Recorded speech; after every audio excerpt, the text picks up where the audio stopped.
Recording. Good morning, everyone. Welcome to our Elmwood Calderman budget preparations for 2023. Thank you all for coming. Just to make sure everybody is aware, this is a public meeting, although the public is not allowed to speak to a question unless they are part of a delegation. There will be, however, a public meeting, and that is scheduled for February the 16th after most of our work is done, and then that public at the public meeting, the treasurer will and council will make that presentation to members of the public.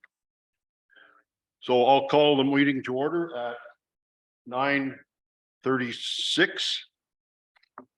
And first of all, we'll start off with our territorial land acknowledgement. Before our meeting gets underway, I would like to formally recognize the traditional keepers of this land, and specifically our neighbors of the Alderville First Nation with a formal territorial acknowledgement. We respectively acknowledge that the township of Elmwood Calderman is located on the Mississaugan Anishinaabe territory and is the traditional territory of the Mississaugan Anishinaabe. The township of Elmwood Calderman respectively acknowledges that the Mississaugan Nation are the collective stewards and caretakers of these lands and waters in perpetuity, and that they continue to maintain this responsibility to ensure their health and integrity for generations to come. Next is item 3, disclosure of pecuniary interest or general nature thereof.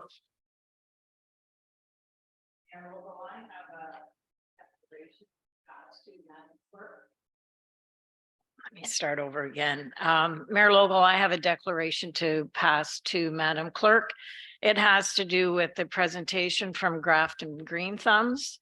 I was a board member, worked on the budget, and as well, I'm a member of the Grafton Green Thumbs. So out of an abundance of caution, I will declare the interest. Thank you. Thank you, Deputy Mayor.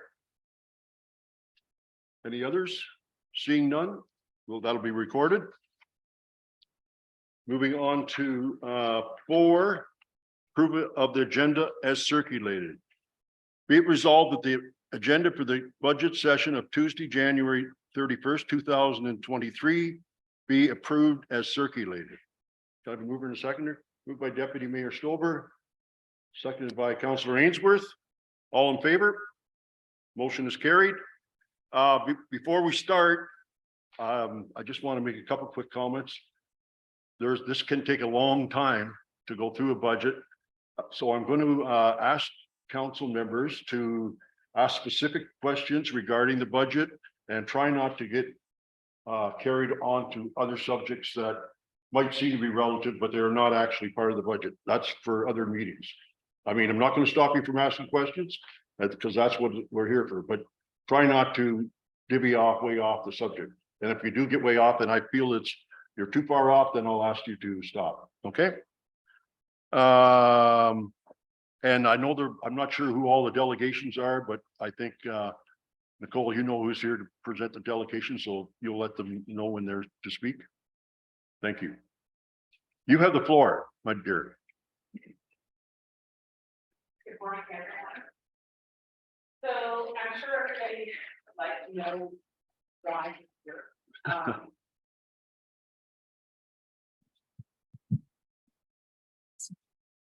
Good. Okay. So we'll start it with talking a little bit about what the schedule will be for the budget. We're meeting today and we'll continue on into tomorrow. We may have a change in the order of things today, depending on how far we get through by lunchtime. Who is going to come next after the lunch hour? We may have to have a discussion on that. If we could change the budget, we do have one staff that won't be available late in the afternoon, so we may need to bring Rec and Culture and the Parks and Rec budget forward, depending on how far we get this morning. Our next budget meetings will then take place on February 16th. We have already put something out to the public for public input and have asked that any questions are forwarded into the clerk's office, and those will be addressed on February 16th. And anybody who wishes at that time will actually have a chance to be a delegation and ask their questions to myself and council. Any changes that come about from today and tomorrow will be in those budget papers that are brought forward on February the 16th. As well, if need be, we had scheduled a third meeting if we're unable to pass the budget on the 16th. That is currently scheduled for March the 7th, I believe. Originally it was March the 2nd, and when we changed the council dates, it was moved to March the 7th. However, I will not be here on March the 7th and was looking to find out from council. I've already spoke with the mayor, and I believe you're available on February the 22nd at 9:30 a.m. But I wanted to check with the rest of council to see if that would be.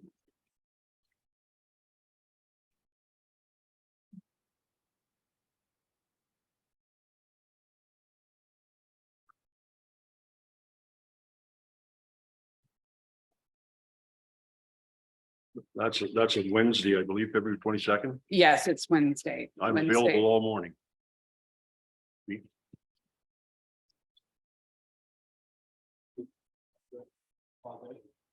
I'm good. Yes. Through you, Mayor Logal, I'm just wondering about the timing of the February 22nd meeting. Was that the date? No, February 16th, sorry. I'm wondering if this should be a night meeting and not a day meeting. So based on council's discussion at the January 19th meeting, I have a report going to council on Thursday to suggest that you change that to 7 p.m. from the 9:30. Oh, thank you. You're way ahead of me. Thank you. So do I, everyone's good with that date? Okay, so why are we here? So we're here to establish the levy. So what is the levy? So the levy is our cost to operate, to provide service and maintain the current level of service of the municipality for the coming year. In fact, the year that we're in. Those costs, less any user fees, grants, reserves, and other income, are what bring us to our levy.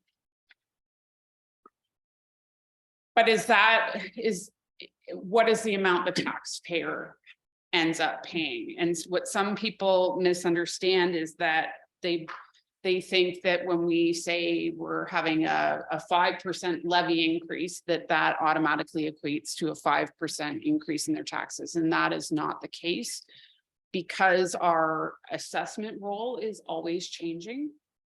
It changes year over year, and then within the year we have adjustments to that role when there's things like construction, demolitions, that could either increase or decrease the assessment throughout the year. So when we take our levy, we have to spread that amongst the whole assessment to the municipality, and that's how we come up with how much each taxpayer will absorb of that levy, and that is based on their assessment. So an increase in the levy does not always translate to the same increase in taxes. And there's even been times where if there was only, a 1 or 2% increase in the levy, that it didn't result in any increase in taxes. The other thing that we have to remember is that there's 3 portions to what the taxpayer pays. They pay the levy that's brought forward by the municipality. They also pay a levy to the county, and they pay a levy to the school board. So the school board has communicated that that levy is not changing. And we have received word that the county has passed their budget, and I believe that was translating to a 5.6, 5.7 increase in taxes. They did pass a 6% after growth levy increase. And correct me if I'm wrong, I believe those were the numbers in there. So I want to bring a couple of other things to your attention that had an impact, and you can see these in my report. So I'm assuming council's already read this, but for anyone in the public that is also sitting here, there was a number of things over the past year that had a major impact on where we sit today with our costs to live, to buy, to supply the services that we have within the municipality. So we had gasoline prices increasing 6 cents a liter. We had natural gas prices for heating increasing just under 80% year over year. The consumer price index for Ontario averaged year over year inflation of 7.138%. There, we did have a resolution passed by council to increase staff salaries by 3% cost of living adjustment. WSIB costs increased from 2.65% to 3.1% for this year. Health benefits, our health and dental increased 3% in October 22. One of the offsetting things that I know that all council are aware that many municipalities haven't had the luxury of is an actual insurance rate decrease. So as you know, we had a delegation from our insurance company to let us know that that has decreased, and you will see within the budget we have decreased those amounts in some sections more than others, as Mr. McGlennon had mentioned when he was here. The Centerton project, the Public Works building, was not factored in to his estimates. So the actual insurance on the building, just out of an abundance of caution, I tripled the amount that we had paid last year within that budget. So just to keep that in mind. Another thing was in 2022, council passed our asset management plan. And within that plan, there was discussion around what type of levy increase would be required in order to meet the capital requirements over the next 10 years of the municipality to maintain the level of service that we require. And they were saying the funding level with a base rate of 6.2% would need to be applied to property taxes. So just that's another factor that we've kept in mind when coming up with where we are at the moment. So I want to bring your attention, if you're looking in your binders or you're looking online, if you're looking at your copy on your computer, it's page 1 of 59. If you're looking in your binder, it's tab 4. In there is a summary of the proposed levy that staff is bringing forward. And you can see that there's a comparison there from 2019 to 2023.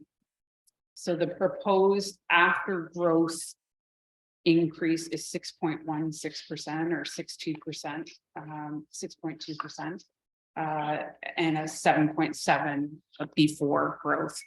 Growth is really just our change in assessment. So our assessment roll this year over last year changed 1.4%, and MPAC is they are estimating that there will be an additional 0.1% increase this year in our assessment. And the way they are able to project that is we are on a regular basis communicating with them any building permits and those sorts of things that are in-house, and sometimes they already have completed projects that they just haven't got the supplemental billings out to us. So they're aware that the assessment will change.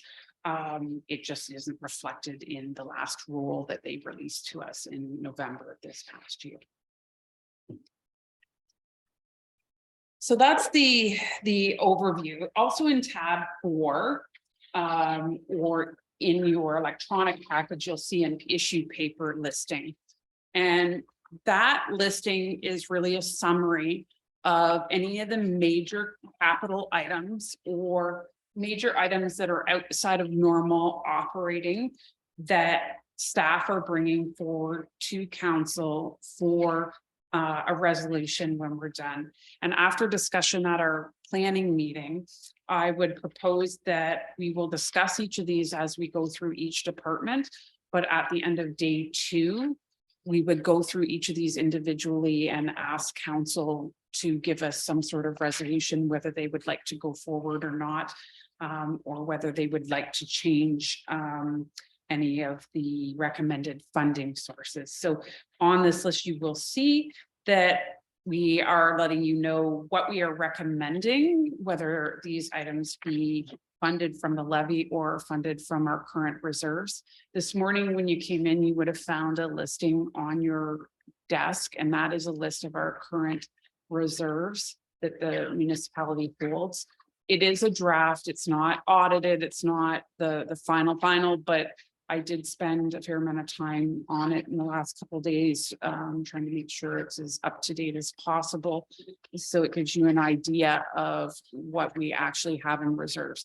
Now, this truly is just our regular reserves. That is not development charges. That's a totally different thing. Those are development charges are actually reserve fund, and those aren't reflected on there. So that will give you an idea for if we are talking about funding something from a reserve, how much is actually there for that use. Anything that we do fund from a reserve will not have a levy impact. So if you make the decision to fund something from a reserve, it will come out of that reserve fund and will not impact the bottom line to the taxpayer. It's not always the optimal choice, just in that if you are putting yourself in a position of depleting your reserves to a point that something major happens and, or it's a rainy day and you need that money, you wouldn't want to deplete them down too far. And that's something that staff has kept in mind when recommending how they would like each funded. So that's something as we go through each department, we will have a discussion, and this is kind of just a little cheat sheet that will allow you to know what the ultimate impact is and how we've treated it within the budget.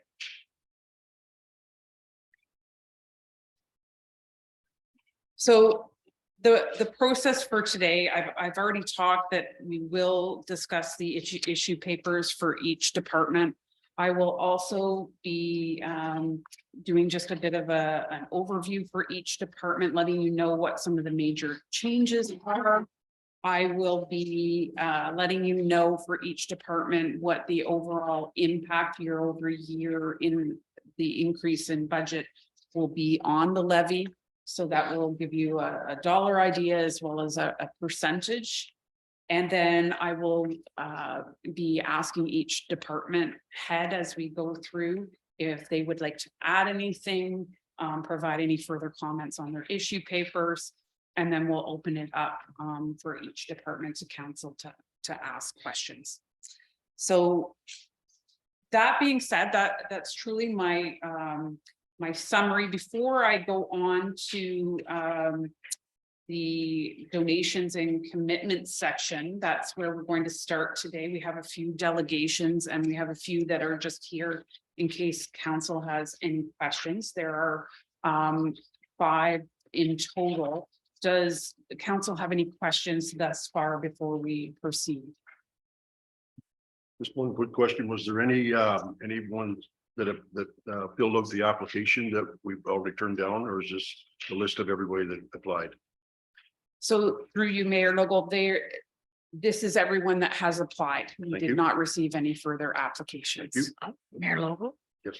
I have a quick question. I noticed in the grant section that the Legion had been getting $100 grant. I don't see anything for 2022. I did speak to John Griselle, and he's not aware of the process. So I just leave it there that the Legion is not included in this, and I'm not sure if we can, what we can do about that. Here, Catherine. Through you, Mayor Local, to our treasurer. Thank you very much for the reserves, because I had that right at the top of my list of things. Debentures as well. We have the two, do we? Is that it? The fire hall and the works building? I believe that's correct. I will double check. I think we had a third, I think that was with the library, and we have finished the payments on that. Okay, and this is a good page here to start because it gives us a nice overview by department, but I would appreciate an overview that shows some things across departments, in particular overall spending for personnel, operations, and capital. If you could, please. And can I have a second question there? Yep. Through to, I don't know whether it's our treasurer or our CAO. I don't see anything on here in terms of communication and technology plan. So there's a little bit within the budget, but nothing comprehensive on that. And we have the modernization fund reserve. So I'm wondering if that should be there. And I then, think you're just getting into specifics about departments, Mary Catherine. and I well, think I'm thinking that's across departments, Mayor Local. So that's why I'm erasing it at this point when we're looking at everything collectively. That I think that's something we need to look at across departments for the municipality. And what were you asking for specifically then? Communications and technology, so the use of the modernization fund reserve. And the strategic plan, because some of these things, or perhaps it's the asset management plan, one or the other. But we've got some things coming forward to us today from different departments, and I'm just wondering how that fits into the big plan there, local, as opposed to by department. Okay. Oh, I'd just like to, can we address Deputy Mayor's question? And I guess my thought on this, and I think council in the past, and Greg, I'm gonna look for you some leadership on this. Unless an application is put in, we historically have not granted anything. That's true with the new rules, although you see in there, we have a contingency fund of $2,000.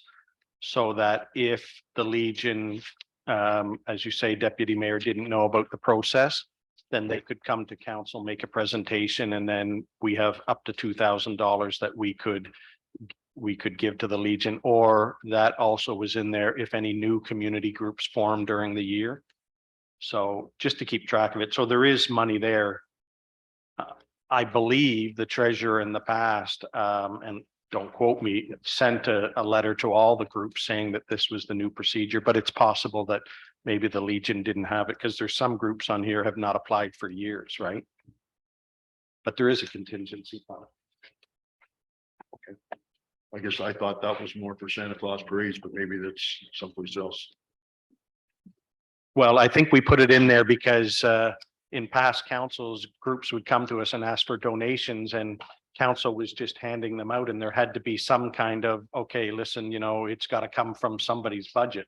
Okay. So we have that money there, but yeah, I believe, although I think in Jennifer's, can't recall in Jennifer's budget if there was money for the Canada Day.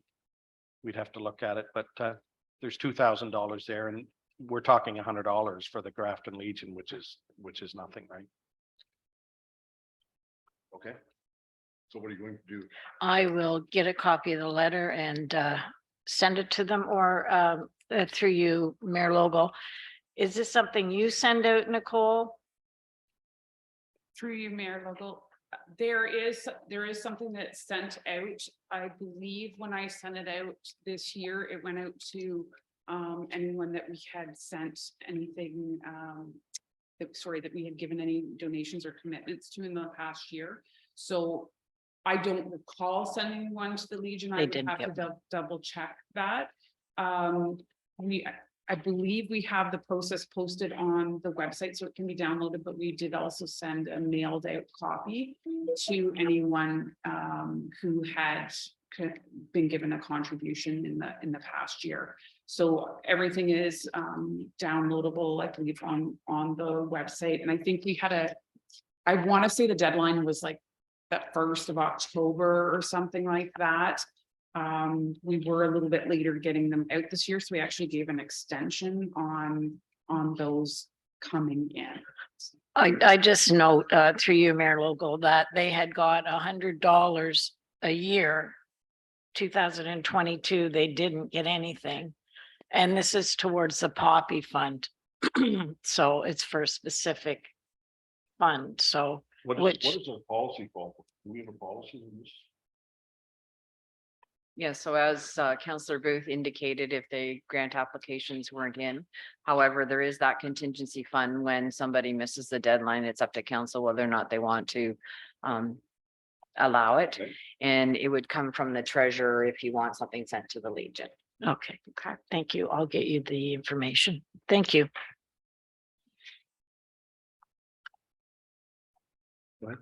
Okay, so I'll just go over, we've already kind of delved into the donations and commitments here. So we have received 5 applications this year, one from Community Care Northumberland, one from Grafton Green Thumbs or the Grafton Horticultural Society.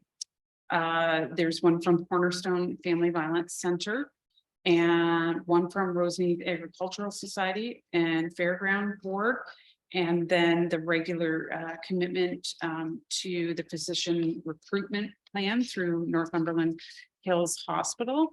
We do have 3 delegations here today. One from the physician recruitment, one from Cornerstone, and one from Community Care. The other 2, I believe we do have people present that if you have any questions on the other 2, they will be available either online or here in person. So I think we have Linda Kay first on the delegation list. So I'm just going to move some of my things out of the way here and let Linda come and speak to council. Yeah, through you, your worship, just before, could I add, there is a correction to this list. If the Grafton Green Thumbs is showing as nothing last year, they actually got $350. And the Roseneath Agricultural Fund actually got $1,500. And both of them were a little bit of issues, sort of like the deputy mayor said, because last year was the first year that we said, Mayor, that you had to apply for it, and that the Roseneath somehow their application got missed or whatever. And the Grafton Green Thumbs, there was an issue with submitting the proper paperwork, but they did actually get money. They just didn't get it at budget time. They got it later through the year. Through you, Mayor. Absolutely correct. I think the Roseneath Agricultural Society, for sure, we need to revise that. The $350 for Grafton Green Thumbs actually ended up being put through the Parks and Rec budget, I believe, as like a grounds maintenance item or something. I'd have to, or miscellaneous. So it is showing within our actual spent. And I can definitely update it on here just with the note that it's not on the council line, but it's within the Parks and Rec. The reason why it wasn't on here was due to the fact that it ties through. And I'm even wondering if that's what's happened with the funds that went to the Agricultural Society. So I will double check that, and that will be corrected on the next Thank you. draft. Okay, we're gonna have Linda Kay present her information regarding the physician recruitment. Welcome, Linda. Thank you very much, Mayor Lowell. It's a pleasure to be here today. I've been here in times before, so it's nice to be here in a totally different role. From some of the others I've been involved with. So actually, I was just hired in November as the new West Northumberland physician recruiter. And it opens my eyes as to the need for physicians in our area.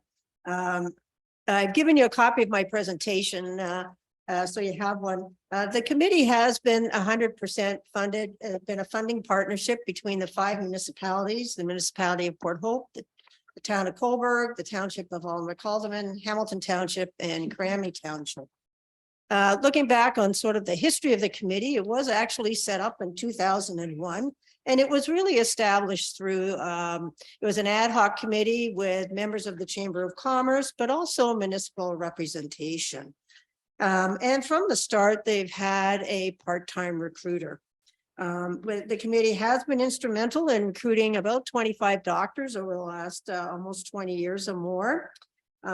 In 2019, though, they started to look at a new governance structure. The committee was really ad hoc. It was an advisory committee. And there was, and this is of course before my time, but at that time in 2018, that sort of came up. And in 2019, they looked at it and they did set up a municipal board. So all the municipalities, now it's considered a board now, and that was done through the town of Coburg that looks after all the administration for the board. So it's now called the Joint West Northumberland Physician Recruitment and Retention Services Board. And the board consists of municipal representation as well as community reps. So there's 10 people on the board, plus representatives from Northumberland Hills Hospital and the Northumberland Family Health Team, plus a physician liaison, and then myself. I don't sit on the board because I'm a paid employee, but there is a part-time recruiter. So every municipality has the option of having a community rep to be on the board as well. So, and we have had that in the past, So the importance of the recruitment and the board is the recruitment model has been very, very effective over the years. In many communities, they have full-time recruiters. Some of them are associated down in Quinte West. They're associated down Brighton Way. They're associated with the Trenton Memorial Hospital up in Campbellford, the same thing. So here we've always had a part-time recruiter. And but the recruitment model has been very successful. There's no doubt about it. And the committee has been very good at reaching out with the doctors. We make sure that we have a good relationship with our local doctors, that we have some idea as to when they're thinking of retiring. And we also work on retaining our doctors, because that's the other thing. In some communities, they provide pretty heavy stipends for the doctors to come. And here in Northumberland, we do not. In West Northumberland, we have a one-time payment to the doctors of around $10,000 that we've been giving them to help towards their moving costs. For in other communities, you'll see 5-year commitments between $100,000 to $125,000. So it's, the doctors give them about $20,000 to $25,000 a year for coming to their community. Certainly today, it's really important. 1 in 6 family doctors today are looking to are over the age of 65. So, getting doctors into our communities, there's no doubt that we are seeing doctors that want to retire.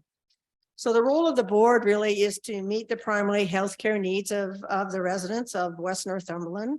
We have to identify and recruit family physicians that would fit well in our community, and that's really important.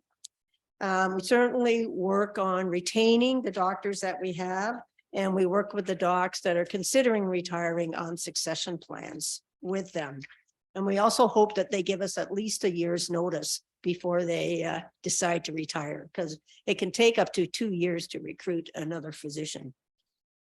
So in 2022, we were able, despite COVID and the challenges of COVID, the former physician recruiter was able to bring in 2 new docs, and they actually established themselves in Port Hope, the municipality of Port Hope.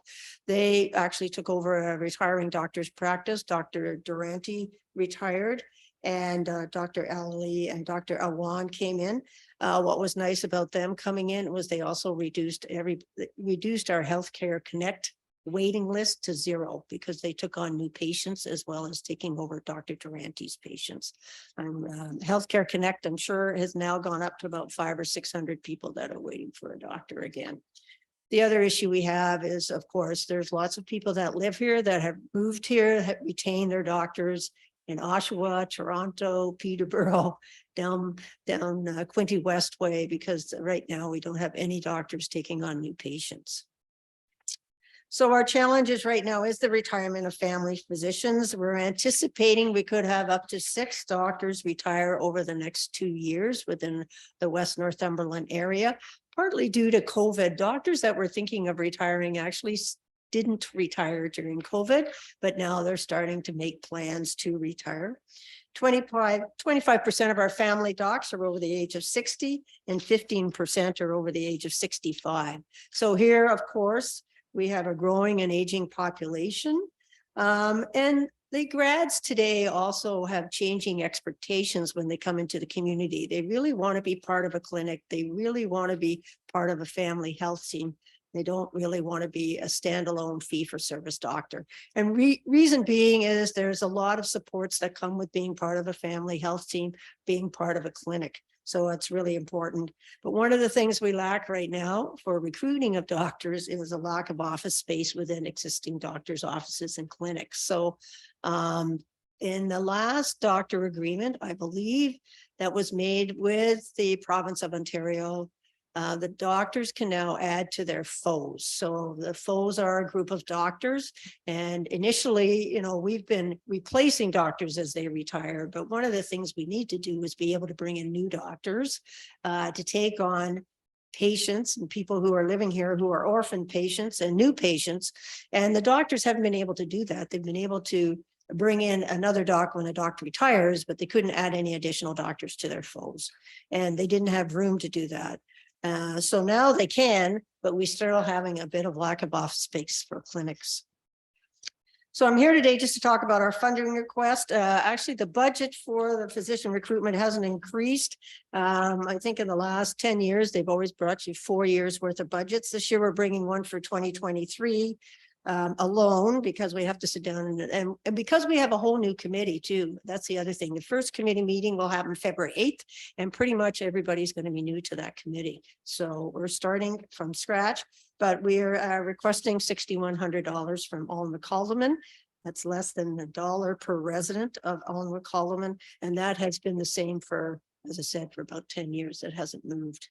So that's sort of a little bit of an overview. Certainly, we have a lot on our plate with approximately 6 family doctors retiring over the next couple of years, 2 to 3 years, and there may be more. So we've really appreciated the support we've received from Alnwick-Haldimand. It certainly has helped to for us to be able to recruit doctors. Thank you, Linda. I can relate to this because we've got our notice this year that our doctor will be retiring. No, Uh, no. By May, I think it is. So, thank you. Any questions from council? Oh, sorry. It's okay. Through you, your worship, I guess I can start.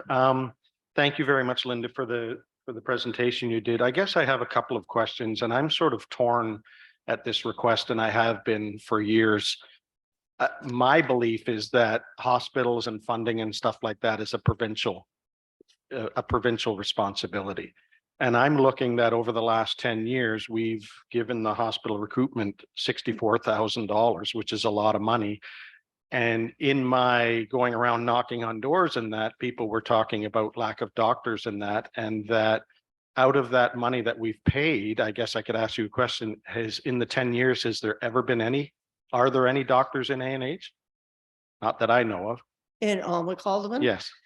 I don't believe so. But I think the one thing is, for one thing, I want to make something very clear. This money does not go to the hospital. This money goes to the town of Cobourg to administer, and the hospital has been a member of the committee. But I don't think for a few years now, it's been independent of the hospital. This is a totally independent committee of the hospital. So I just want to make that clear. Okay. So the committee was set up with municipal support because of the need to retain doctors here. As I mentioned, doctors do not like to, most of the new doctors coming in want to be members of a family health team or a clinic. So they won't stand alone because then they're into fee for service and they don't have the same support for their patients if they're independently on their own. So to get doctors in both Alma, Calderman, and even down to Cranley Township, it would be really important that they're associated with a family health team. So you need a number of doctors to be able to do that. Oh, well, and you need a number of doctors in a FO, which is a group of doctors. So you'd need 3 or 4 doctors and you need to get through the province. I believe they have to agree to the establishment of a new FO. So it's a very multi-layered, peel the onion away process. And I'm learning all that as I'm brand new to it, Councillor Booth. But your residents here have been able to have access to family doctors, and they may be in the town of Cobourg, their doctors. They could be in the municipality of Port Hope. But unfortunately, right now, as far as I know, and I can't speak to the past, there is not a doctor here in Alma Calderman. Okay. Thank you. Through you, Mayor Lowell.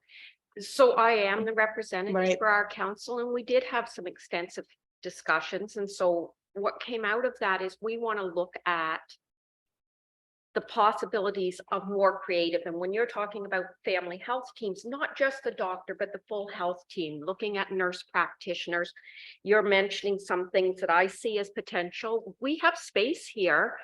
I know community centers in other locations do have doctors who visit once a month, or specialists or nurse practitioners. So we want to see perhaps an expansion, or, you know, as you're saying, that all the layers of the Right. onion are being addressed, not just that one piece. And you bring up a good point, Councillor O'Neill, because one thing that is, and actually as I've come into this role, I've been looking at, there is in areas nurse practitioner clinics, right? So there is something to be looked at, whether or not that's something could be done here.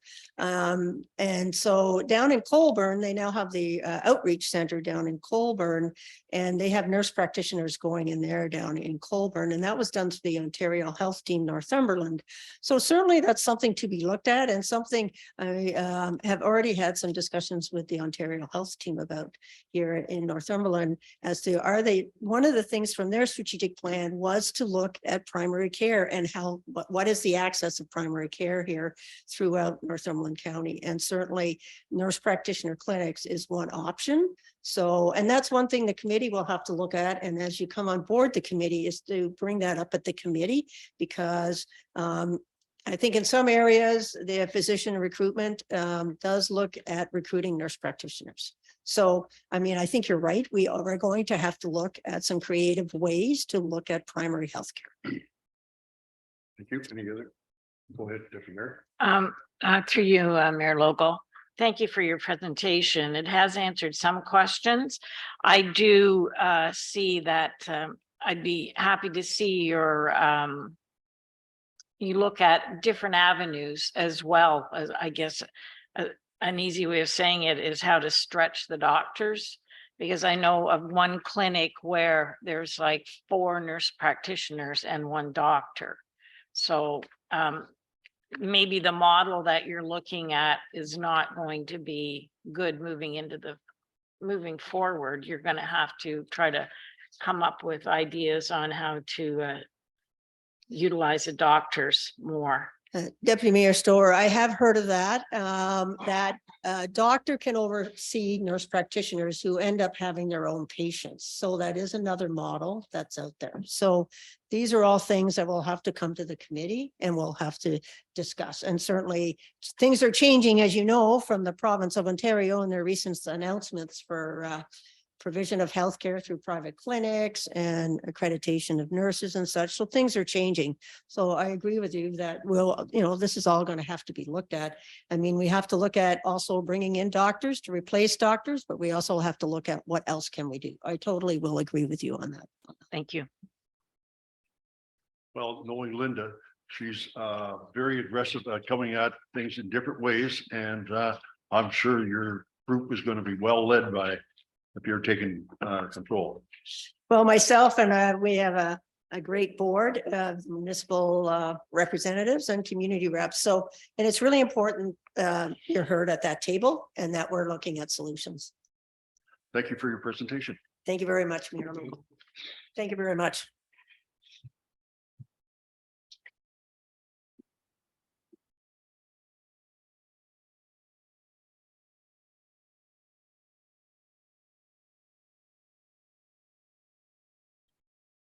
So our next presentation is from Jane Lang from Cornerstone Family Violence Prevention Center. What was your first name? Jane. Jane, okay. Welcome, Jane. Thank you. Thank you very much for this opportunity to speak to all of you. Established in 1983, Cornerstone Family Violence Prevention Center is an accredited violence against women agency working to end gender-based violence by providing accessible, compassionate, and best practice model programs and services, inclusive of shelter, counseling, housing support, and prevention, through a support system that inspires hope, creates safety, and fosters resilience. Our services provide a range of options and entry points, helping women gain the right kind of support at the right time in their journey. All services are free, confidential, women-centered, inclusive, and accepting. All women identifying individuals are welcome in our spaces, including cis and trans women. At Cornerstone, we work to achieve our mission and vision by connecting with a broad array of stakeholders through various programs to advocate for systemic change that supports the advancement of women and children impacted by violence for a safer, healthier future. We cannot do this work alone. Gender-based violence is a community issue that requires community solutions. Cornerstone relies on our community to help support our work with financial gifts that help fund the programs and services we know make a difference in the lives of local women, children impacted by family violence. We have asked to be considered by the township's 2023 budget with a request of $2,000. These funds can be life-changing and potentially life-saving for some of the community's most vulnerable individuals. These funds can support 2 weeks of safety in our shelter or 80 hours of individual counseling, or they can fund a 10-week support group. In the 2021-22 fiscal year, Cornerstone's residential shelter supported 69 women and 26 children for 4,944 days of care. There were 1,339 support calls on our 24-hour support line, 42 chats through our virtual supports, an additional 566 women and children were supported through our community services programs. This represents a 37% increase in service delivery over the previous year. Our needs are growing and we need your help. The township of Alnwick-Haldeman and Cornerstone have a 14-year relationship, and we're hopeful that this relationship continues, that together we can create a place where hope can take root and grow. Please consider showing your support for Cornerstone again this year as you develop your budget. Thank you. Thank you, Jane. Very well put together. Any questions from council? Go ahead, Mike. Through you, Mayor Logo. Thanks, Jane, for coming in, and our ATV club is donated to you folks, and we'll try to do the same also. But I wonder what the homeless shelter in Coburg, my understanding about 90% of them are 20-year-old girls. You just get involved in working with them. Wide range of ages. Mhm. And it's interesting because we kind of seem to have a flow of what the demographics are at any given time, and it's kind of unpredictable. Right now, we have 17 people in shelter, a few kids. We have some young women in, but we also have, I think we have 3 women who are like over 50. So it's a wide range, really wide range. Okay. Councillor O'Neill. Me, Mayor Logo. I'm just wondering, given our geography about the Alderville Women's Center and what that looks like, and I'm going to try to say the correct name, Anishab Anishinaabe, Quangame, Anishinaabe, Quawagamick. Quangame? Yeah. Thank you. It took me many attempts to get that right. So my understanding is that people in the northern half of our municipality would be served by that women's shelter, or how does that work? They're a regional women's shelter, primarily focused on Aboriginal women, or First Nations women. However, they do also provide service to anybody. We provide service to women throughout the entire county. Okay. So I think it depends on the person's comfort level and whether they want to go to, we call it AKG because it's a little bit easier. Whether they want to go to AKG or come into Coburg. Often when women are in a position where they're in a crisis, often there are many challenges involved. Coming into Coburg is often seen as a slightly easier option because all of the services or many of the services are right in Coburg. So it becomes a little bit easier to navigate and get the supports that are sort of the wide range of supports that are needed. We provide a significant amount of support, but there are aspects of people's lives where it's more appropriate for them to connect with other services as well. I think the presentation I seen 2 or 3 years ago, on one I'm not going to even try to pronounce, is that they take them from Ottawa to wherever, and it's always a case of if there's a space, Yes. any place that you're going, if there's a space. Councillor, or pardon me, Deputy Mayor Stover. Through you, Mayor Logo. Thanks for coming, Jane. It was very informative. This is a bit off topic, and I know you have asked us not to go off topic, but during my working career, I did come across men in crisis. Now, are you able to gear them or get them assistance at all, or are you strictly for females? So most of our services were very specifically funded for supporting women. However, we take an approach that anybody who comes to our door, we want to be helpful and at least provide something to anyone who comes in. And that might be somebody who is looking for the eye clinic that is like 3 or 4 buildings down from us. For a what clinic? The eye clinic. Oh, eye clinic. Okay. We have many people stopping in and looking for eye clinic help, and it's not us. But we want to be welcoming and supportive and helpful and make sure that they get to where they need to go. And if men come into the building or call us on our support line, we talk to them about how they can connect to the supports that are designed for them and can be helpful to them.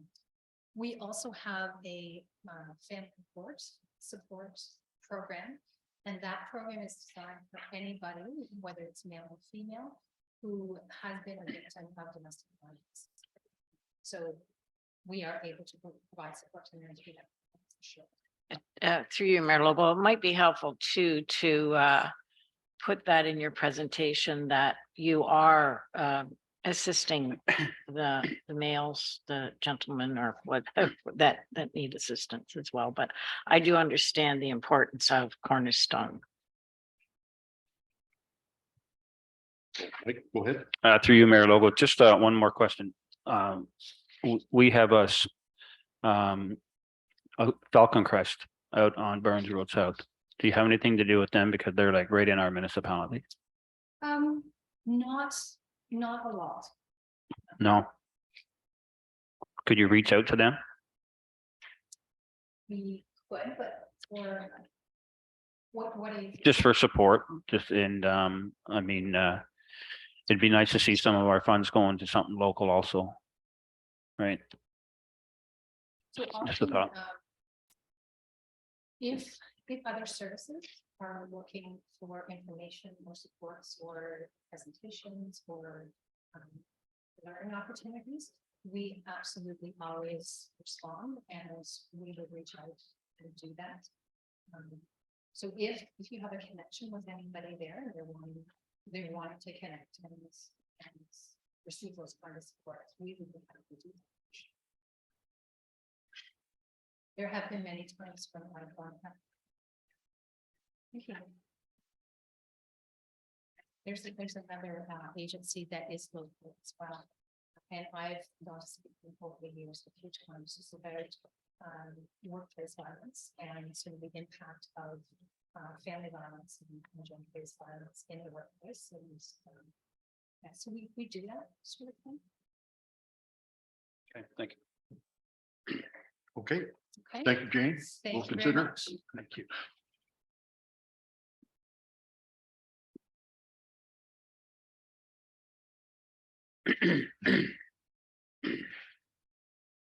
So next on our list is Bobby Jo Preston from Community Care Northumberland, and I believe she's online. Yeah, that's correct. I'm online. Good morning. Good morning. Thank you. So I'm just make sure you guys can hear me okay. I've been having a little bit of trouble hearing. Perfect. Excellent. Okay, well, thank you. I do appreciate the opportunity to come in and speak on behalf of Community Care. I am on behalf specifically of the Transportation Department. I am the manager of Transportation Services, which does include our volunteer, our specialized service, our accessible, our rural, as well as our new program that we've just recently started a pilot for the stretcher service. Our goal is to meet the needs of residents for economical transportation.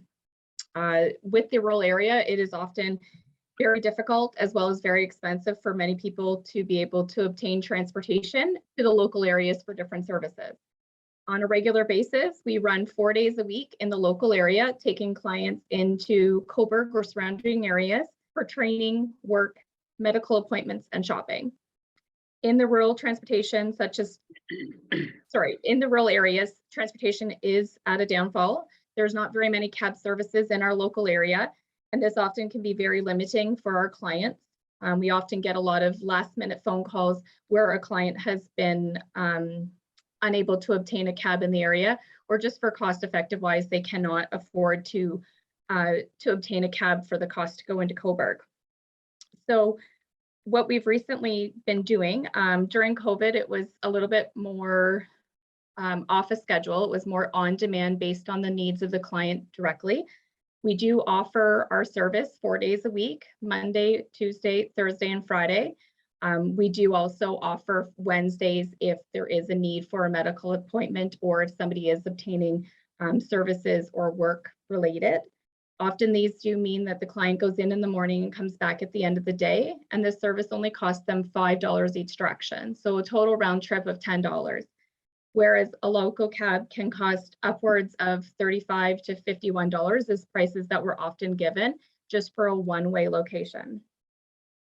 Recently, we have added our stretcher service, which is another great service that assists clients and residents in the local area. We started with this as a pilot with our Ed's House Hospice Center, transferring clients so that they could get a more economical way as well as a more effective time travel. At this point, some people were waiting anywhere from 2 to 3 days to get service and costing hundreds of dollars to be able to transfer their loved one to a hospice center. We've recently just extended this into other parts of our program because we did find it so cost effective for the programs. We've recently allowed it to help with our Home First and Home Last programs. This is where people or residents have been in the local NHH hospital, Campbellford Memorial Hospital, or even PRHC to get them back home after a long stay, long extended surgery, or even if they've been in respite care. To date, since March 2022, we have completed 36 stretcher services. This is a savings for residents of almost $2,500 just in each individual month that we've done. So over the course of the last 10 months, it's in excess of $25,000 that we've been able to save in the cost. Somebody from the local Aldwick-Haldeman Township to travel to the Cobourg Hospital Sky Stretcher, because it's a rural area, can often cost over $1,000 per trip. So that is one of the new things that we're trying to do, and we will be extending that to our long-term care facilities throughout the county of Northumberland. We are obviously doing this at a slower pace so we can continue to focus on our rural and accessible transportation as well. Over the last couple years, with COVID and expenses going up, obviously, there seems to be more demand for these services to get people transported from the different communities into Cobourg for different services. We have recently joined forces with the County of Northumberland through the Commuter Connect pilot, where we are now in the township several times a day, taking clients into either Cobourg or they can make the additional connection into Oshawa. It's been so far very successful and it's very cost effective for clients. From most of the areas that we service, clients for under $25 can travel all the way to Oshawa, as opposed to even just from Cobourg to into the Oshawa base is approximately $27 just for the one way. So we're hoping to request money just as a support system so we can continue to offer this service to local residents. Obviously, costs have gone up for fuel as well as insurance. The local areas are seeming to kind of rebound from that area, and a lot more people are trying to get out to work, and different programs that are now gone off by online services and getting them back into the community. They are doing a lot more in-person services, so we have been getting a higher demand from residents to get into Cobourg or over to the transfer to Port Hope as well. Community care, I'm sure many are aware, they do offer other services in the county. We do have our Meals on Wheels program that is done locally, as well as a lot of wellness programs and services. We've been recently taking quite a few clients in to do these services in person, which obviously helps people with their social activities as well as staying in their home independently longer. So we hope you consider helping the program and allowing us to continue to offer the services. We do have a lot of residents currently that use our services on a weekly basis, sometimes 2 and 3 times a week. We do a lot of shopping trips for many, as well as right now we are currently taking several clients into dialysis services, which is obviously life-saving, and it takes a lot of stress off their family that the person is able to complete these on their independent. So if there's any questions, I'd be happy to answer anything. Thank you, Bobby Joe. Good presentation. And I know we have several residents that use your services on a regular basis. Yes. And I can say that for sure. And I'll just mention this to council. 4 or 5 years ago, I spent the day with going around one of your vans going around, and we went to, I don't know, Castleton and moved to I think you give it to me actually for nothing, so I didn't pay the $5. I would have been happy to do that. Oh no. I guess I owe you $5, so. Uh-oh. Yeah. Any questions or comments from council? I do have one more, and it's a bit of education more than anything else, and maybe, at least it used to be this way, and I assume it still is.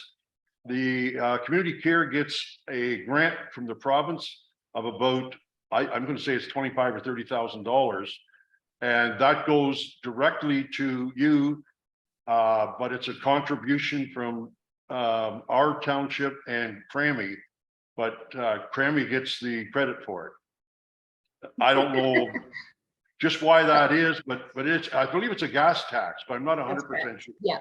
So currently we do get a gas tax from that is built on our numbers. So it's always done on a ratio of the number of kilometers we do and the trips we travel.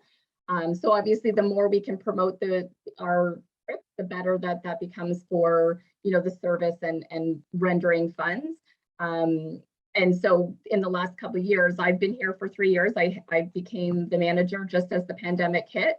And then in the last, since 2020, the beginning of 2020, we've exceeded our trip that we were regionally doing by almost 3,000 trips.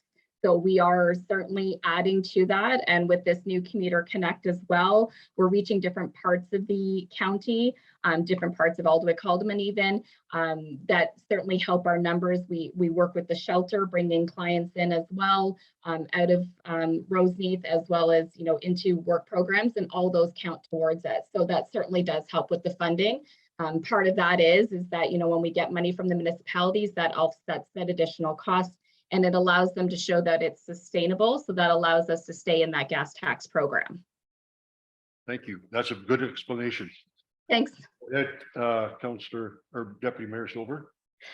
Through you, Mayor Logal, do we have the figure, Nicole, that Crammy is realizing through our contribution? Through you, Mayor Logal, Bobby Joe may have those numbers. I don't have them at my fingertips. I know that it is all administered through Crammy, and that is something still ongoing. Bobby Joe, do you know what those numbers are?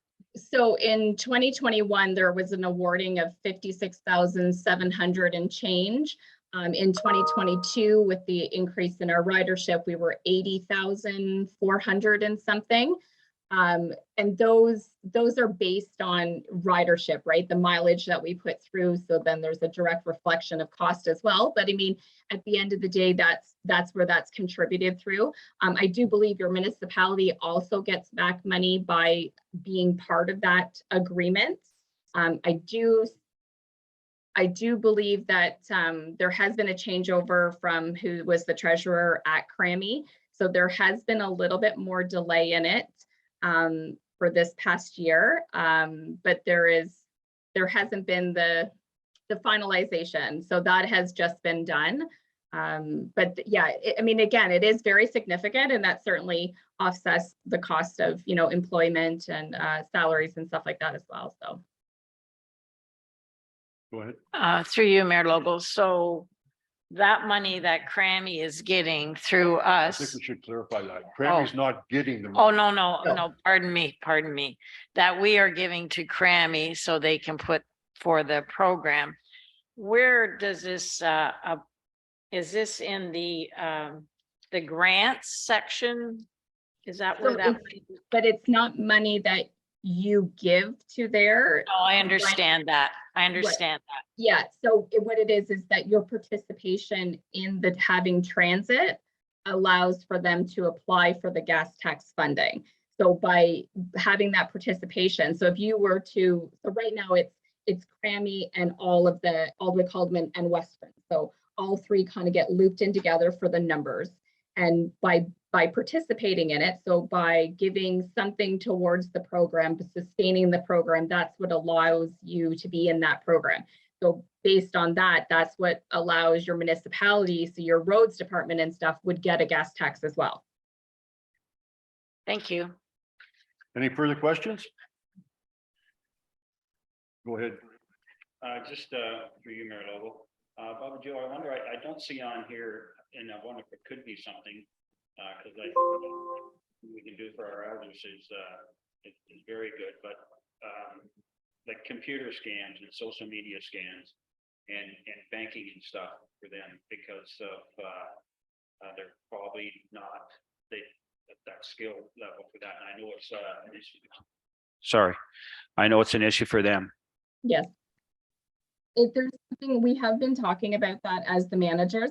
Now that wellness programs have been coming up and running, they've been talking about going through like one of their social meetings. So they have talked about this specifically, but I agree with you. I think we need to promote something that is specific to cyber usage, or even just the phone call scams, because I personally live in Peterborough, which, well, just south of Peterborough, but it's one of those areas that have been hit hard. And they seem to kind of move around and have that. So, I mean, it's definitely something I think we should promote. And it is something that I've spoken with the wellness team, because we've heard it from our clients. We'll call and it'll even say Community Care Northumberland. And for a little while, our number was spoofed and somebody was calling and pretending they were us. So it's one of those things that they need to learn to ask the questions. And I agree. I think that that's a great opportunity to have an online or in-person session where seniors can call in and learn the, how to identify these different marks. And it's definitely something I'd be interested in seeing if we can kind of get off the ground and have seniors sign up and use whatever avenues we can to promote it. Absolutely. That's great. One other question. And what do you do for advertising? So we are on most radio stations, the local radio stations. We do like they will paper the areas with different flyers because a lot of our seniors obviously don't necessarily see it on the Facebook and Instagram, which we also promote. There is a newsletter that goes out at Christmas time and stuff as well.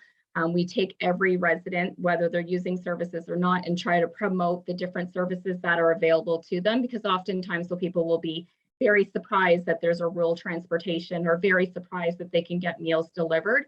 During COVID, we did seem to get a lot more influx of that, but I agree. It's one of those things that it's a constant moving rotation of what can better serve our residents. It is something that we've just recently discussed in managers meeting about reaching out to the different municipalities as well and seeing if there's some way that we can, offset some costs by maybe sending it out on a public notice or something like that as well. Awesome. Thank you. No problem. Bobby Joel, thank you very much for your presentation. We appreciate it, and it'll be considered in our further discussions. Thank you. Have a I nice appreciate day. your time. Thank you.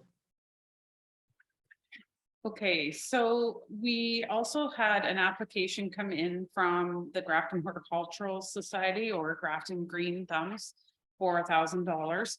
There's no presentation, however, with Edith Kip not being able to make it, she sent a representative from the Grafton Green Thumbs if council has any questions that they would like to address. Good morning, Michelle. Hi, everybody. How are you? Anyhow, my name is Michelle Wilson. I'm now a director on the board of the Grafton Green Thumbs. My husband and I have been past presidents or co-presidents for the last 5 years. Edith took our position. So we joined in 2017 because the current president had a family emergency. So we stepped up to the plate. We've seen Grafton Green Thumbs through all the way through the pandemic. Some of the things we were supposed to do, we couldn't do because we couldn't get into parks. In 2019, we redid Wicklow, only to have not being able to go in and take care of our new plantings. There was no water available. It was a very dry year. We tried 3 times to redo the well by putting new leather strips on it because it's a pump well. But when the water table went down, there was absolutely no way of watering our plantings. And unfortunately, the weeds regrew. But we did get rid of all the weeds that were there initially. We took out, thank you to Parks and Rec, all the dead or dying trees that were already there because it wasn't being looked after.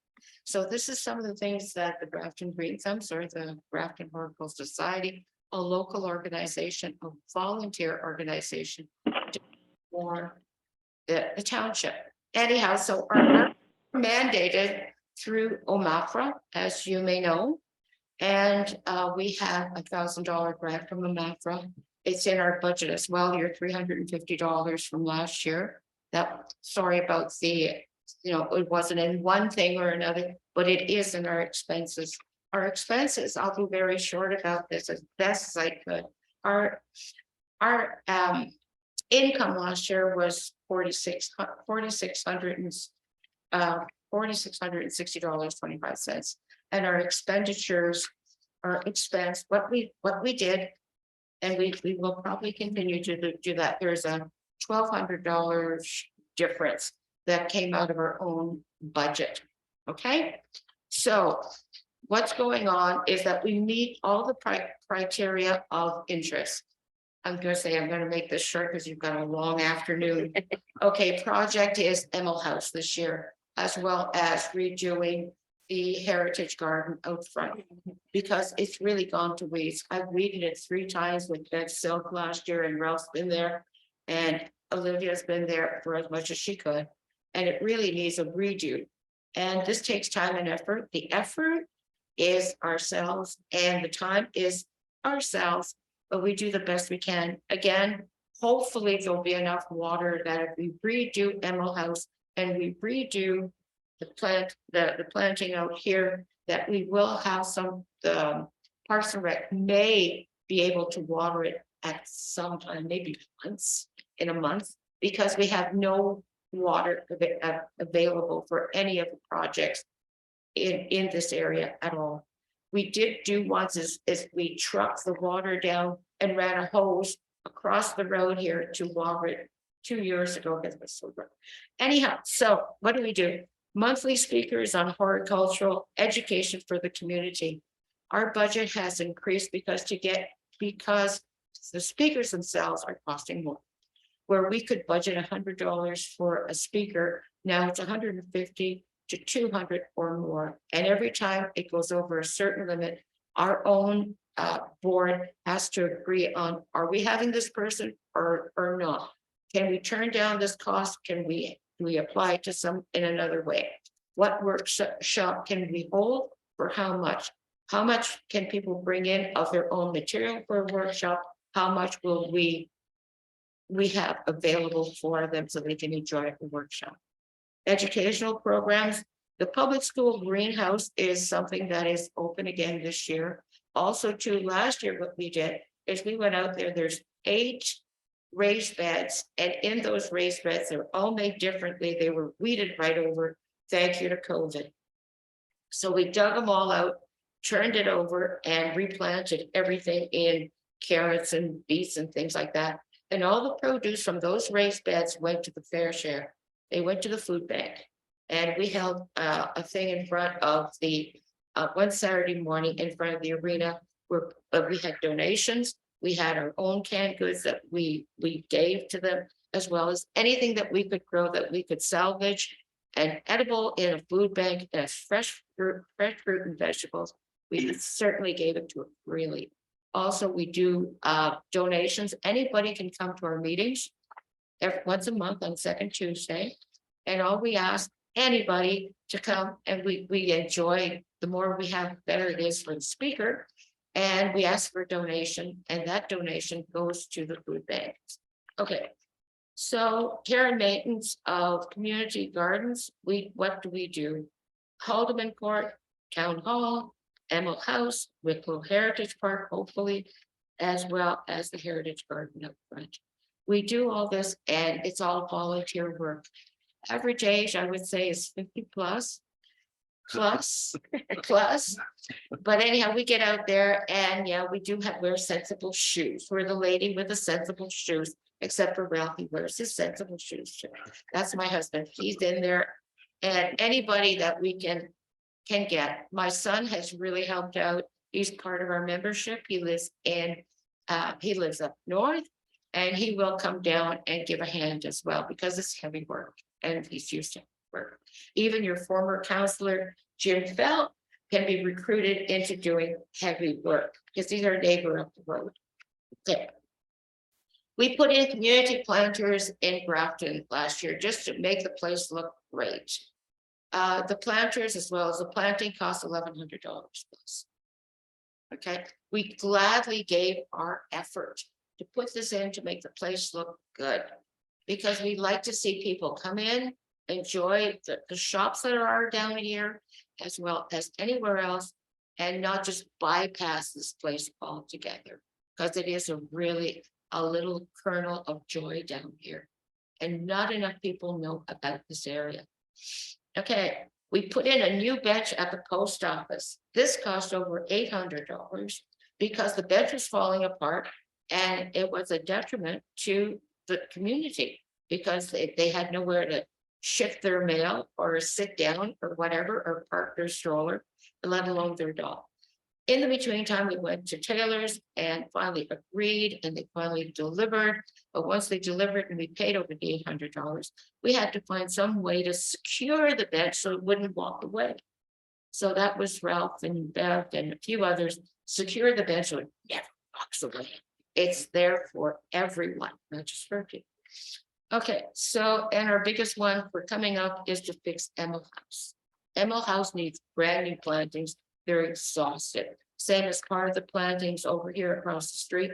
The plantings are exhausted, so they need to be redone. And the least amount of what we're asking for, the $1,000, is going to be for operating budget, because we are a group of locally based volunteers.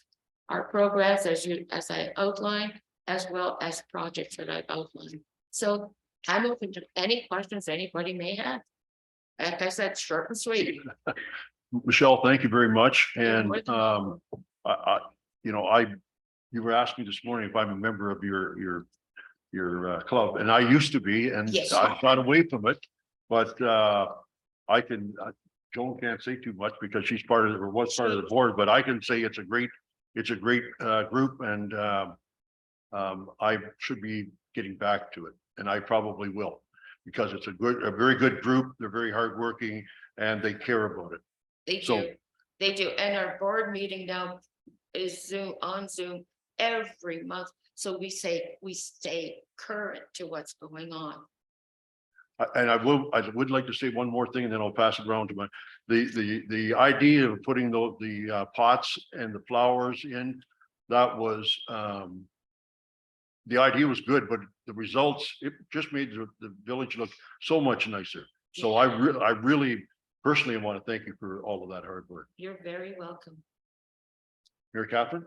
Mary Catherine, what do you got for me? I just want to have you pass along our appreciation to the volunteers, because the hours that you put in and the return to our community is phenomenal. Thank you so much. I will pass it on. Any other questions, anyone? Yes. Go ahead. Just through you, your worship, to Michelle. Michelle, is the Grafton Green Thumbs using the arena anymore now for their annual plant sale in the spring, or no? They've gone somewhere else for that? It used to be at the arena. Well, we're no longer at the arena because the cost was too much. Where we had it last year was in front of the church at St. Andrews. Okay. And instead of posting prices, which didn't work out so well because, people haggle, and it worked better because I do the plant sale. Yeah. Okay, that's my job. And it was open to donation. You want this? What do you think it's worth? What are you willing to give? We also had, at the same time, we were collecting, you probably will do it again this year, is we were collecting money for the Ukraine. For the people in the Ukraine. We made some money for them last year as well. It's as easy as that. Anybody needs any questions answered, well, is this, is that, what is it? At our plant sale, we're more than willing to answer questions of, will this plant suit your property? Which is something you don't get when you go into a nursery or you go into, like say Canadian Tire or whatever, you don't know. But we're more than willing to share information. In fact, we talk too much. Okay. Thank you, Michelle. Okay, I'm going to do so. Will you be able to do the with the money that you're asking for? Will you be able to do the flowers pots again this year, or? Oh, you will be able to. Okay. yes. Okay. This is an ongoing program. Once we set it up, we go it. It's not a one-shot deal. Okay. Okay, this is for the community. We're based in this area. So there you go. I live in Roseneath personally. So I come tromping down here all the time. I see you here all the time. Okay, thank you so much. Any more questions? I'm open to questions. Feel free. Michelle, thank you very much for your presentation, and Okay, thank you. we're very interested in all, Thank you, and John. thank you for all your work. Thank you, everyone.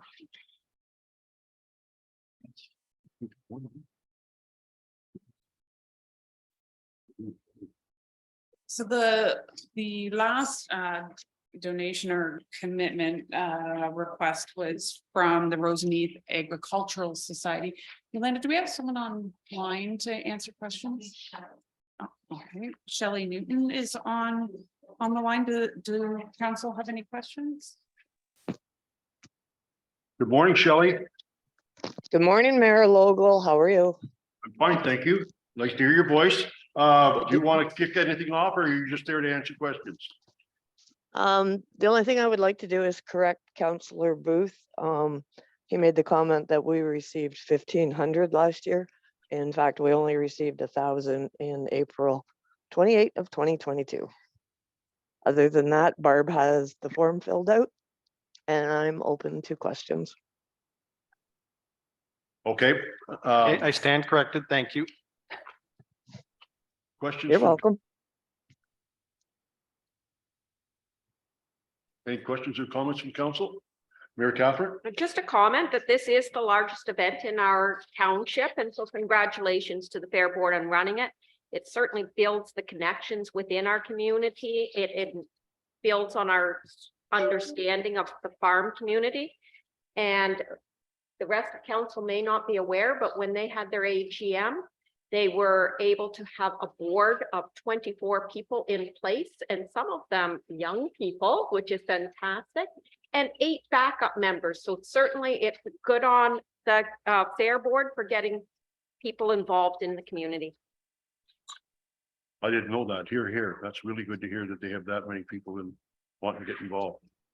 Good leadership, Shelley. I guess that's all I can comment. Thanks, John. The fair grows every year, so we need more hands. Do have another question from Deputy Mayor Stover. It's not a question so much as a comment through you, Mayor Local, to Shelley. Thank you again as well. I spent an afternoon on 2 afternoons really and met some dignitaries on my way. Appreciate the community spirit because it was very electrifying when I was there driving the golf cart the one day. And thanks again and look forward to the support. Further, Councillor Booth. Through you, your worship, to Shelley. Shelley, just a couple of quick questions. Can you tell me what was the attendance for the fair last year? We were about 10,000 people. Okay, so I guess I'm a little confused then. Maybe you can explain it because we do have a financial information that was filled out by Janet Linden October the 7th.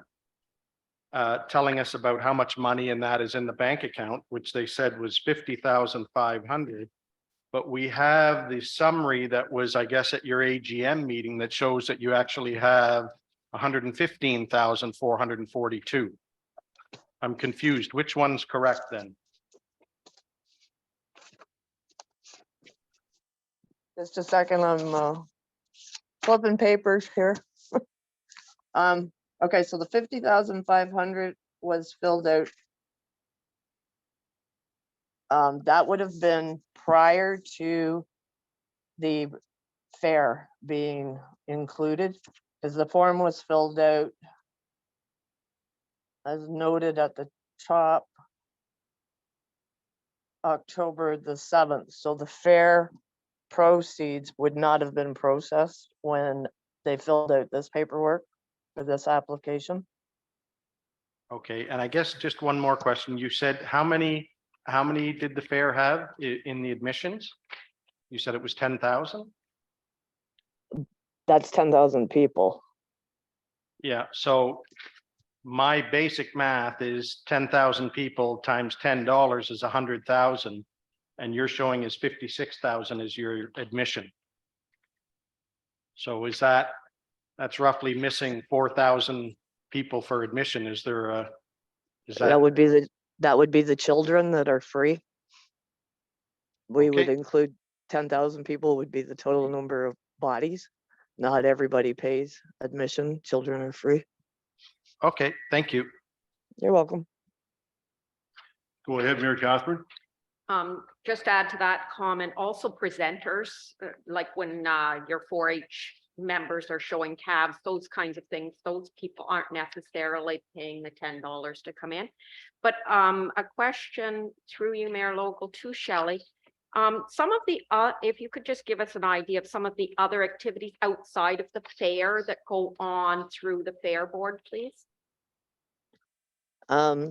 We have, in the past, the public school have used the carousel at the end of the year, the graduating class may request to use the carousel for their grad picture or for one last ride, in case they don't get back out to the fair. The children use the fairgrounds, they use the track to practice cross-country running. The children get excited. I know they have been class tours that once the midway sets up, they get to go over and have the educational portion of assembling, disassembling, the rides that they're going to spend the weekend on. The fair board, we have an upcoming snowball tournament scheduled for February.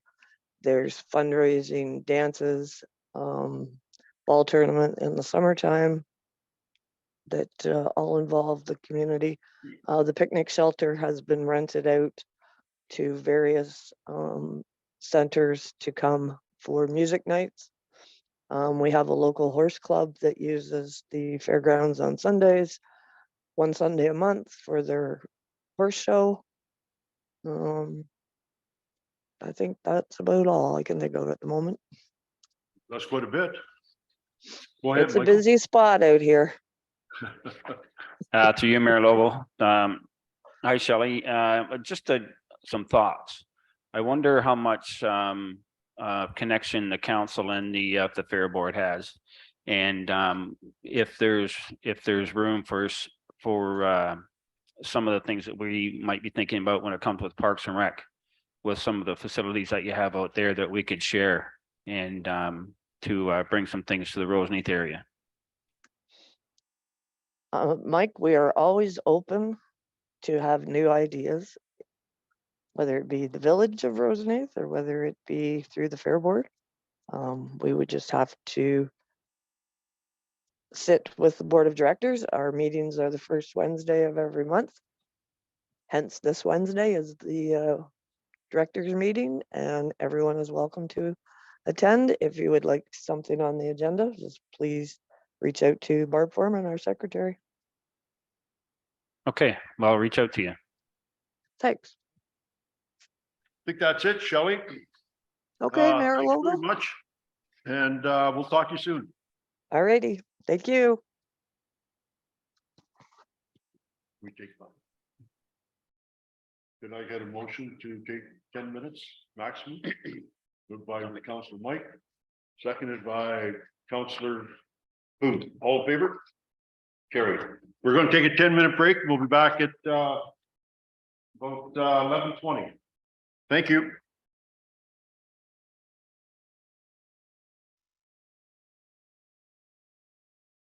Okay, we're going back into regular council or budget, I should say, and we need a mover and a seconder to go back into council. Moved by Deputy Mayor Stover, seconded by Councilor O'Neill, and that is at 11:23. Nicole? All in favor? Carried. Thank you.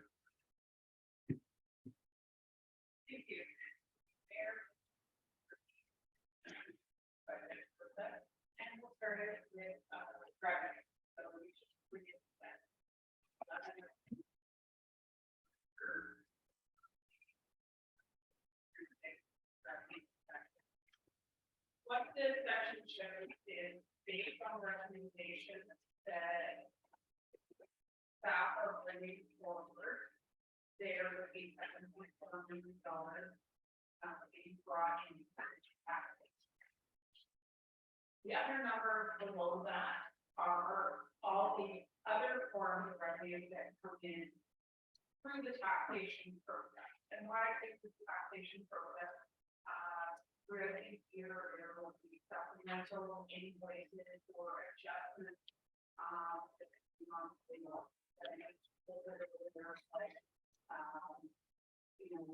building permit, demolition, so that those are the adjustments you're going to see in supplementary and adjustments. You will note that in the past couple of years that we left the supplementary at $6,000. And I believe that that was likely done as you never know what type of income. However, what I did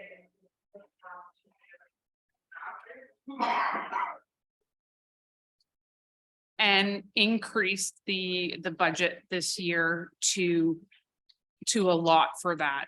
I have had discussions with both the building and planning departments that we do expect to see development slowing down. So I did not want to bring that expected level of supplementaries up to the 2022 actuals. So instead looked at, what the average has been in the last couple of years. I took the same method when looking at the adjustments. The other items that are showing on the revenues are what we call payments in lieu, or PILs. And those are amounts that we receive on properties that are considered to be exempt. So federal, provincial, anything that's government owned, there's a little bit more to it than this. However, those amounts tend to stay fairly constant. Payments in lieu aren't actually a required payment. So if at some point in time they didn't get paid, there wouldn't be a lot of recourse. However, those are regular payments that we do get from other government bodies. So you'll note that I did not change those a whole lot. The one for the county, I did take an average of the last 2 years, and that's based on a contract that we have with them. Penalties and interest, again, that can depend on how much we have outstanding as far as our taxes that have been billed but not been paid. So I have left that around the same amount based on where we were sitting for actuals for 2022. So what at the end of the day, what you'll see is if you go back to the summary that I talked about earlier, you'll see the $289,000 coming in as additional revenue, which reduces the need for the levy. So when you look at your summary, it's the very first amount on that summary page coming in as other revenues. Questions? Go ahead. Just a question through your worship to Nicole. The process, Nicole, for the donations and commitment lists, are we, in the past, we would make comments and we would, as a council, vote on whether or not we're accepting these amounts or something? Are we coming back to that, or are Yes. we to Yeah. deal with that before we move on? Through you, Mayor, sorry, and I apologize because yes, it's entirely up to council. We can do one of two things. We can vote on these each individually now, or it can be done at I know on the issue paper list, I was going to leave that to end of day 2, but we can vote on those now if you'd so choose, now that we've had the presentations. As long as we're coming back to it so that we can make comments. So if we want to leave it till tomorrow, the issue paper, I'm fine with that if the other councillors are. Should we, just a different thought, if we can get one off the list for tomorrow, I would say let's get it off. I don't think we're gonna have, we have any problems with this, the donation list as presented? Oh, yes.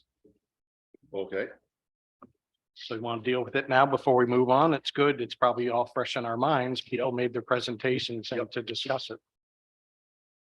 yep, go ahead. Oh, me first? Oh, okay. Thank you. Through you, your worship, to, I guess, the fellow councillors, just maybe a little update from what happened last year. Community Care Northumberland, as you see, in 2021 and 2022 did not receive any money from us because of exactly what the mayor had mentioned about the gas tax that we sort of sign over with Crammy.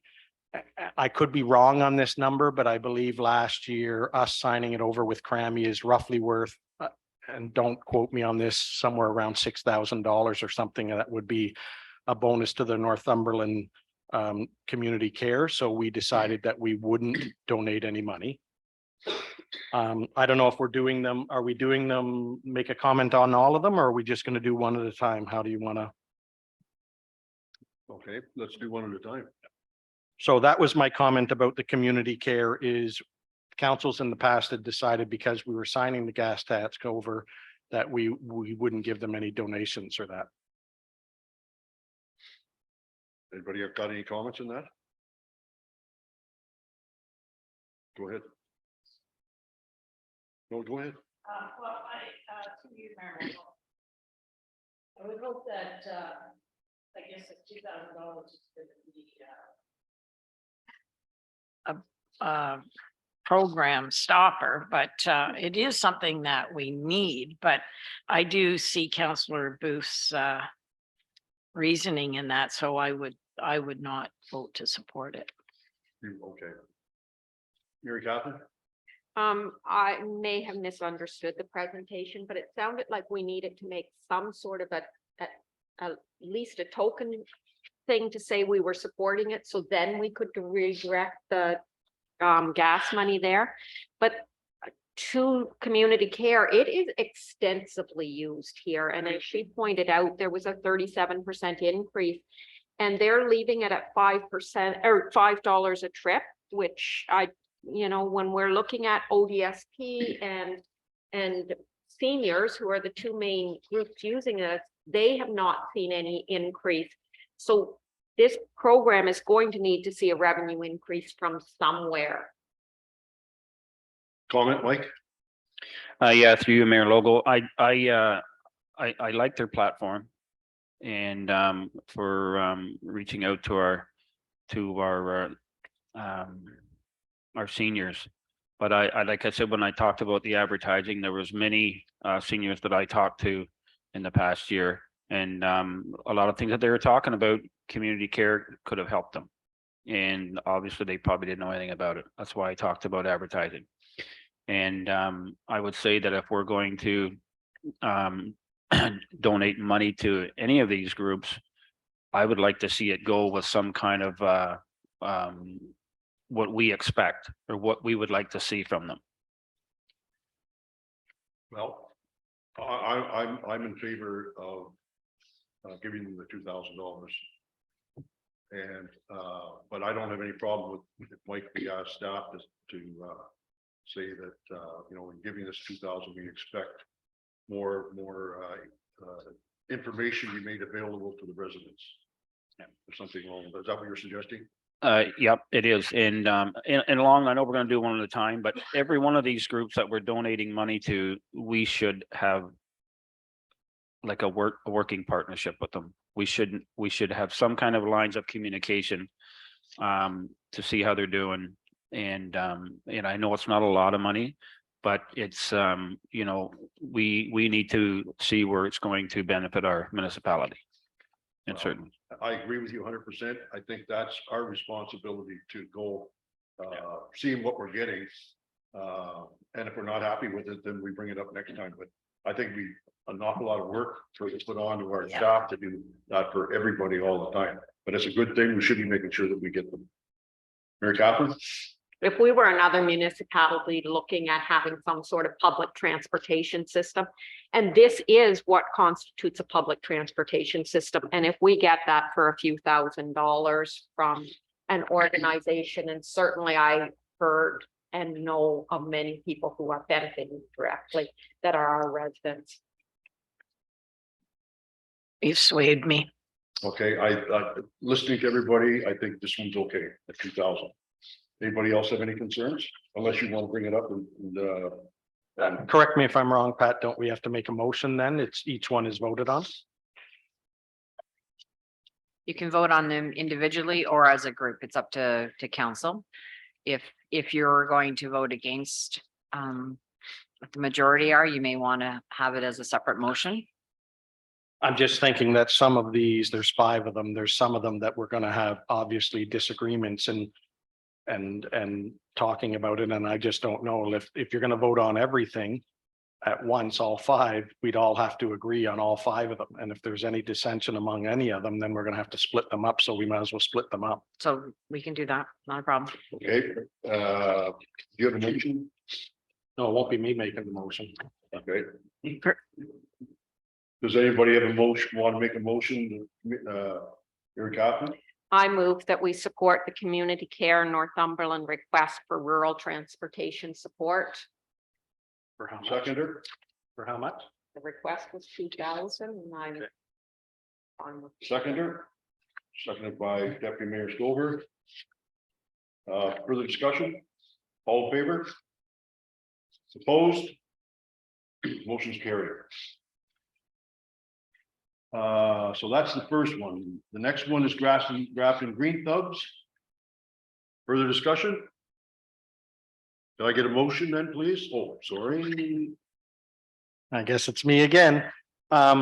Very good presentation. I was very pleased Michelle came and did that. I guess the only concern I have is they're going from $350 to $1,000. That's quite an increase. That's like double. That's over 100% increase they're asking plus. I would like to see more of maybe a gradual increase to $500, which would be a 40% increase. But that's just my point. Further discussion? Here, Catherine? Again, if we as a municipality were to put that kind of work under our Parks and Recreation Department, it would far exceed $1,000. So I think this is excellent value for the $1,000. Thank you, Mary Catherine. Further discussion? Yeah, through you, Mayor Logo. And also some of the comments that I heard for this group is they were doing a lot of their own work on their own time, like as far as, and they were putting some money out of their own pockets, obviously too, to do some of the work they were doing last year. So that's how much they take it to heart. So I'm okay with this. Further comments? Okay, can I get a motion? From someone?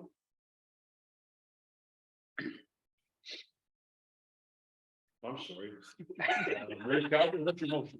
I move that we support the Grafton Green Thumbs request for $1,000. Thank you. Can I get a seconder? Seconded by Council Rainsworth. Any further discussion? All in favor? Motion is carried. Opposed? Motion is carried. Okay. 0 for 2. Cornerstone Family Violence Center, the request is for $2,000. Counselor or Deputy Mayor Stover. Yes, I make the motion. We give the 2,000. Thank you. Seconder. What, Counselor Ainsworth will second. Further discussion? Yes. And speak Go up ahead. again. Very good presentation and I would just think that the 2,000, they're asking for $2,000, which is again a 25% increase. So I wouldn't support the 2,000. I would support either 1,500 or 1,750, but that's just my opinion. Thank you. Mary Catherine. The Legion came up earlier when we were saying, and I'm not sure that there was a good job of getting the message out that we had availability, but in the case of Cornerstone and the services they're providing, the fact that we have within our municipality, well, it is on Alderville, that I would like to know from that group how many people from this from Alnwick Haldeman are there. So perhaps if we're reaching out to the Legion to let them know that this exists, I would also like to see us reach out to the Anishinaabe Quegamming, in Alderville. Okay. Just one comment. Through my past work, I do know the value of a Cornerstone, and a place like this needs to exist because of the usually places like this are utilized after midnight. So I mean, we do really need to look at that. So that's my only comment. Further discussion? We have a motion on the floor to, for $2,000, I believe, Deputy Mayor. Yes. Yeah. I'm gonna call the vote. All in favor of $2,000? Opposed? Motion is carried. Next, we have, the Rose Deep Agricultural Society and Fair Board. And their request is for $2,000. Deputy Mayor Stolberg, that's your motion. Yes, To- yes, to support it. Seconder, Mary Catherine. Further discussion or any discussion? Seeing nothing. Oh, yes. I guess I'll speak up about this one too. Just for the same reason. So they had $1,000 last year. And No, 1,500.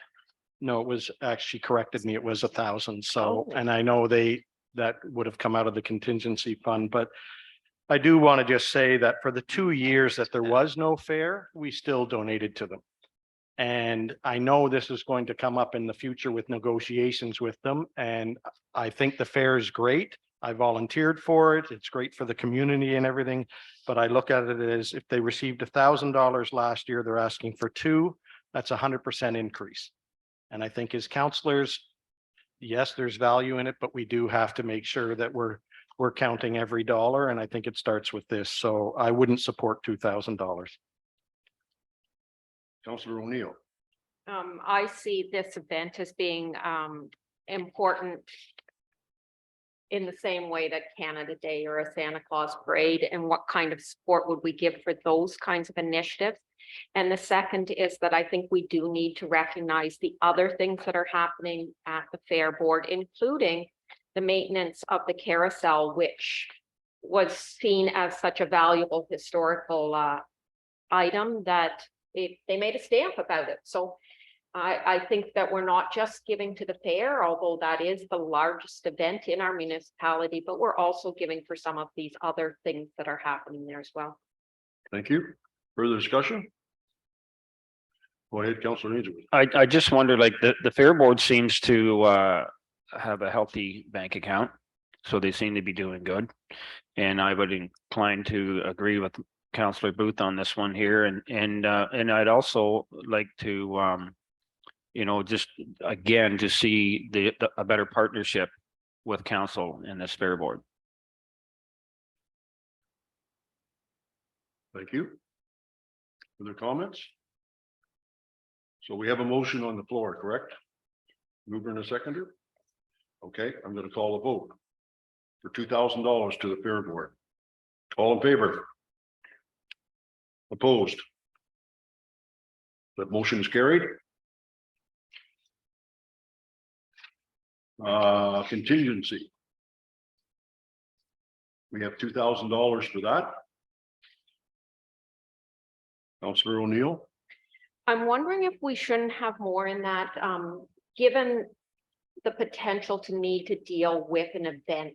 So I think of that storm at Christmas, if there'd been injuries or something that came out of that, it would be a place that council could say. Also, I do think there's a couple of groups that should be on this list that we've identified that maybe we need to include.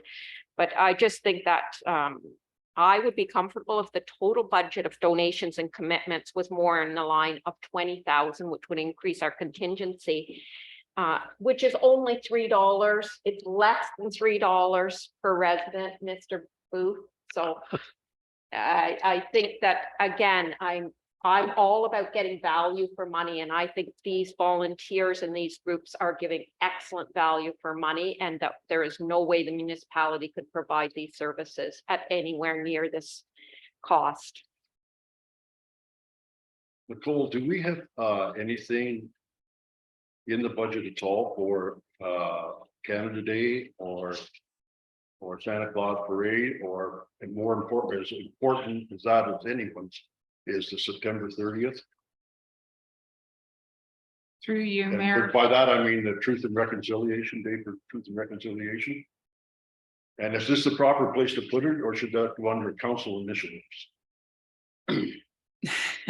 So, through you, Mayor, your question kind of has more than one facet to it. So when you're talking about Canada Day, if you're asking about money that we spend on Canada Day celebrations, that's done through our programs coordinator through the Parks and Rec budget.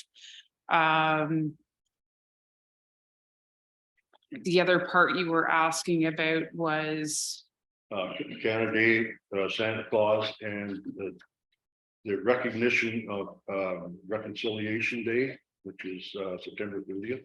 yeah, so I'm not aware of those. That's something that we could probably ask Jennifer about, but So it's you're not saying my it should be in there. recollection. Okay. And that kind of gets to my thought. Does that help you, Mary Catherine? Uh-huh. Go ahead, Councilor. Through you, Mayor Lobo, just a question. So this $2,000, can one group take it all, or is there only a certain amount they can get out of it? Excuse me. That would be entirely up to council. There's somebody's gonna have to make an application for to use that $2,000. Or any portion of it. So we don't have a rule of how much each group can get out of it. So one group would literally take it all. If council approved that. Council approved That's- that, or do you think 1,000, you want to cut it back to $500? I didn't. Well, I would say that, And the only reason I'm saying that is because I think we're making an exception to this one group that we have given money in the past. If we're gonna consider that, but to just open it wide up, you could be getting lots of applications. Nicole? Through you, Mayor, just to clarify, and I mean, I wasn't here, Councillor Booth might be able to give a little bit more history on it, but I think part of the reason that a process was put in place is so that all requests would come in at the same time, be considered at the same time, instead of having multiple applications to council throughout the year and being able to budget properly. Although I think potentially if you do increase that contingency, you might kind of counteract that in that you'll have people throughout the year putting in for those funds. But I would say maybe ask Councillor Booth, because I know that policy was put in place prior to me being at the municipality. So. Go ahead, Councilor. Through you, your worship, and you're exactly right. Council before used to have groups come midway through and ask for a donation or that. So I believe, and Pat, you can correct me if it's a bylaw or not, it was voted on that there is a procedure to follow for groups when they want a donation. And there's certain information that they must provide to us. So council put in a contingency fund in case there was a new group that came along, or for example, maybe a group didn't know, although this is the second year we've been doing this now. So I'm going to counteract what Councillor O'Neill said about, well, certain groups don't know. Well, we can't get out to everybody, so you have to take some responsibility to ask, right? So that's why we put $2,000 in there, and that is on council, because before council was just giving away money and it was like, where's the money coming from? So now we're accountable for it. And like you said, Councillor Ainsworth, somebody could come and take the whole thing if council wanted, or more than likely, we would scale it back to say, you know what, we have to have the money there. But to the point of raising this, and correct me if I'm wrong, Treasurer Nicole, how much is a 1% raise in the levy? What rough amount is that? 60,000, you said? Through you, Mayor, it's $69,090 will be a 1% increase. So I'm going to bring council's attention. If you go back to 2019, when I started on this, we were at almost $46,000, which is almost a 1% increase to the taxpayers for council to hand out money to some of these groups. And I'm very proud of the fact that now going into we're down to $15,000 something. So I know comments have been made, well, it's only 1,000, it's only this, or it's only that. Well, guess what? It all adds up, right? So I wouldn't be in favor of raising it to $5,000 because some groups didn't come here and didn't know about it. That's their responsibility. I would like to leave it at the 2,000.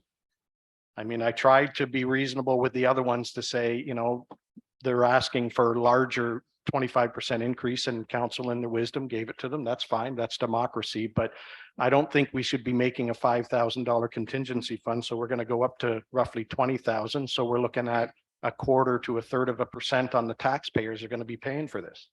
Thank you, Mary Catherine.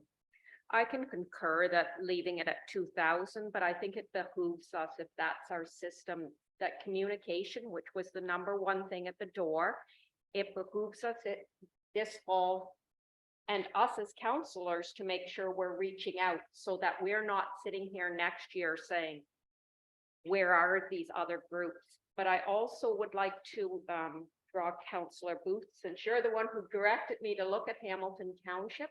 I find what they have done with their grants very, very interesting, because they've looked at goals and that they're like, why are we giving this? And so it's not coming forth on their budget as organizations, but rather as categories. Probably could dig that out and look at it. Any other further questions or comments while she's doing this?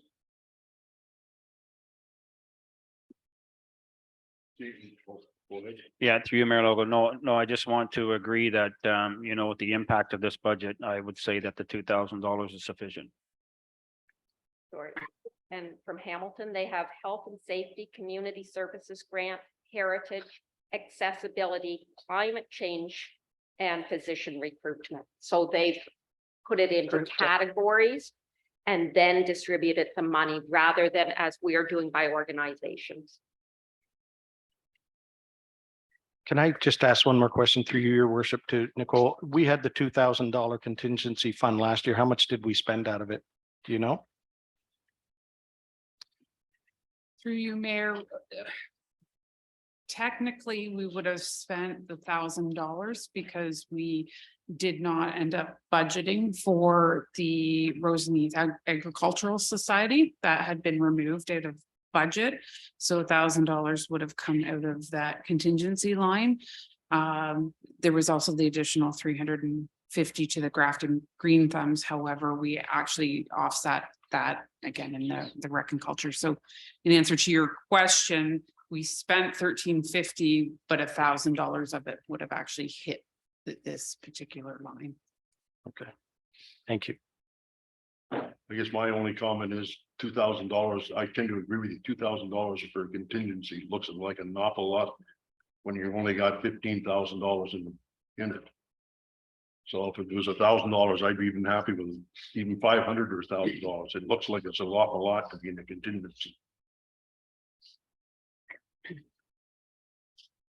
Anyways, that's my thoughts. We have a mover and a seconder, I believe, for the 2,000. Did we get a seconder? I'm going to move it to. There was no motion. Okay. I'm open to a motion. I'll make a motion that we stick with the $2,000 contingency fund. Seconder? Mary Catherine? All in favor? Motion's carried.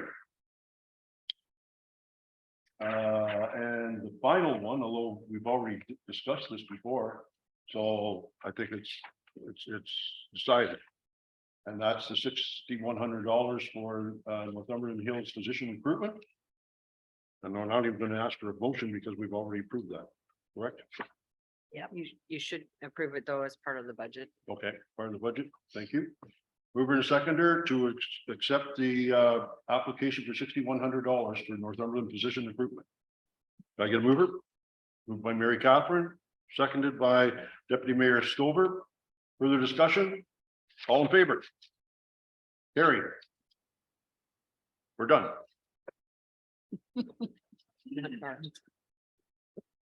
Okay, so Lunchtime.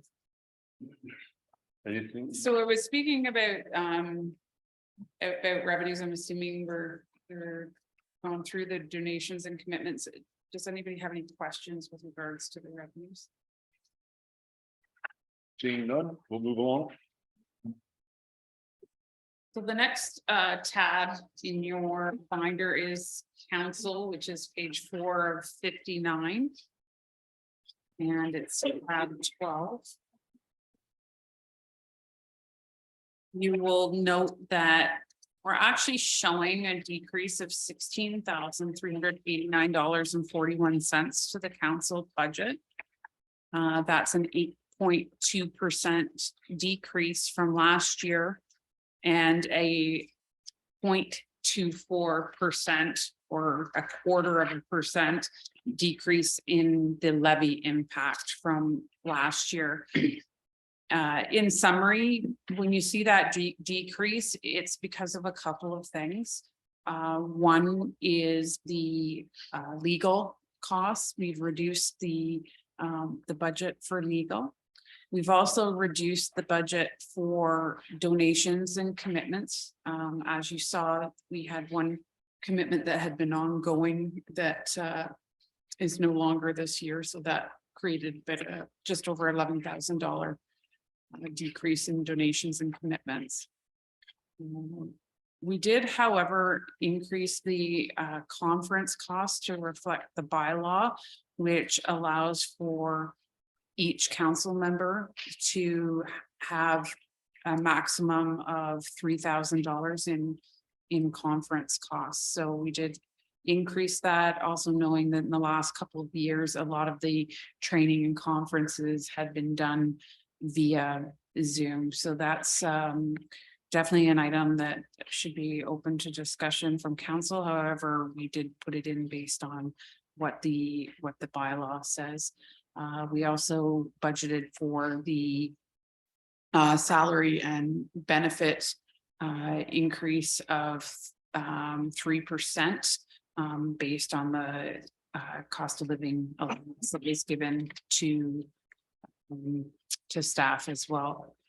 There's a number of other notes in there. There is one issue paper that has been prepared by staff.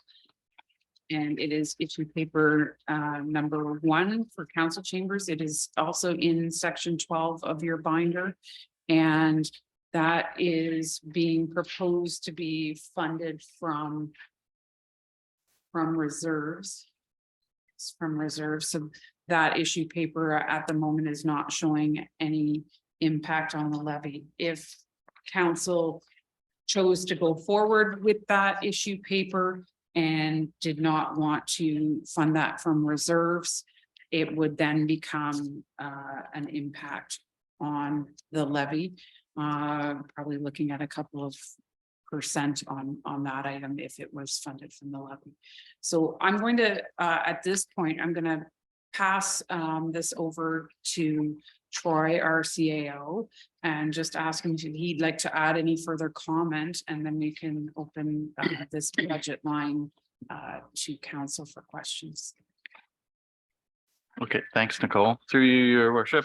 I will make one note. You see in the 2022 actual of telephone and cell, there is a journal entry that has to be done, and that it's $5,700 that should go up to training. So, so just so you're aware of that. A few things that I'd like to point out is for council special events, we did raise it to $6,000, and that is for staff appreciation. It hasn't been done since, I believe, 2018. So the township is behind in it, so we need to get caught up with staff appreciation and recognition awards. Also, the account just below stationery supplies, $2,500. That is just to have, you know, mugs, pins, or whatever. So when you do go to conferences, you're able to take something to present to, you know, speakers or whatever it may be. Just represents the township well. And I'll just provide a little more comment on that issue paper for $150,000. There's been really no upgrades to council chambers since I've been here in 2012. it's up to council whether you feel you need it or not. We did buy new chairs at the end of 2022. We did provide some audio, and it did get us through that pandemic. However, our IT personnel did a great job, but I do think it needs to go to the next level. So we want to make sure that we don't have any issues, because we seem to be having audio issues on a weekly basis. So it'd be nice to get it done professionally. I did put in there for maybe desks, many of these desks are falling apart. So the idea was just to have a design done for council chambers. So, but I will do my best to answer any questions. Mayor Catherine? You did mention about the telephone and fax, and that number had jumped out at me, and I actually thought it was the computers hadn't been properly allocated, where there was 7,000. And we did actually get our computers. Is that still then an outstanding bill? No, everything was was budgeted. So this is just a journal entry. When we had some training done in 2022, it was coded with the wrong number. Just one number was off, so it should move up. So everything. I'm looking on the next page, on page 5, where we budgeted 7,000 and nothing is showing as actual for December 31st.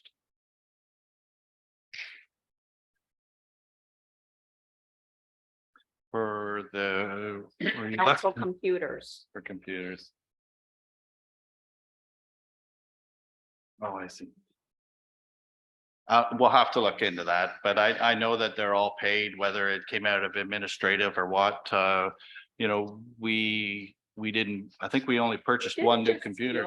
No, I think we only purchased one computer, and I may have put it through administrative instead of council. So Okay. we didn't have a lot of cost for the transition.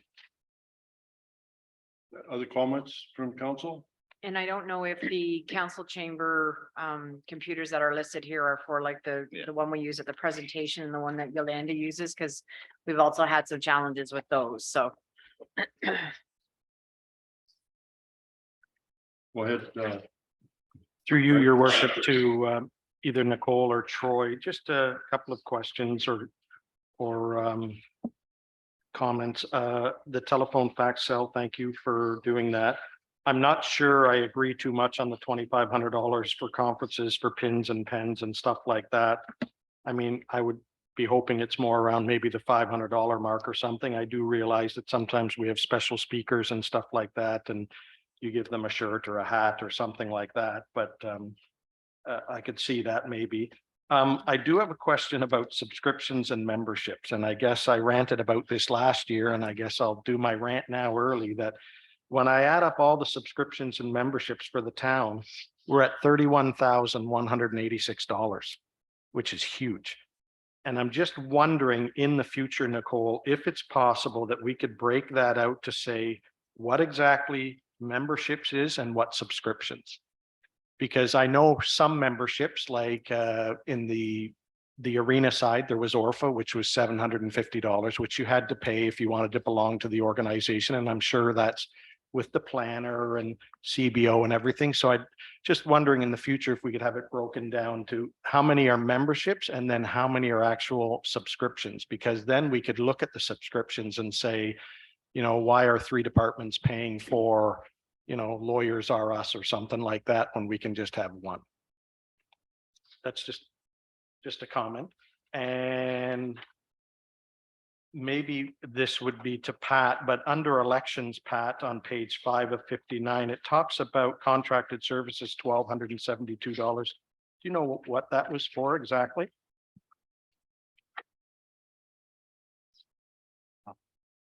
Or maybe, Gloria, What was it under? 717. Not a big So- deal. No, so we have contract services with for the elections for IntelliVote? IntelliVote. And then we also had contract services for trying to think what their new name is, but DataFix Okay, Okay? So- So, oh, go ahead. that's fine. No, that's good. Just Yeah. wanted to know what it was because there's two budget lines for the Yes. same thing, but that's fine.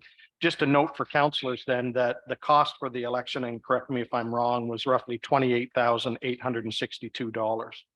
So that could come into play years from now, as it did in the past with if some council members, and we have to discuss whether there's a by-election or whatever it is, that 28,862 wouldn't matter, Pat, whether we were voting for one position or we were voting the whole array, right? It would be roughly the same amount. Pretty close because we still have to go through the same process if we're electing one position or if we're electing the 5. Yeah, and the postage and everything is all the same. So just a note to other counselors, it was almost $29,000 for the election. Okay, thank you. Just the other thing too, is we put money aside every year in the budget for the elections instead of having one big hit Yep. every 4th year. Yeah, that's good. I'm gonna go next and then we're gonna switch it around, keep going differences. 2 or 3 comments. First of all, the $150,000. Troy's mentioning the desk because he started in 2012. I was here in 2010. They were fairly worn out prior to that too. So we've got our money's worth out of them. I think they have to be replaced. I'm not saying it has to be done this year. But my other comment on it is the audio in here is, for me, it's embarrassing because it seems like, although Yolanda does the best efforts, we're always 10 minutes late getting started, and that's strictly because of that. And I know we can do better. So one other question, that where was this coming out of the modernization?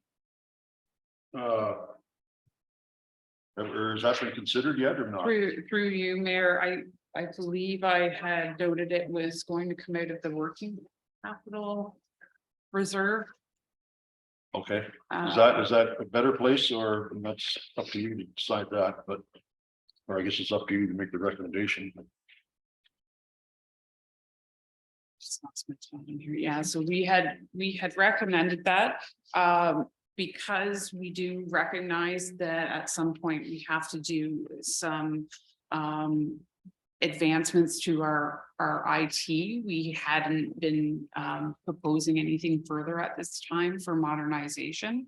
Okay. And however, part of this could potentially come out of that modernization funding as part of the the electronic portion of the increase to audio.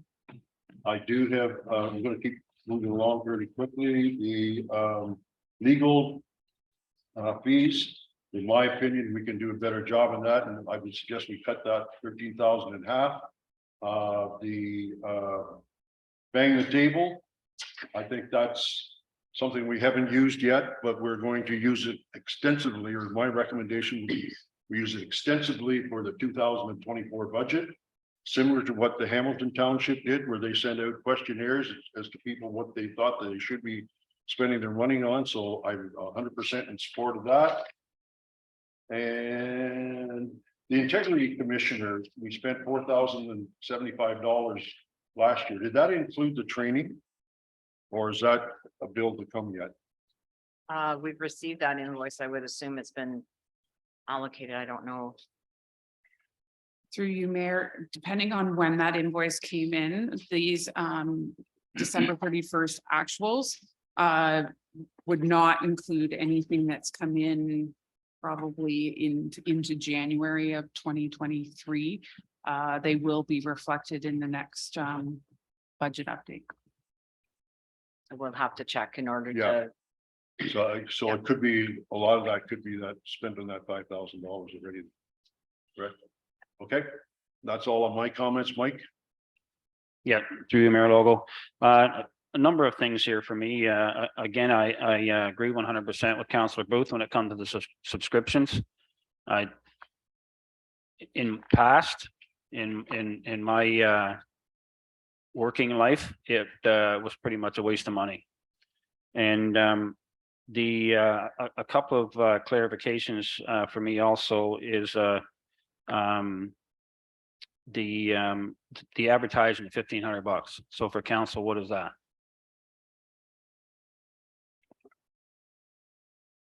that for council? It seems to be in everything. Yeah, through you, your worship. Yeah, that is usually just for the township for tourist guides and stuff like that. For advertising in magazines and stuff. So that's usually what that comes out of. Christmas messages. yeah. and stuff like that. Okay, so our that's $13,000 legal fees. That's the same one that I'm questioning. Yeah, Yeah, and that could be any kind of legal issues that legal advice. Any kind of issues, it's more of a safety guard to have, and just in case, it'd be nice if it was zero, but as you see in previous years, we've had a larger amount in there, so we did reduce it. Last year was a good year and we didn't spend it, but it's more of a safety net if needed. But that number can be anything, and if we go over, we just do a report and come to council. so the only reason that it clicked in my mind is that overall in the budget, it's about $72,000. So it's not, it's like there's 13 here and there's 6 or 7 there, but literally over the whole thing is $72,000 for legal fees. I would say if we're spending that much money in a year on legal fees, we probably need some training and some things. So, and saying that, And if I can just interrupt for a second, I think when we talked last week about the planning one, there was an extensive one, a fair bit in one numbers for legal fees again. And I think I had stated, and maybe that we need to really look at legal fees in general and see if we can't reduce those. And you're saying $80,000, I didn't mean it for 70. So, for example, in the planning, council had asked staff to get a legal opinion on a certain topic. So when that happens, then that fee is charged. So if it's a planning issue, it goes to planning. Yep. Doesn't necessarily go to council. No. And sometimes it's better for you to ask the question prior to making a decision than making a decision and then have to end up in court supporting it. I do agree there should be a number there. Yep. But we shouldn't be spending $72,000 on it. Okay, rental fees and donations is $15,000 also. So I know where the donation part in, but what's the rental fees? What part of that 15,000 is that? Go ahead. I could answer that, maybe Nicole. It used to be in the past, I believe, some groups, for example, the Grafton Green Thumbs, and that's why I asked about the arena. They used to get donations in kind, which was free rentals of the arena or of Centerton or whatever, and council would allow that, but it has to show somewhere, right? So we would take if we gave them, for example, to rent the arena for the day is like $500-600 or something, and if we gave that to them for free, then it would have to show up somewhere. Is that correct, Nicole? That would be my understanding as well. Okay, well, that makes sense then, but you're right, it should show somewhere. Right. So the $150,000 for redoing our council chambers, I'm totally against that. With the exception of the audio. Because I've been on the other end, because I've had to do a Zoom meeting here once and I could hardly understand anybody. So I agree 100% that we need to fix the audio, but I'm totally against fixing maybe a few plugs on the floor or something like that, but $150,000 to renovate the council chairs and benches and stuff. I just don't see it in this budget is outstanding. It was a headache to go through it. And for $150,000 here, I wouldn't support that, but I would support fixing up the audio. Give an idea what the audio costs. In discussion, Yolanda did some work anticipating that this would come up. So we were looking at 50 to 75,000 to do the audio professionally. Is that like 3 quotes? We'll get 3 quotes and it'll come to council. So Okay. we've had some dealings with previous companies before, and we're looking at that type of number. So, but and after we get 3 quotes, could come in at 25,000. So, but that's to be safe, it would have to be at 50,000 for sure. So, Yeah. At some point, when we have to make a decision on to make the township here accessible, maybe then you could try to figure out how to do something with the council chambers, but right now in the budget, I couldn't support it. Mayor Gaffney? I think many of my points have been raised, like Councillor Booth, I think 500 would make more sense than 2,500 for our supplies for conferences. Having said, being seated next to our deputy clerk here and watching her try to do the wiring and get things to connect, I think perhaps, and I'm no expert, but that piece in her laptop needs to be immediate. And then the other pieces of how to overall improve it can come forth as part of a comprehensive communications and technology upgrade. I'd like to see that as, you know, and again, we're back to, we haven't had a chance to look at our strategic plan, but I think that needs to be in there. So I take your point, CAO Gilmore, that we might want to say that we want 75,000 overall. There in case, but I really would like to see this coming back as part of a comprehensive plan rather than a piece here and a piece there. Go ahead. Deputy Mayor. Through you, Mayor Logo, I would suggest we keep the legal fees at 13,000. The other thing is special events, the Christmas events. I do realize the recognition is something important, so I'd like to shave a couple of thousand off the special events. The bang the table, I must say I have heard bits and pieces about what that involves. I guess I need to be a little bit more educated on that program, but it's a significant cost. See other, getting back to the audio, do we have a reason? Do we know why it's not working? To you, your worship, I really don't know. I'm not an audio guy, so we just need a professional, people that do this every day to come in and you know, rewire it with proper microphones and stuff. And again, this was I won't say a last minute job to get done. It was a rush job to get done during COVID and stuff, and we were able to get through. But now it's time to revisit it, get it done professionally. We are continuing to use audio and be virtual or whatever. So it just needs to be done professionally. So.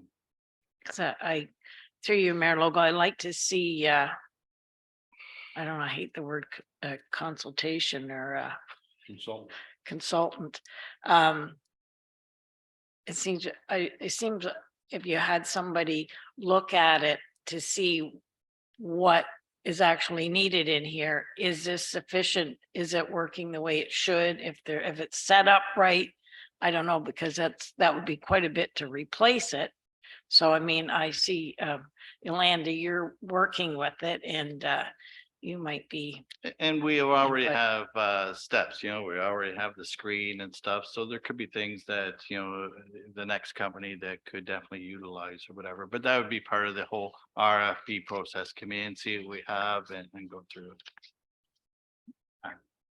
And the other thing, we did have somebody come in that deals with audio to tell us what the problem was, and Yolanda probably could address it better than I, but that individual, it's a challenge with the equipment that we're working with. So Okay. I don't know if Yolanda wants to elaborate on that, but. Yeah, sorry. Through you, Mayor Local. So we did have actually a couple of consultations with different audio video people who did come in. One is our own IT person and another was an outside source, just to see what we could do to fix the audio and make it crisper and clearer. There are definitely issues with the equipment. So the equipment is very outdated that we're using. The laptop, for example, the wires. We did have, you know, all of this set up during COVID just so we could do online meetings and that kind of thing. But it was done in-house. So there wasn't a lot in the budget to, you know, have a top-notch system. So we are using some older equipment that does need updating. And our IT professional has even advised us of that as well. Thank you. Any other further questions or comments? Go ahead, you got them. I know we've talked about this before, but I think it needs to come and it needs to happen. It's a communications and technology committee. Whether that's an ad hoc committee or a standing committee, it's many other municipalities have it. And it allows us to tap into the expertise in our community. We have, I'm thinking of my experience at the library where we were working with people from 89.7. And now he's roped my husband in and they've been in doing some things. So there's someone living in our community that, you know, if we could get a connection built there, they have expertise that are going to help us, you know, probably for free. At least for their guidance, if we were to have a committee that allowed them to provide that to us. I think, I could be wrong, but I think we give approval to do that in our 100-day plans, did we not? We I discussed could be wrong, didn't it, but we didn't have at that meeting the discussion of potential new committees, and I think it does need to come back as an agenda item for potential new committees immediately after budget is finished. But, you know, and whether it's an ad hoc committee that's Okay, I agree with you 100%. I'll leave it there. Yep, thank you. Okay, anybody else got any further comments? Okay, we'll start from the top, and if I miss one, please let me know. The first one was capital budgets for $150,000. I'm getting the impression that we want to cut that in half, but if somebody else can make a motion, then that's fine. Go ahead. That's one of the issue papers though, and aren't we dealing with that tomorrow though? We're dealing with the issue papers all tomorrow though, right? Through you, Mayor, it is one of the issue papers. Again, if you choose to do it now, I mean, that would be up to council, but I had left it to day 2, just so that you That's fine. could see everything that's in front of you. Do it, then that's- Well, my suggestion would be leave the issue papers, the big ticket things to tomorrow, but the other budget lines that we all talked about to pass those so that they can go through with whatever changes. And then tomorrow we come back to the big page of all the issues. Well, there's a couple, I think they've got a couple of differences of opinion. Yeah. The first one is the legal. I say we cut it back to $6,500, but there's a difference of opinion, so can I make the motion to for $6,500, or do I have to step out of the chair? You should step out of the chair, Okay. I'll make the motion, we cut the you're in the chair. which means you're in. They just wanted to exercise.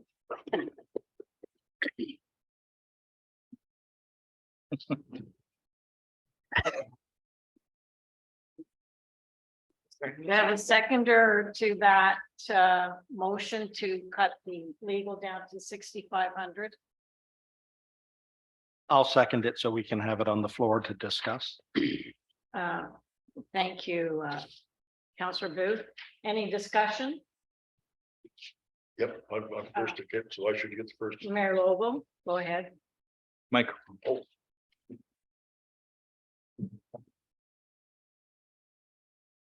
I believe that the $6,500 is used for, I believe a lot of it, if most of it isn't used for industrial relations issues.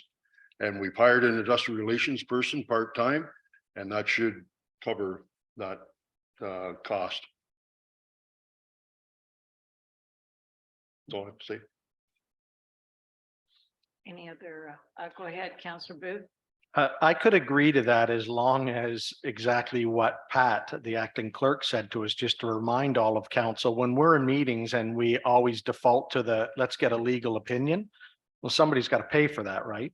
So I agree. In a perfect world, like you said, Troy, it would be zero, but in this reality we live in, we as council are always looking, well, let's just make sure we're okay and let's get a legal opinion. So either way, even if you put it down at that amount, Mr. Mayor, that's fine. And if we spend more than that, then we're going to have to do an issue paper, or we're going to have to do an explanation on ourselves of why we went over. So you could pick 5,000, 10,000, 20. it's one of those things, we don't know what legal issues are going to come up. So I will agree to that amount, but just wanted to remind all counselors, when we start passing it off to legal, we're talking out of two sides of our mouth, right? Counselor O'Neill. I'm personally good with leaving it at 13,000 because I'd rather it be there and not be used than us needing it and it not being there. But if I could, to our treasurer, is there a point when something like legal gets all pulled in and say, what are our legal costs across different departments? Would we be better to use a retainer system or an on-call system for the use of lawyers? Like, is that something we look at once in a term, or how does it work? Through you, Mayor Logal. or- No, it isn't.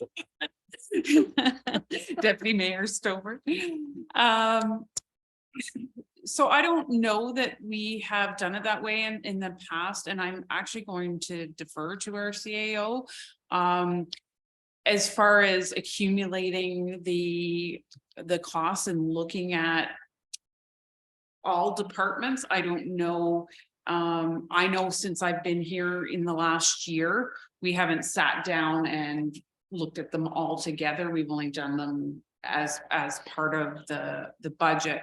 What I can say from this last year when I've been here is the administration has been taking the initiative to say, we call a lawyer in advance to get an opinion, which will cost us less now than not asking for the opinion and ending up in a I situation where we have the legal concur. costs. But I will give our CAO the opportunity if he wants to add anything. Sure, through you, Madam Worship. We do have a plan, or I do have a plan for 2023, and that's looking at shared services. Now, I do know that the county does have a legal team now recently, so that could be an option that we pursue for maybe the 2024 budget. I do know that they just needed some time to make sure that it's a position that is of value for them. So we are all about shared services when we can, and if it fits. This may be one opportunity that will fit for our 2024 budget. We just need to get through 2023. So it's on the books to, as I said, to explore that avenue for our next budget. So, Thank you. Counselor Ainsworth. To you, Deputy Mayor Stover. Again, I would just like to see the legal fee on like a one line item for the budget instead of 13,000 here and 6,000 here throughout the departments. I'd also like to see, like, how much have we spent in prior years? Like, this is $72,000 high or low. And I would agree to the $6,000. But I would like to see it as a one line item for the budget. Not just throughout the budget at different departments and different numbers.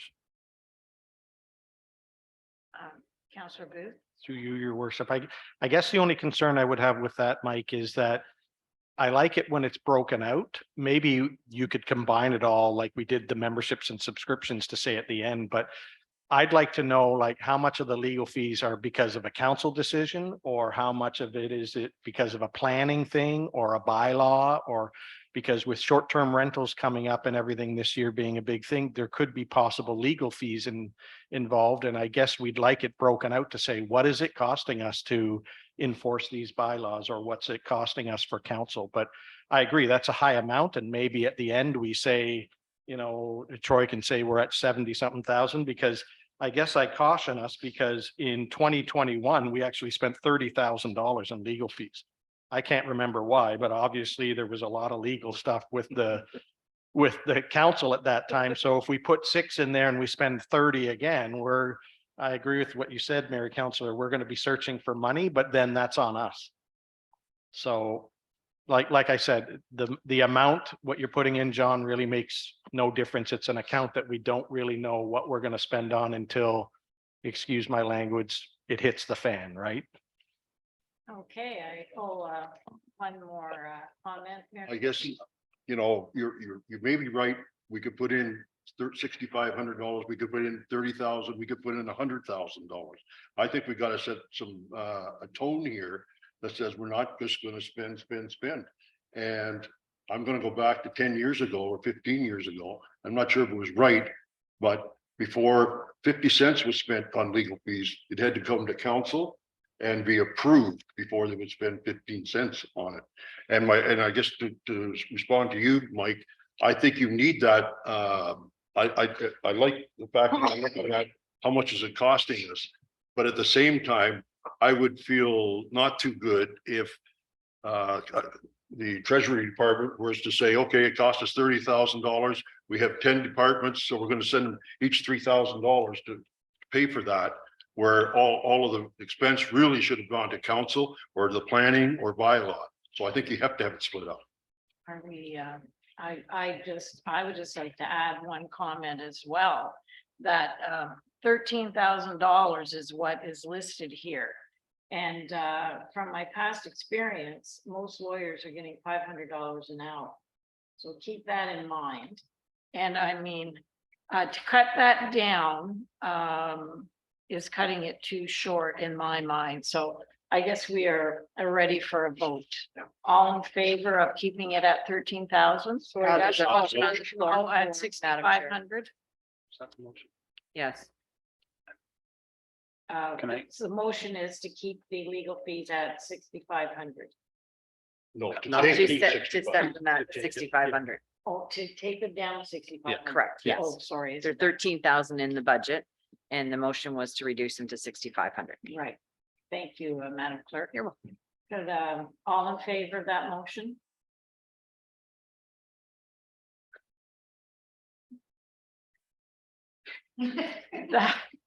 That motion is carried, so the legal fees now are again 6,500. Right, Yep. and you should ask if any members are opposed. Are there any members opposed?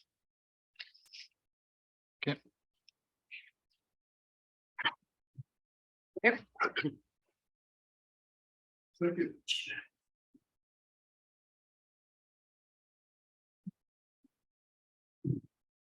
I think that was all the controversial ones. Other than the pins, the stationery and supplies. Yeah. And the staff on the staff. appreciation. The 6,000 for staff appreciation, then 2,500 for the supplies were discussed. Okay, so the two of them together. Well, No, separate. separate. Yes, but back to that. Yeah, back to back, yeah. Okay, so we have, can I get a motion regarding the special events and the recommendation from staff is 6,000? Does anybody want to make a different idea on that? I would make a motion that it dropped down to 4,000. 4,000? Can I get a seconder for that? I'll second that. Seconded by Councilor Booth. Further discussion? All in favor? That motion's carried. Next one we have is for stationery and supplies for council. And the recommendation from staff is $2,500. Anybody would like to make a motion on that? Councilor Booth, I'd like to make a motion to reduce that to $500. seconder. Second by Councilor O'Neill. Further discussion? Go ahead. Through you, Mayor Logo. So I would ask that for clarification of exactly what that, so would it involve like hats, like Yeah. sweaters and Stuff like tees, that. that Yep. kind of stuff? Yep. So I mean, if we're gonna do that, like when you guys went away on Rome on the weekend, it'd been nice to be wearing our swag there, right? So if we're going to add that, then literally $500 is probably not gonna be enough, Greg. Go ahead. Councillor Mike, I don't look at it as like that. From what I look at it is sometimes you'll have guest speakers and you give them a hat or you give them a sweater with the town on it or a pin.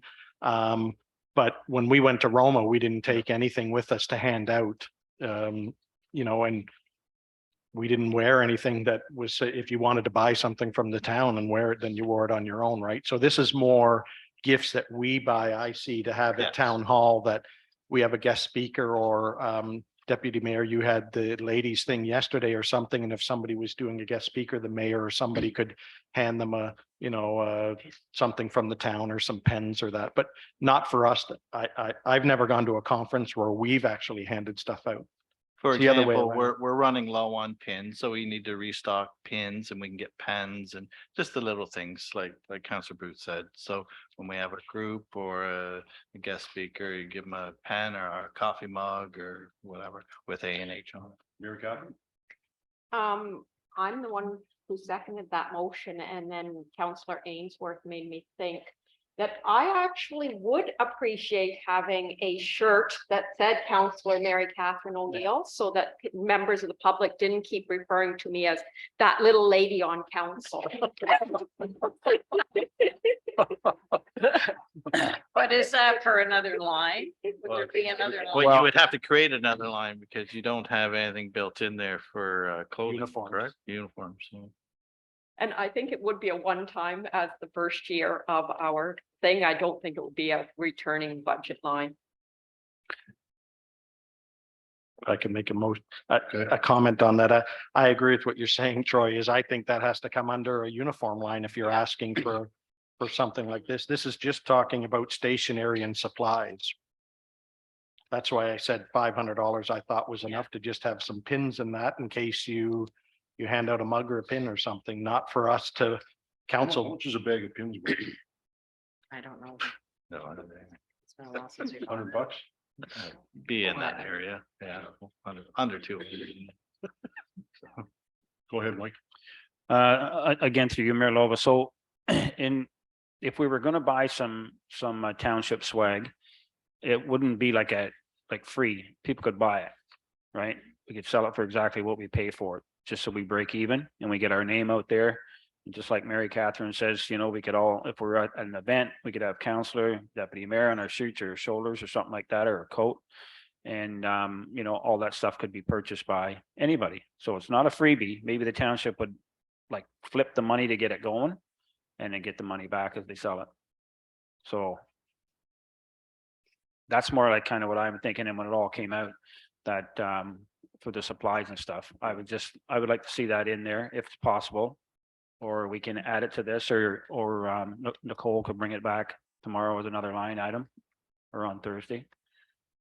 And this is for council, this is for. Well, for everybody, like if people want to, if residents want to buy a sweater and wear, Then it shouldn't go under council. Should it? we Shouldn't get, go under council, it could be whatever, but it shouldn't be going under council unless we're gonna get the. Unless review. you're talking uniforms. Yeah, well, not so much uniforms, just, There's two different things. yeah, coats and sweaters and hats. And that's something we can discuss Yeah. have to do the budget because it should be just coming in and going out anyway, should it not? As a separate program? Through you, Mayor. If that's something that you want, it would be an in and out. There'd be a little bit of administration to that. However, currently for staff, we do have clothing allowance for a number of our staff that are out in the public. Something that I have seen done in my municipal career for both department heads and council is just ordering, they're like a magnetic name tag. It has the municipal logo on it. You can attach it to any piece of clothing that you're wearing. So if you're going to a meeting or conference. Yeah. Go ahead, Matt. So we have, I don't know what the status of that is, but we did order that when council was first elected. I'm not sure. Sorry, through you, Mayor. Yes, when council was first elected, we did order in some name tag pins. I actually haven't seen that order come in. It may have, but I'll follow up on that. Well, that addresses something. Okay, go ahead. Just a comment and Councillor Ainsworth, I see what you're saying. It's just that it's not as simple as coming in and out. In my previous employment, we had that at town hall. And it has the potential to be a nightmare because when you're ordering hats, shirts and things like that, people will come in and say, I want a small, I want a large, I want this. You're going to have to buy stock of extra small, medium, large hats, pins, this and that. you've got to keep an inventory of that. And when you're selling it and stuff like that, and things tend to disappear or get misplaced, and it's like you're running a store downstairs. So I understand what you're saying. It's good. I like it, just keeping it simple. There's pens and there's some pins or something. If staff, even counselors, want to buy a hat or a shirt or something like that, I'm sure you could talk to staff. And as Nicole said, Public Works and downstairs in the arena, and that we go and get uniforms made up. I'm sure a counselor or somebody could go and buy a jacket if they wanted to or something like that. I'm just a little weary of running a country store downstairs where you can have all that, because it does end up people saying, I want a large, I want this, and then you're ordering and they don't come back, and it starts turning into, you know, a large administrative thing for your staff downstairs. Perhaps, just going along with what you're saying is, if staff have someone that they have doing that job on a regular basis, we can suggest that the people go to that particular vendor and get the thing on, the logo on their own shirt, and let them buy it directly from them rather than getting staff involved with it all. If we're using the same guy or person. That's something I guess Troy would have to comment Yeah. on. Yeah. I don't think companies like doing like one-offs. To go in there and say, I want one shirt with A&H on it, there, you wouldn't get the same deal as if Troy went in and said, I want 100 t-shirts or something. And you know why? Because exactly what you're saying, somebody's gonna have to carry that inventory. And I don't think we should be doing it, so go ahead. Troy. Through you, your worship. Yeah, I have dealt and still do deal with a number of companies that provide jackets and golf shirts or whatever. I have no problem sending out a brochure to all of council, to all of staff, or if they want to buy something on their own, that they can. So just so we can move on. I can send that out and make sure everyone's aware that, you know what, you want something that's at your own cost. I'll provide the pricing and all that. I deal with these companies all the time, so it's pretty easy to do. I'll send a brochure. You pick it out, we'll have our logo on it, and we'll go from there. We have a motion on the floor, I believe. Was there a seconder for that? The $500. Yes, it was moved by Councillor Booth. seconded. Anybody more comments? The motion is $500. Any more comments? All in favor? Motion's carried. I think there's a. Council Chambers. Yep. Mayor Noble. Yes, I'm not suggesting we remove bang the table at this moment, but again, I think that needs to be part of our communications and technology discussion. I don't think that the municipality has used it. And we've paid for it for a number of years and we have not used it effectively. So I do not want to see it come back next year where again, I'm using the word not used effectively for that phrase. I think I've had that discussion with staff already. And they have suggested that if we don't make use of it this year, we don't keep it. That's what I want to hear.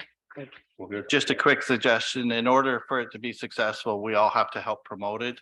It's on the bottom of my signature on my email, trying to get it out there. So as you guys are promoting the compliments and complaint form, try and do the same, promote the bang the table. It's a great community engagement forum, but we need everybody to be on board using it and supporting it.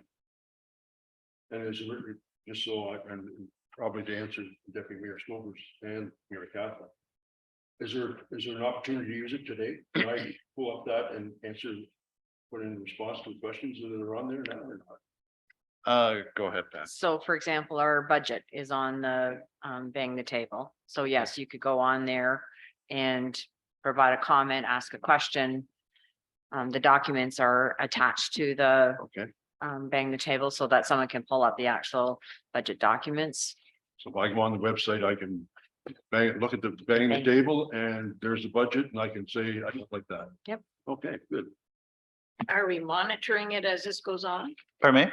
Is somebody monitoring Yes. that Yeah, today? Jennifer Steen monitors it and. today? Yep. Yep, she'll be looking at it today, but I think it may be well worth, 15-20 minutes for council to get some training on it, so you know what Exactly, it does. exactly. It's an amazing program. But yeah, we all need to be on the same page and support it. And just so everybody understands, I don't know what the county uses, but they have a similar program. It might be the same program. And Hamilton Township have either Bang the Table or a very similar program.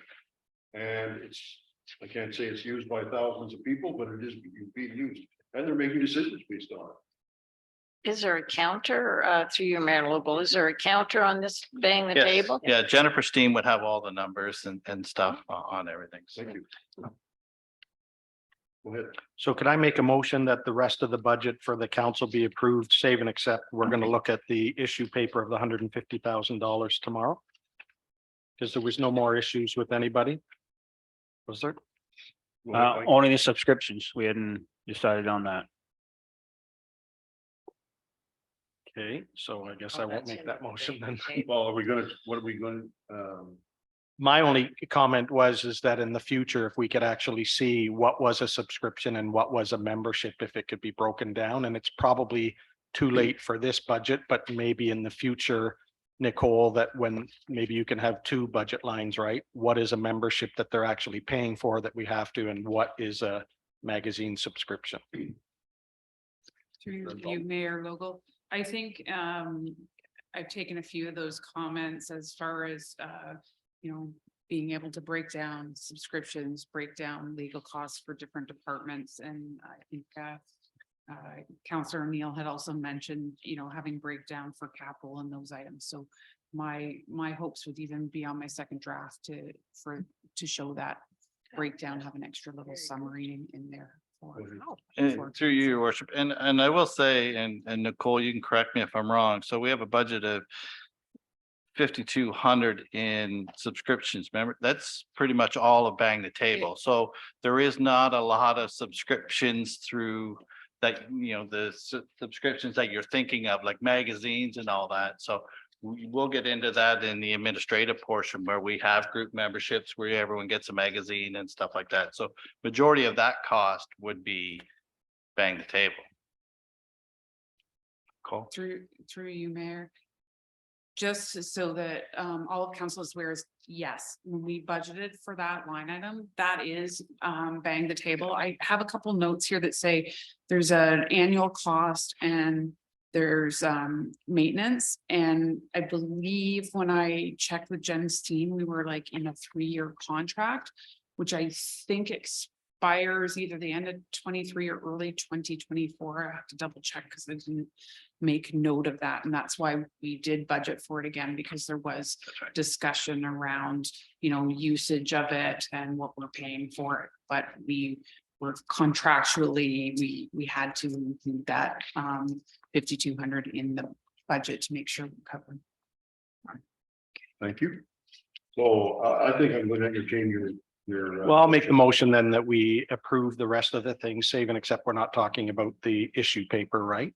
And if you could come back with that split up by the next meeting or whatever, then that would be fantastic. I wasn't going to push that on you to say next year, but if you can do that miracle stuff, then that would be great just to see, because I agree with what you're saying, Troy. It just, maybe there's no subscriptions for us, obviously, right then. So I just like to see what it is for everybody else, to see whether we're duplicating it. And like you said, Mike, people can share the magazine and we can send it on, but okay, thank you. So I'll make that motion that we just. Mayor Johnson? Sorry, it was just a clarification to how his motion's being worded. We're not actually approving any budget. This is that we are agreeing that this is what we're presenting to the public. Like, it's just a semantics thing. Like, what are we doing today with these budgets? Anyone?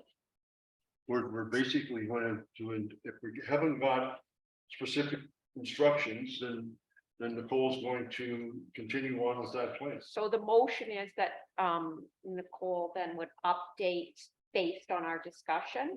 Okay, I'm good with that. It was the word approved. Yeah, that sorry. I would like. Sorry, approval's not right because it'll come at the end, but the numbers that we see and with the minor changes, then that's fine, just to move things on. Otherwise, we're going to get bogged down. Yeah. Did I get a second for that motion?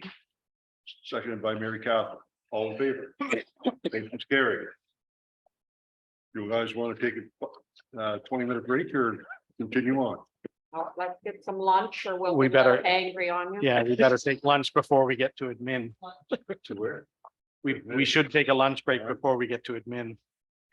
Go ahead. Through you, Mayor Logo. Before we break for lunch, I just would like to mention that I would like to start out after lunch break with Rec and Culture and Parks and Rec and come back to admin if we could. Sure. Just we have staff that won't be available later on in the day. Okay. That's fine with me. So I'm gonna ask for a recess at 12:50 and come back at 1:15. Can I get a mover and a seconder for that? Moved by Councilman Booth, seconded by Deputy Mayor Stover. All in favor? Motion's carried. We'll see you in 25 minutes.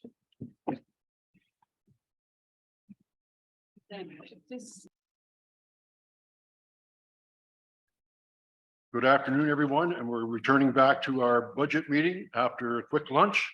And before we can do that, I need a mover and a seconder to go back into business. Moved by Deputy Mayor Stover and seconded by Councillor O'Neill. All in favor? Motion's carried, and Nicole's going to have to, we're switching up our lineup a little bit. And I think we're going to Parks and Rec. And Nicole, it's your turn. Thank you, Mayor Logo. Through you, we are now at 5.8 in the agenda, which is recreation and culture, which is tab 16 in council's binders, and it's page 13 of 59. Before we start into that, because I know I did have Councillor Booth request after each section that we have an update on the levy. We had started out with a 7.7 or 6.2 after growth. We are now at 6.01% after growth after going through the council budget. Just so Thank you. that you are aware. So Rec and Culture. The Rec and Culture budget is showing a 28.77% increase over the 2022 budget. That's an increase of $29,590.01. The levy impact of that increase is 0.43%. So it's less than a percent levy impact. That 29,000 is made up of a few items. One of which is we are staff is recommending that there be repairs done or replacement of the FCC roof. And we are proposing that a majority of that be funded through reserves. However, there will be approximately an $8,600 impact to the levy if we were to follow through with that issue paper. I'm also showing approximately $1,100 in increase in repairs and maintenance and hydro costs. 3% increase due to the cost of living allowance increase, as well as there was a small under budget of benefits in the budget last year for a total of $7,900. That's for the salary and benefits increase. We're also proposing a mail out, go out, and I'll let Jennifer talk about that a little bit more in a little bit. And that's $7,000 that we've budgeted for that. And then we're also budgeting to put $5,000 in to reserves for potential gymnasium conversion in the future at the ACC. And again, those are a couple of things that if council wants to know more about, I'm sure Jennifer can provide further comment. Just looking to see, so we did have a couple of issue papers, as I mentioned, one is for the FCC roof. And the other one is for LED lighting, and that is at the ACC as well. So those we will be including in our items to be brought forward for resolution at the end of the day tomorrow. So if you have any further questions for Jennifer, I would ask that you ask those today. And to see what else we had here. So you will see that we've put in some additional costs as well at the FCC. There is some damage done. And I just got information on that last week, I think, that there are some repairs that needed to be done right away. And I have put in tentatively an amount of $8,500 for storm damage recovery through insurance, but I'm not sure that's something I have to have further discussions with the CAO and staff, as I'm not sure what our whether any of that would actually be eligible for us to get an insurance claim on that.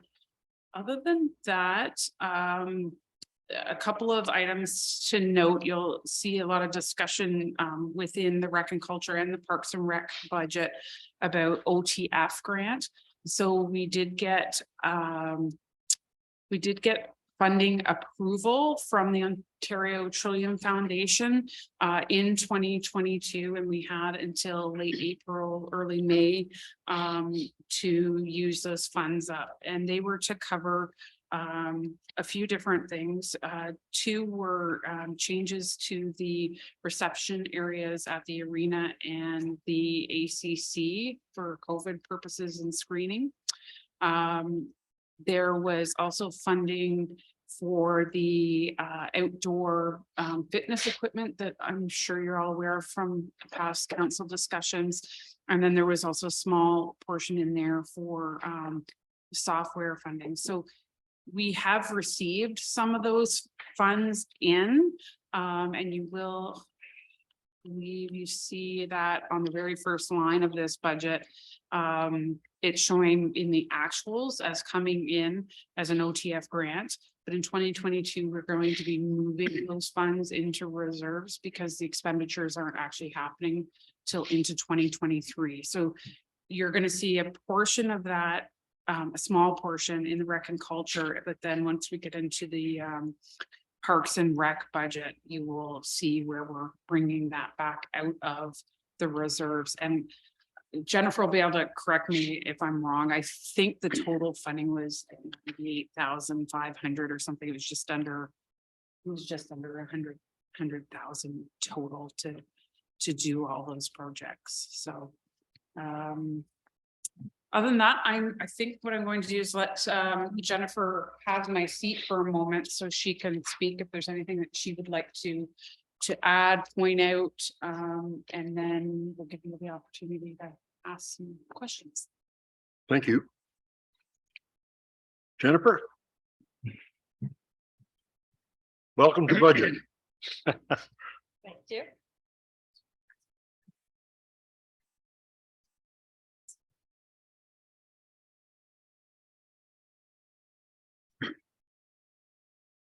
Go ahead.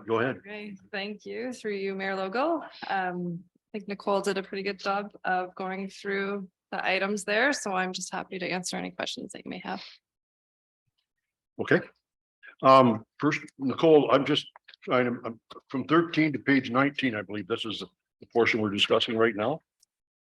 Or 13 to 18. Correct? Yeah, okay. Council have any questions or comments regarding that portion? Go ahead, Mayor Catherine. Okay, through you, Mayor Logo, and I'm actually addressing them to our treasurer, not you. I have a number of questions. First of all, I love that this is being considered as one section together. I'm pleased to see that. I The first one I have a question about is we have rec and culture programming staff wages.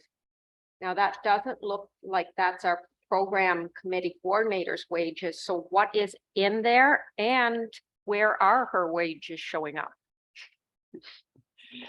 So we are actually splitting the coordinator's wages amongst 3 sections. It's split between the parks, the arena, and rec and culture. So you will see a third of just on the spreadsheet, a third of her wage in there, plus 2 summer student salaries are included in that. Okay, and sorry, Mayor Lobo. Go ahead. Further down, we have rec and culture events and it says plus admin assistance for PW. So, yeah, so that is a typo that should be removed from the spreadsheet.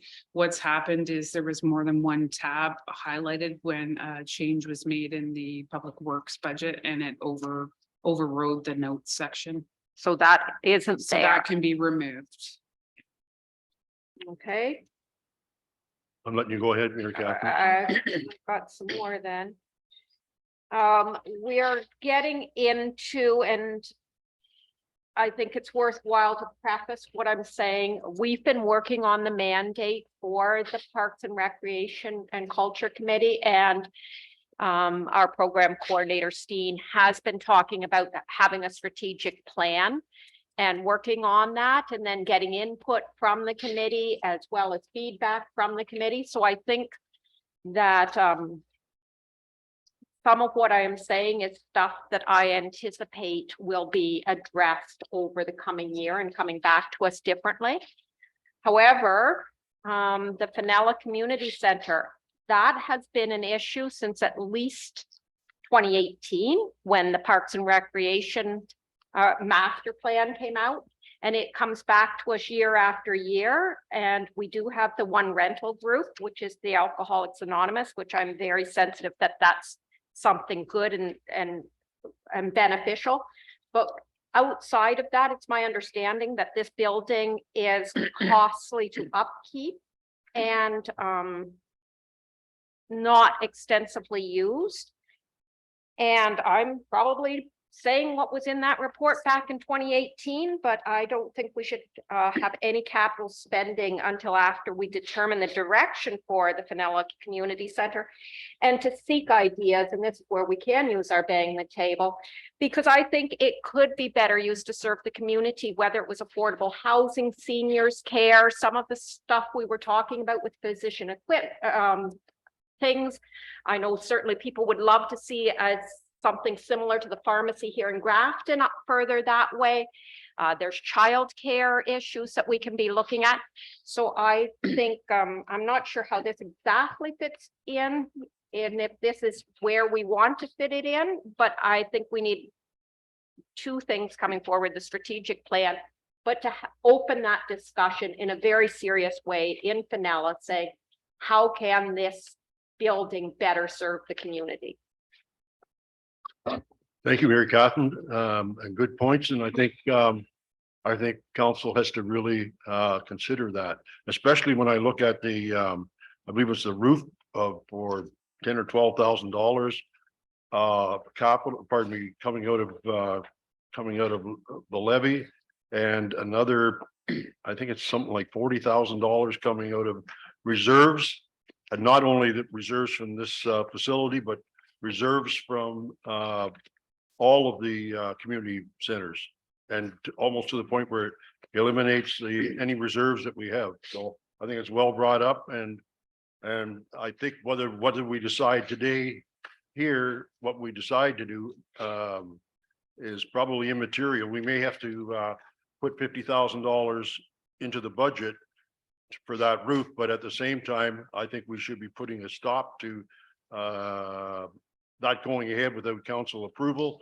until later, at least later in the fall, when we've had an opportunity to ask staff and the public as well, what's the best use of that facility. And further to that, Mayor Logo, I know that we need to have grant ready options, and that includes getting the public involved in that and having public feedback to these things. And I know that Jennifer, our program coordinator, Steen, has been really successful and an asset to us in terms of getting grants.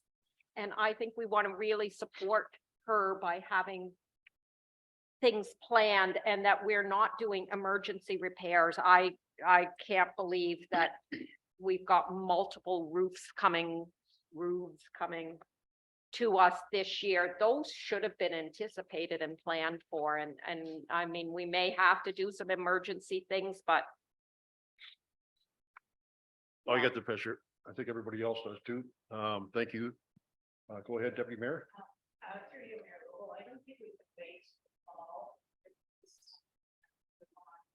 in a direction going there because we've got a leaky roof which is going to get worse. And previous council did not direct or approve. So fix it in 2020. So we're at 38,000. Now we're up to 50. But these are metal roofs. I bet they lasted longer than we have numerous leaks that are falling apart. And I have a question here with fixing at the Centerton, which needs to be done yesterday. We got 14,000 budget for that. Sure what we have in reserves that some. Because I would think there would be more than the 22,000 in reserve because this has been budgeted.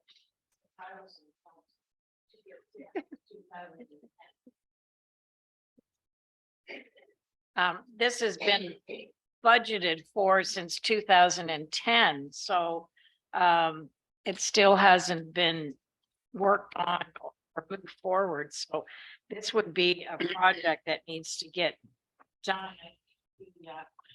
There could be potential for more than 14,000 as far as mold goes. That kind of brings me back to this budget where we have issues with the Centerton building. We have issues with Vanilla.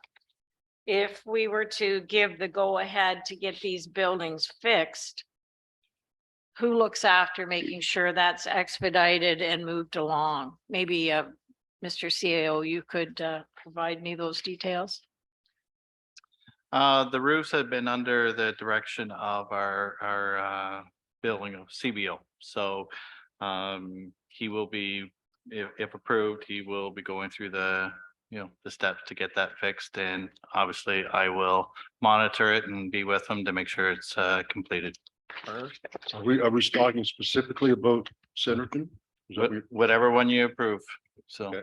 Well, if I may, through you, your worship, there's huge issues at Centerton because the roof has leaked and now I've never seen sheets of drywall kind of just going in curtains. The other thing on the wall, the other thing is the whole bathroom ceiling. So I don't know, I do know why the holes are there, but I think be looking at our buildings and bringing them up to a standard that we would live in. I'd like to Thank speak you. first of all to your Centerton issue. I was not aware of it until recently, but it sounds to me, and not being an engineer or nothing like that, but it sounds to me like there's a flaw in the design of that. Apparently, we have a bell tower that is on, sitting on the roof, and then below that is a flat roof, and snow, water, whatever can be blown in from the side, lands in that flat roof, has no place to go, and eventually starts to wear down into the building, and that's where you're getting all that stuff. And if you have a flat roof, unless it's engineered and installed very, very well, you're going to have leaks. I can guarantee you that, but the fact that there's no place for it to go even makes it worse. So I don't know if you've been aware of that, Troy, or not, but I just learned that on the weekend. Through your worship, yeah, I did hear that the whole design is not very leak proof, so there definitely is an issue, but regardless, you know, we need to get the RFP and have a contractor look at it and at least make an attempt to get it fixed. Thank you. Or even, you know, what I was understanding is to prevent the water from even getting there, Mhm. whether that be plexiglass or something like that. Because it's just coming in from the sides and you're gonna run into trouble. Whatever. Okay? Thank you for bringing that up, Mike. Through you, Mayor Logo, I want to just ask about some of the ground and maintenance stuff. Like, it seems like $5,000 seems to be the going number for them all, but I wonder what that curtails. And then, and again, the comment from Councillor O'Neill for the FCC is definitely something that we need to put together. That building. Go ahead. Anything else? Mike? I've got quite a bit here, but I mean, we're gonna move on to the arena part later. Yeah, we're not at the arena. We're just doing Yeah. the we're just doing communities. this portion Yeah. of it. And I guess just to maybe to your point and maybe to finish on with Councillor Stover by saying that the FCC and that roof and the fall, I didn't mean that we would be waiting to look at different things. I'm saying, you know, if we don't do nothing by the fall, then we're going to have to really consider whether we want to fix that roof. But I am saying that we can't wait till then. This is something that council has to make get some staff input and then make a decision. Go I ahead. just had one quick question too. Are the fairgrounds grass cutting in on this? I was trying to find where that is.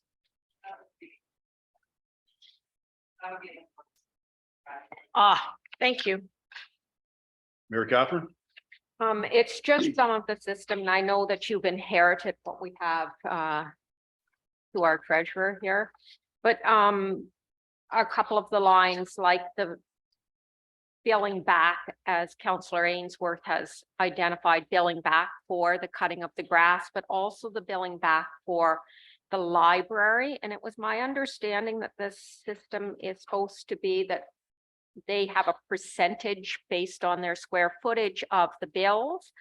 And so I think that should be showing an increase for the community centers and also an increase in the library budget, because those are going to presumably be higher next year, and that those need to be carried through both budgets. And perhaps that's true for the grass cutting and snow removal as well.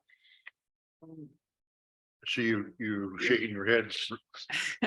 Through you, Mayor Local. I don't disagree. I mean, costs of everything are going up. We have maintained a lot of the grounds and building maintenance costs kind of at a level amount.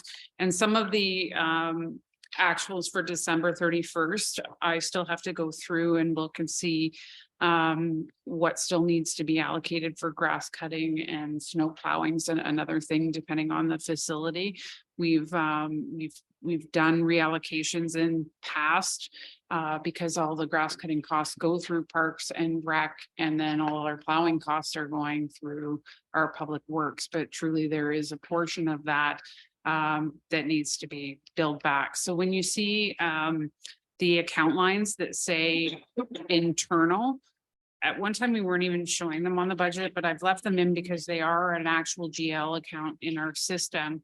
And what happens is once I do the reallocations, they go to those lines so that when our auditors go to reconcile, that they can see that the same total amounts of all these internal amounts that get charged equal out to the amount that they see as a credit back through to Parks and Rec into Public Works. So that will be part of the year-end adjustments.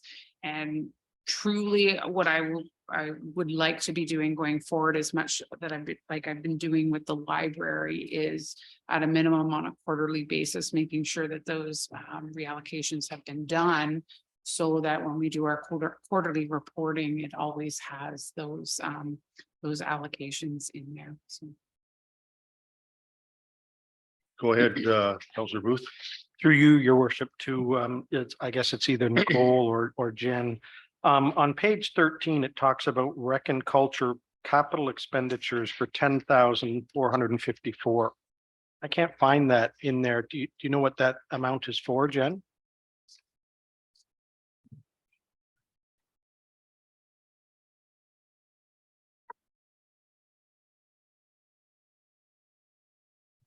Page 13, right there.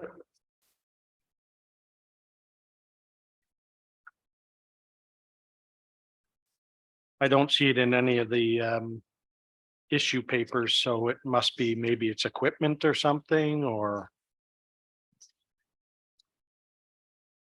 Very first one. on page 13, it's budget 760. Rec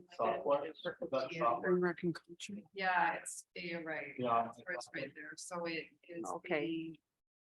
That's the amount on the very first line item that.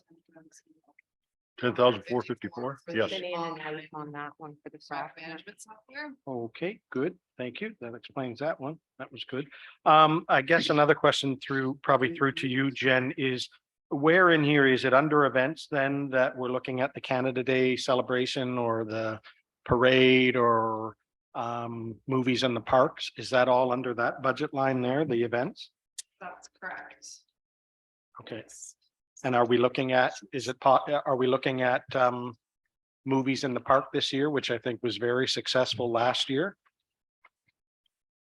Yes, through you, Mayor Logo. So we will set the events calendar for 2023. We have our first Parks, Rec, Culture and Community Development Committee meeting on the 13th of February.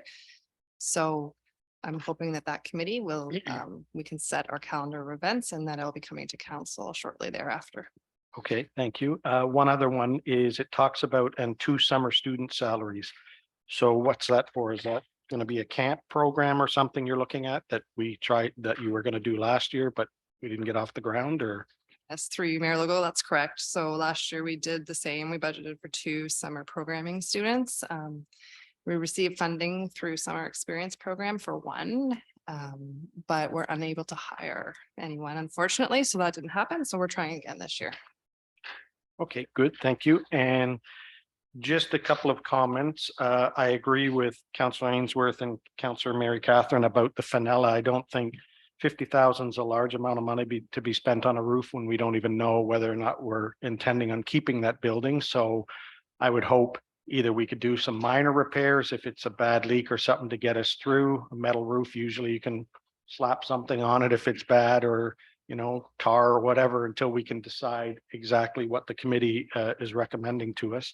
I do want to make a comment about the LED lights for the Alnwick Community Center, which is great. I guess my question for that is, that's going to replace then the lights in the hallway, the library, and the kitchen and the gym?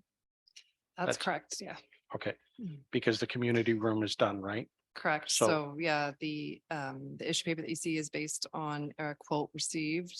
And the work was done in 2021, I believe, in the community room, and then the rest of the building was quoted.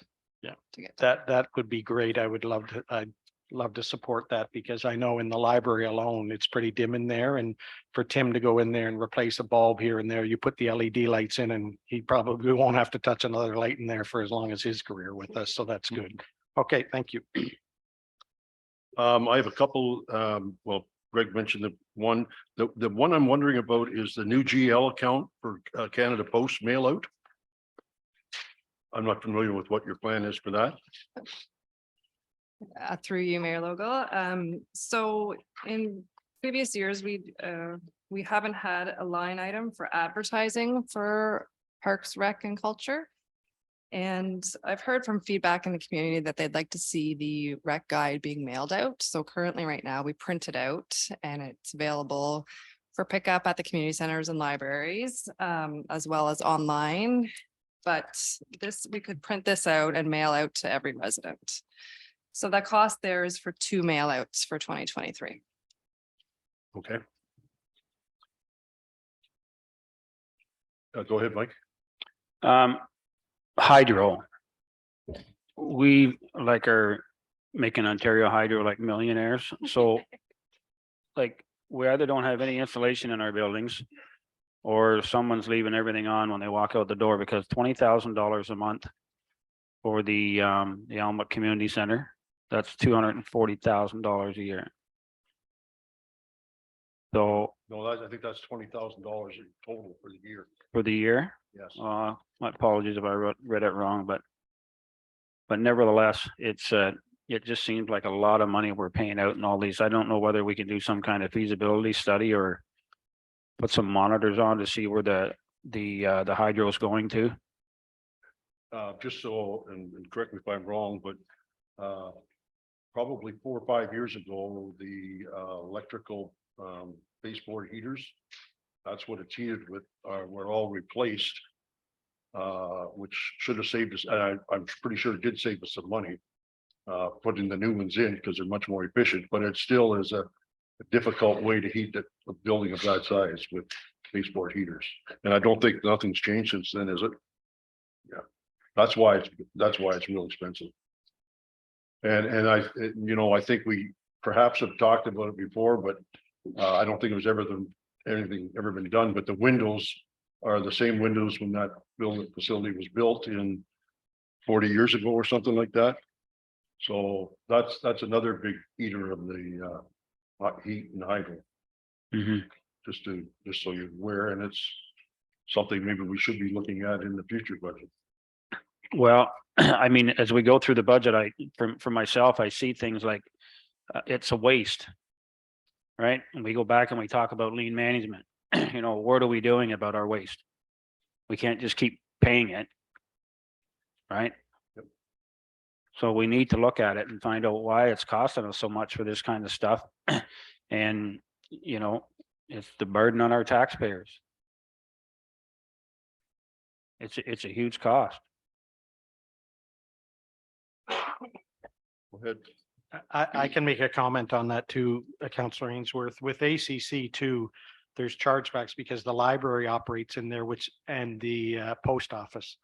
So that's why that's high, right? I mean, the post office is running for how many hours? 6-7 days a week. I'm not sure if they're open on Sundays on the library, right? But correct me if I'm wrong, Nicole, some of that cost is paid for by the library, right? Yeah. And some of that cost is picked up by through the rent with the post office. So that's why that's high. But I guess my one question is it says ACC heating fuel $65. Well, John, you were saying it's heated by electricity. So what's the $65 for then?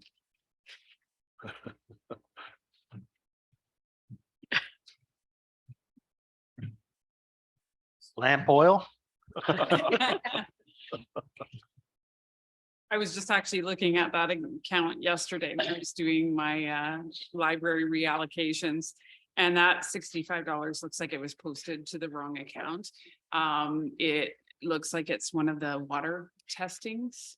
Okay. And it should be actually in the water testing. Okay, thank you. Greg brings up an interesting issue too, with the ACC and the revenues. It's showing $8,000. Or that's what our goal is. Last year, we received came in at $9,349. Do you know if that includes the post office? That's what I was gonna ask. And if it doesn't, where's the post office appear on the ACC? Sorry, you're looking at the ACC rent line? Revenue, Yes. total revenues. Right, yeah. Yeah, so that rent line would include the post office, I believe. I can double check that for you, but I would say that's what that is. More to the point where As well as, like you're saying, as well as rentals. I'm asking, yeah. I can double check that for you, John, but I'm pretty sure that that's. Go ahead. To you, your mayor. Yes, Nicole, I'm looking at it right now and it does have post office with all the other rentals in it. So the post office is included in that. I have it on. Thank you. So to go to your point, Mike, the cost of hydro and everything else, does not, even all the rental does not pay for the hydro. And, you know, historically, I think community centers can be lost leaders. I mean, but you have to supply that to the communities. But as far as making money on them, it's very difficult to actually show profit on any of them. Yeah, I would just like to see us improve that Yep, and just not go year to year accepting it. yep. Good point. Mary Catherine, your turn. Just back to my thing, I'm going back to the library and the cost recovery also for the parks and public works. Could those numbers be updated to show anticipated increases rather than being left constant, please? Through you, Mayor Logal, I just did the calculations yesterday on the library, and I believe we were billing back to the library 26,800 or something like that. And my calculations based on this year's actual usage will be just over 29,000. So I will need to update it within each of the community centers. Thank you. Go ahead. Just two questions. Now that we're talking about hydro, can you tell me under the ACC budget then hydro? Is that what's showing that the Roseneath Fair? Is that account in there that we've been paying for 42 years, but would that show in there, the Roseneath Fair, where they pay in there? So another comment to Councillor Ainsworth, that's why it's high too, because we found out this year or last year that we've been paying for the Fair Board. But I guess I have a question. Under ACC water testing, you don't have any money for the 2023 budget. Is there no water testing going on there next year? And that number should actually drop, I believe, because last year council found out that we were paying for water testing and water purification and filtering for the Roseneath Fair. And we stopped that. So, but I'm just seeing that we don't have any money for water testing. So. Yeah, and fire. So maybe you can come back tomorrow with it. Maybe it was missed or something, but those are obviously two things that, unless we're not doing it anymore.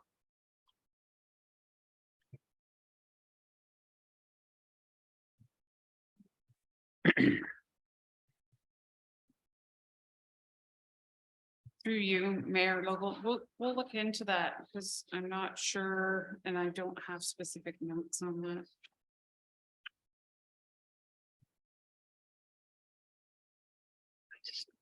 that. Through you, Mayor Logal, to Jennifer. I've lost your title.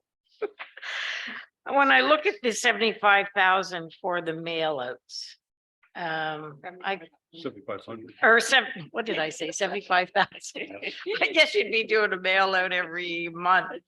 I just kind of question how successful that would be when you have social media. That's my opinion there. But that's two mail outs at they're over $3,500 a piece. And the other comment was the events. Are you putting out a list of sponsors to try to get sponsors for some of these events? So that 15,000 maybe not be what you're going to need?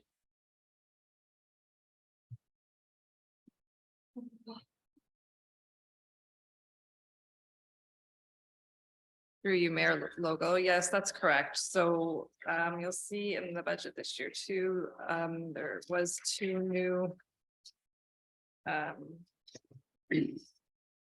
GL accounts for one for sponsorship and fundraising and one for other grants. So yes, we will be going after sponsors for all of our events in 2023.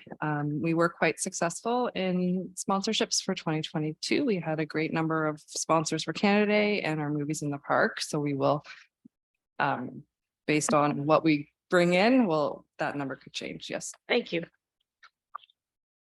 I mentioned it to CAO Gilmore, and I don't know where it should be going or anything else like that, but reconciliation for September 30th. We've talked a little bit about it, and I personally, and I think I have support from council, we would like to see some special events for that, whether that be for just strictly for staff, all of staff, or we are able to do some for the general public. And I just don't know what that is, but I think that we need to recognize that day. And I know some, it's a federal holiday for some, and it come up at county council, and there was a big discussion on it, and county council decided that rather than give people some time off, they would do some of that training. And I think that's appropriate, and I challenge you to consider doing some of that as well. And I have. Could I just, Mayor Logo, just add to that, when that discussion was on Roma, the first speaker that we heard. And one thing that I did not hear at county council was that the staff at the county talking to our First Nations. So in order for us to be successful, we need to have open communication with our First Nations. So that needs to be a first step in my mind. Yeah. And I agree, and I was kind of suggesting, well, go ahead. Through you, I believe Pat did reach out last year before that date and did have a conversation. Oh, good. I did email the administrative assistant and asked if the chief would be available to come and speak to council to make us aware of the Truth and Reconciliation. However, I never heard a reply back, so. Well, And further to that, I did reach out, and I do know that they will come and educate staff / public free of charge. So, because that's what they want. They want to educate us. So they're not going to, collect money and stuff. So yeah, so it's something that we will look into early on, and we will have that as an educational day. This discussion should be continued when the library is here, because when I was working there, we received a very large donation from her last name's Crow, Melody Crow, on her books, and they were being distributed through the library. We did a reading, reached out to Leanne, and I'm not going to come up with her last name, Be Smoke maybe. Anyway, an author who has roots in Alderville. So the library has done some things on that, and also a former employee of the library too. Well, one's still there, Sandy, gave a very generous donation that was theirs of books to the library. So yes, there's been some stuff happening there, but we need to be aware of them. Okay. And the one final comment I have regarding this budget and the community centers and the libraries in general. I think I've spoke to Troy about it. I think we need to do some improvement, in fact, some big improvements in the exterior of those facilities, the lawn, not the lawns, and I'm speaking mostly about the one that I'm most familiar with, that I drive by every day. The trees have been smashed, broke off during the winter. The flower beds are not what I would consider that should be presented in a public building. And I think that we need to have some money put in to bring those gardens all back to where they should be, and have regular maintenance done on them.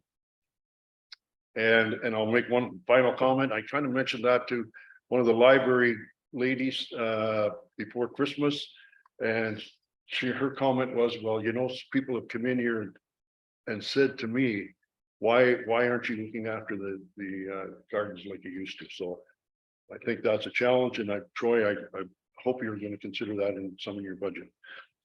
Go ahead. Through you, and I do agree. So I would say be very generous in this budget because everything takes time, money and staff.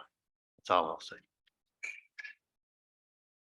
And I appreciate that, and it's something I don't like to say I like spending money, because I'm like Councillor Booth at the same time, but we do have an image to, we do have to put out a good image, and that's all I need to say. Mary Catherine? I just want to reiterate that the mandate includes looking at these at least quarterly, perhaps monthly. So lots of eyes are going to be on these budgets and the strategic plan that the community program coordinator is working on, and we'll have feedback from the community on. Those are going to be items that are very much going to help moving forward. Any further questions or comments regarding this? Okay. Councillor Booth? Just one quick one through you, your worship, to Jennifer. I think it's a great idea about the mailing. I know, Deputy Mayor, you were sort of like, wow, but in other municipalities where I came from, that was a regular thing. They mailed it out, but they also tied it into, possibly you could talk to the rest of the staff and that they tie the calendar into a message from the mayor, maybe the CAO. There's when budget is done, where we can send that out when that goes out to show where their money's being spent and other things, right? That it's not just a mailing of the programs we're offering, but what the town does too. And that would be a great opportunity, like you said, Mary Catherine, for getting information out there and things like that. That's a great opportunity to give to the taxpayers out there. Any further questions or comments on this portion of the budget? Just one quick one, Your Okay. worship, and then I think we put it to bed. You bring up a very good point, Mr. CAO, about the budget for the gardens and everything. Would it be possible when the summer students are being hired that one gets hired that has that expertise in gardening? I just put that out there. Yeah, through you, Mayor. Yeah, we can consider that. And when it comes to that time, we'll review that. Thank you. Go ahead, Mike. Two quick comments. If we're hiring part-time students in the summertime, like say for the park grounds, what does the staff at the arena do in the summertime? We'll get into that, I suppose, when we get into that portion of the meeting. But it's a good question, Mike. It's a very good question. But not. No, until we Yeah, when get Brian's there up, yet. he'll answer that. So I would like to present to the council here to sharpen our pencil on this final number, On this what? the 132,000. Okay. Any suggestions? Pardon me? You have a suggestion? I don't think we've come up with too many savings. Well, I mean, I just don't want it to go unseen here. Like, I mean, I know staff is asking for this much money, but me personally, you know, like if I could knock 20,000 or 30,000 off that number and still make things work. If I might Mary make- Catherine? Oh, go ahead. Sorry, I was just going to say, I think that might be something we're very much aiming for next year. But at this point, we have to give them the money to continue operating because they're there. But yes, I agree on your target. I just think we need to maybe be a little patient. Councillor Booth, you had a comment? No, it's okay. I was just thinking whether or not well, there would be the money that's talking about the $18,000 for Fenella. If we were to put off the roof repair, that would be some of that money, right? Am I looking at that? Yeah. Yeah, but it's close to 50. So that would help Mike towards the total that if well, it wouldn't be a total 50 because I believe some of it's coming out of reserves or that, but what would it be if we? Some of it's coming out of the levy. Is it 7,500? I believe through you, Mayor, I believe that, the FCC, we have the issue paper, which is one item. But then it was after that, it was brought to our attention that there was damage during the storm. So probably, you're probably looking at a 50-50 thing here as far as what's in that account for budget wise. Half of it was due to storm damage, which I don't know whether Brian or Daryl could speak to this as far as, like, is that damage that has to be done like right now? I know we already have the quote for that. The other half was for more of the internal things, the lower level, the kitchen sink, the actual leaking. So there's maybe some room to move on that, but I would ask either Daryl or Brian, who've actually been there and seen what's going on, what is, you know, a must versus cosmetic. And I think the other thing that, I don't know if you've discussed that, but $8,700, what is our insurance? What's the right word? Deductible. I mean, to spend $8,700 or $8,700. I believe it's 5,000 deductible, I believe. We might be smart to pay the extra $2,500 and not go through the claim. So through you, Mayor, if we remove like $8,500 from that budget line, we're for the storm repairs, for instance, we're also removing $8,500 in revenue. Right now, they're $8,500 is being offset. Just. Good point. Any further discussions on this one?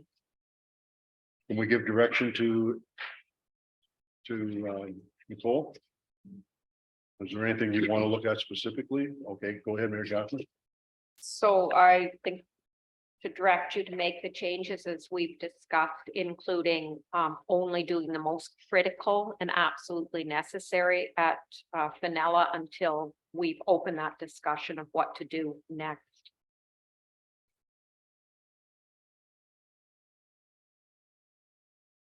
Okay, can I get a mover to I moved that. give the blessing to the not approve the budget, but the blessing to this project with the Yeah, caveat. that was my Mayor Gibson- motion, so you need a second from Mayor Lo. Okay. Seconded by or Deputy Mayor Stover. Further discussion? Yes. I was understanding that Councillor O'Neill was putting the motion forward only to do the most critical and necessary repairs at Fenella. No, I said to approve the changes as discussed, but Sorry. make the change that. Sorry, yeah, I was a little bit quiet at the beginning. I agree. Sorry. Clerk Kemp, sorry. Okay. So we got the mover. Do we have a seconder? Oh, yeah, Deputy you Mayor did get a second. Stover. All in favor? Opposed? None? Okay, all in favor. That motion is carried. Yes, Can I get clarification on that? Was there any change in dollar amounts to the budget for that item, or are we just asking that we leave the dollar values as they are and only? No, only include the most critical. So that would make our budget line look less, if I understood what you were saying to us. it's my Right. understanding that we're going to leave the budget the way it is, except the one issue paper being the roof for Fenella Well, Hall that we hold Yeah, on to the that. issue papers will come, but I'm looking at this line that the 18,000. And it's got a number of items in there. And that one would be reduced and not read 18,000. It would only read the very most critical. And then the other thing that you said you were going to update is the billing back to the other ones.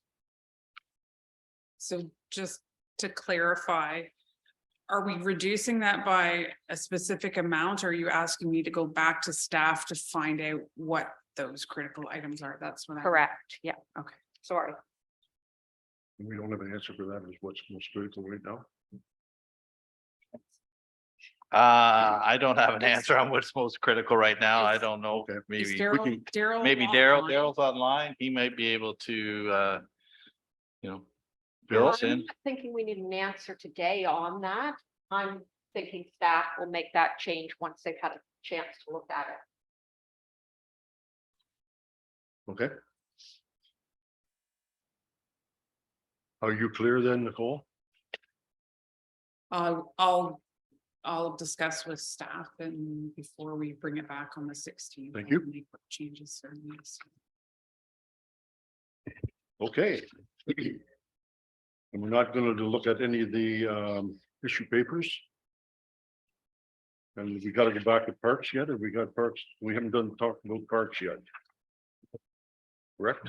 We're going on to page 19, I believe, which is starts off with the arena.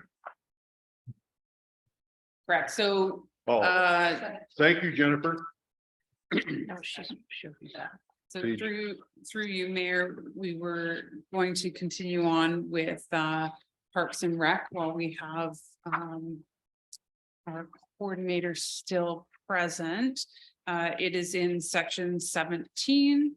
It starts on page 19 of 59 and is item number 5.9 on the agenda.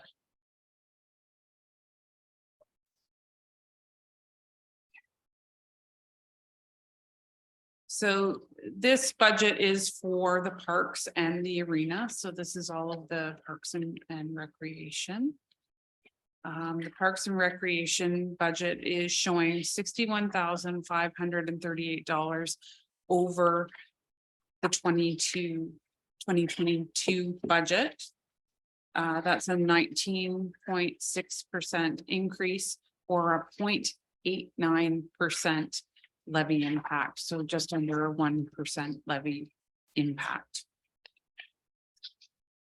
Included in the changes in the Park and Rec would be wage and benefit increases, including the 3% cost of living allowance.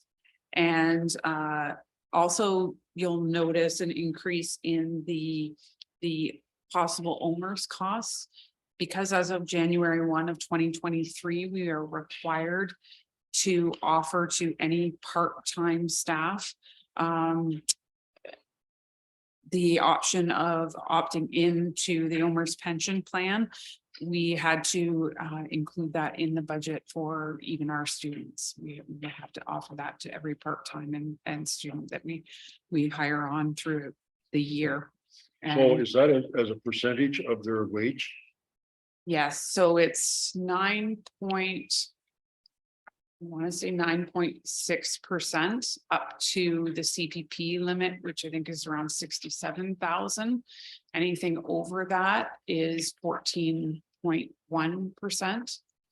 And yeah, so many of salaried staff would be up in here, but for any of these part-time people would be the 9 point, I think it's 9.6. Okay, I'm a student. Let's put this in, and I'm making $17 an hour. And I'm offered the CPP, or pardon me, this benefit.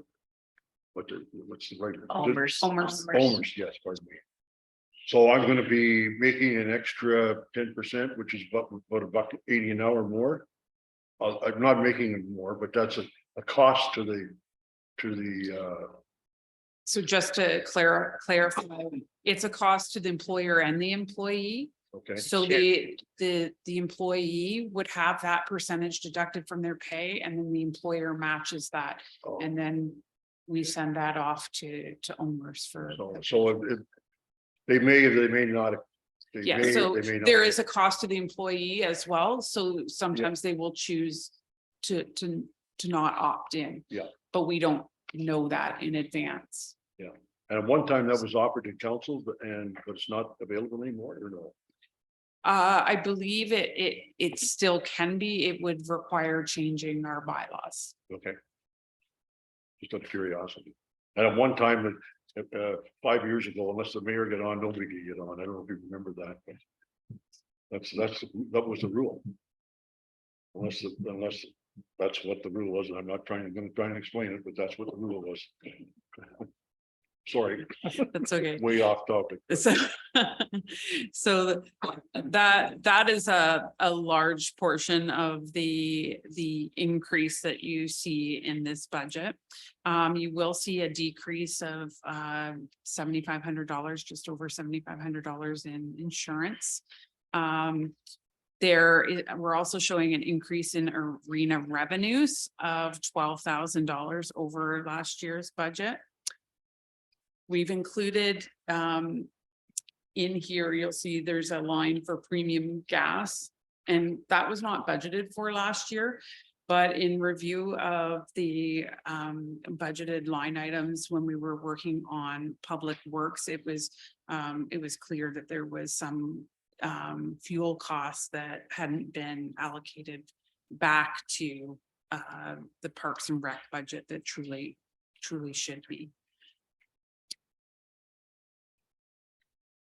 Now, in the Parks and Rec budget, you'll also see that we've included the sale of the old tractor that's being used on the ball diamonds and the addition of a new tractor.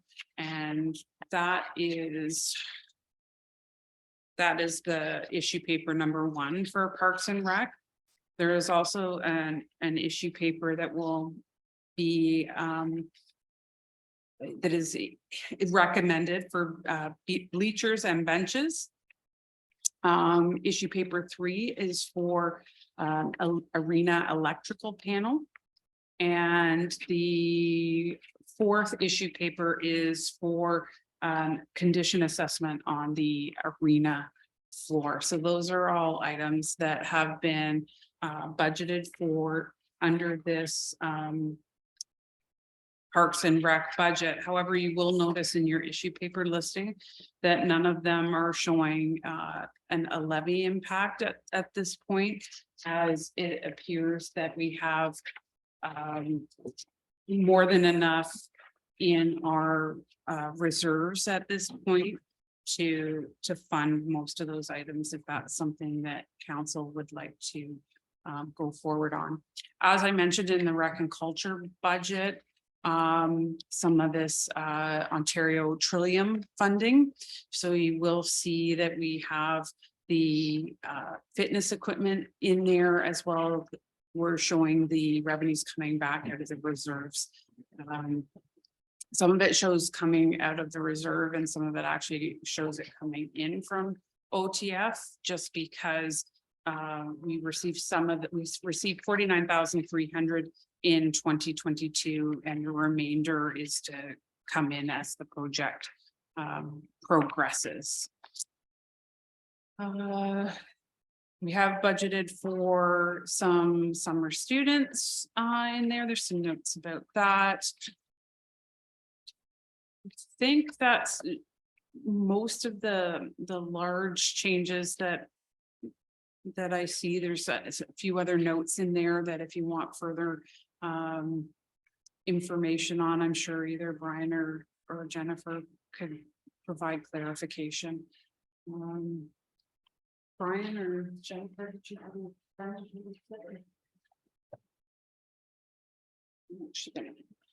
take this with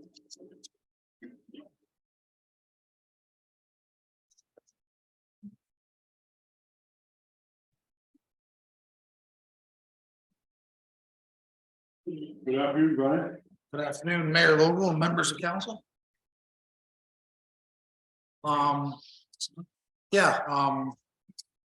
Nicole went through it, not every line, but here we did try to put a lot of notes beside a lot of this thing, especially for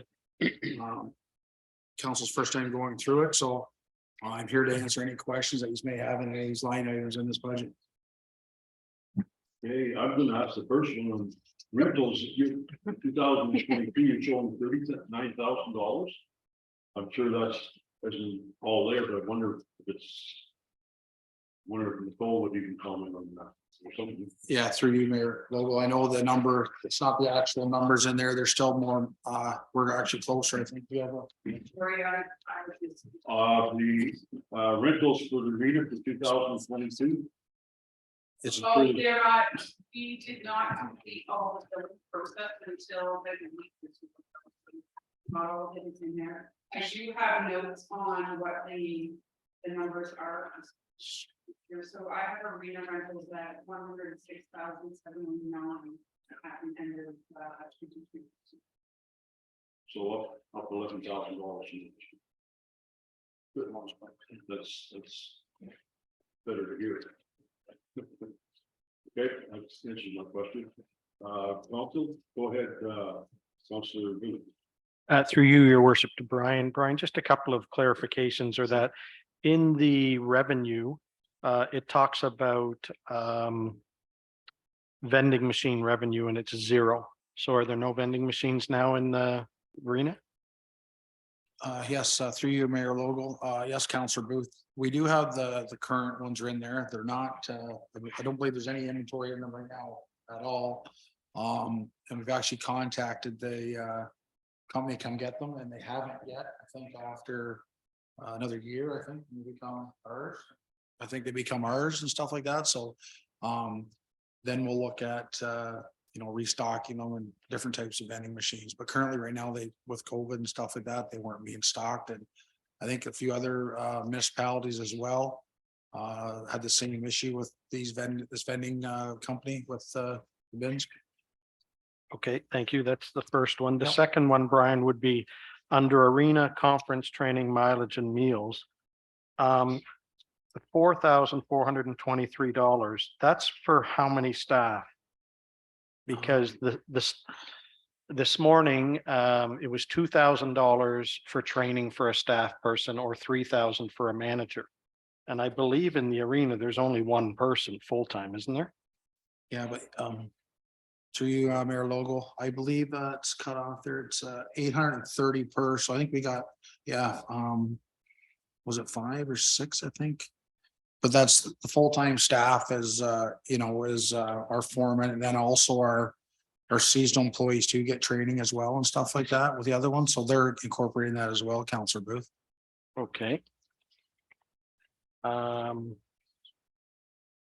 I guess a question, another one is the parks conference training mileage and meals, which is another $2,900. So are you including the same full-time person in that one too then? Because that means the full-time person would be counted for arena, and then they're also getting money for the parks? Yep, through you, Mayor Logo, Councillor Booth, yeah.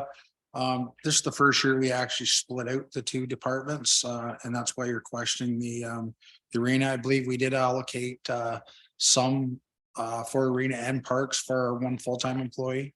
But the other ones, like I said, the parks and rec is more for the seasonal employees. But we did, like I said, last year's budget was 7,500 for the arena conference training, and that incorporated both the parks and rec. And this year we dropped the arena conference down to the 44,2390. And then like I said, the other one, the parks and rec, when we did it to, what was the amount? Sorry. Training to 2,000, and we're just under 3,000, stuff like that. And that was for 3.5 employees at $830 each.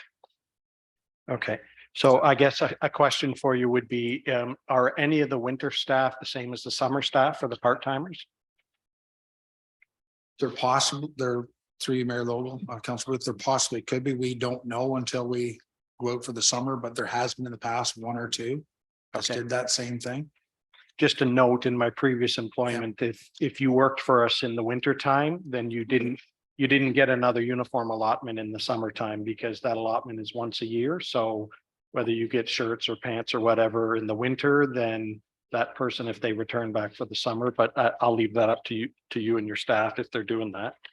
Sure, if I could just comment a little bit more on that, Councilor Booth, through you, Mayor Logo. Yeah, what we did, so for the arena during the winter months, their staff, so their clothing allowance is basically their the jackets with the township logo on it, some hats and stuff like that. So when anyone comes in, they know that they're township staff. And then more in the summer students, the seasonal grass cutters, it's more focused on the actual PPE. So the, the safety vests and all that stuff. There's kind of two separate sets. So we broke it out this time to be different. And my last question, Brian, is last year in the capital, I'm on page 21 of 59. Okay. Last year in the capital, under Parks Capital Playground, we had $40,000 allotted. And this, it's saying 55 here, so I don't know where that, and that was supposed to be for benches, picnic tables, garbage cans, stuff like that. So can you tell me, was any of that, it's showing 55,000, but nothing was spent? Did we not? That would be account 1701-722 Parks Capital Playground. Sorry, through you, Mayor Logo, the one that had 40,000 budget, do you mean? Well, I'm showing on last year's budget, it said 40,000 was approved for benches, picnic Yep. tables, garbage cans, stuff like that, but I don't see out of the 55 was the fitness equipment taken out of that instead, or No. maybe Jen would know. Through you, Mayor Logo, if I can Yes. answer that, Yep. Counselor Booth. So again, last year, the $40,000, most of that 40,000 was allocated for, if we would have got the funding for that we applied for all the boat ramps and that. At all the facilities, the one down at Wicklow and the other 4 or 5, I should say, up in Rice Lake. There only was the actuals, or some of it was spent. But again, the other thing is showing that, see the 123,644.52, that's actuals, that's got the trail in it. We got the grant for it as well. So it's it's showing like it's huge. It's over 83,644.52, but actual there'll be correct me if I'm wrong, treasurer, but there's $100 and some $1,000 of funding as well to offset that 123,644.52. Does that make?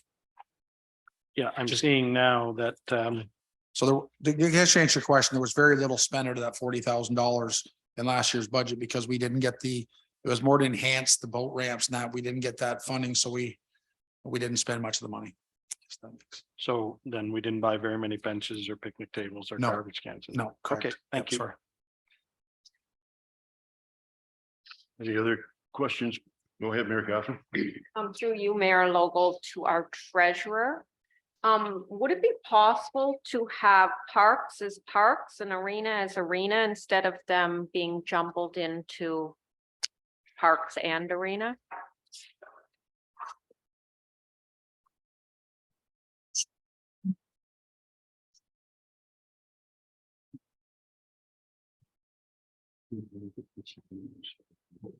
Through you, Mayor Local. So absolutely, we can split the two out. Generally, when budgets are set up, they're set up for the most part to reflect how we do our financial information reporting, which Parks and Rec are grouped together. However, much like you'll see when we get to building and bylaw, we did actually go through that budget this year. And although they're in the same budget, we've separated the two, so it's easier to see the bottom line for each. So it's definitely a housekeeping item that could be done, especially for next year for sure. If I have enough time before the next presentation, I will do that. I won't guarantee it, but it's absolutely something that can be done just to make it visually easier to follow. That would be greatly appreciated. You have a question, Mayor Catherine? Two things were raised by our Public Works McMillan. About the boat launches, I don't see any lines for boat launches anywhere in here. And also you mentioned that we got that grant and I'm not seeing that in revenue either, so.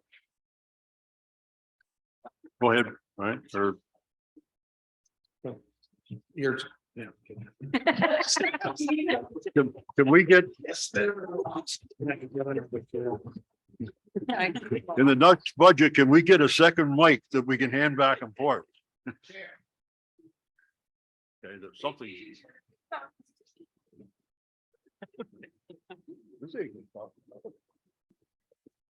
So, Brian's over here.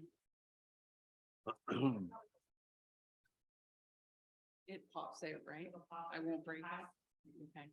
So just to clarify so that everyone's aware that the number that's sitting there in that 2021 column, 123,644.52, 115,000 of that was expenditures for the trail.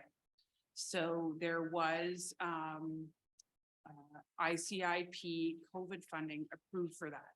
The reason why you don't see the income coming in is because we don't have it yet.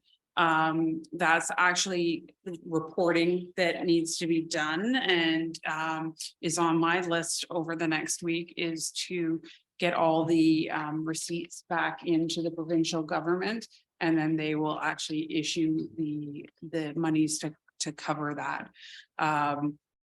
It was $100,000 in funding. So once all the adjustments go through, there'll still be 15,000 sitting there against that original $40,000 budget. There's another $8,423 that are in that account right now that were for the repair to the fence at the Macklin Cemetery. So I have, since this was done, I've done an adjustment to move that over to the cemetery expense. Go ahead, Deputy Mayor.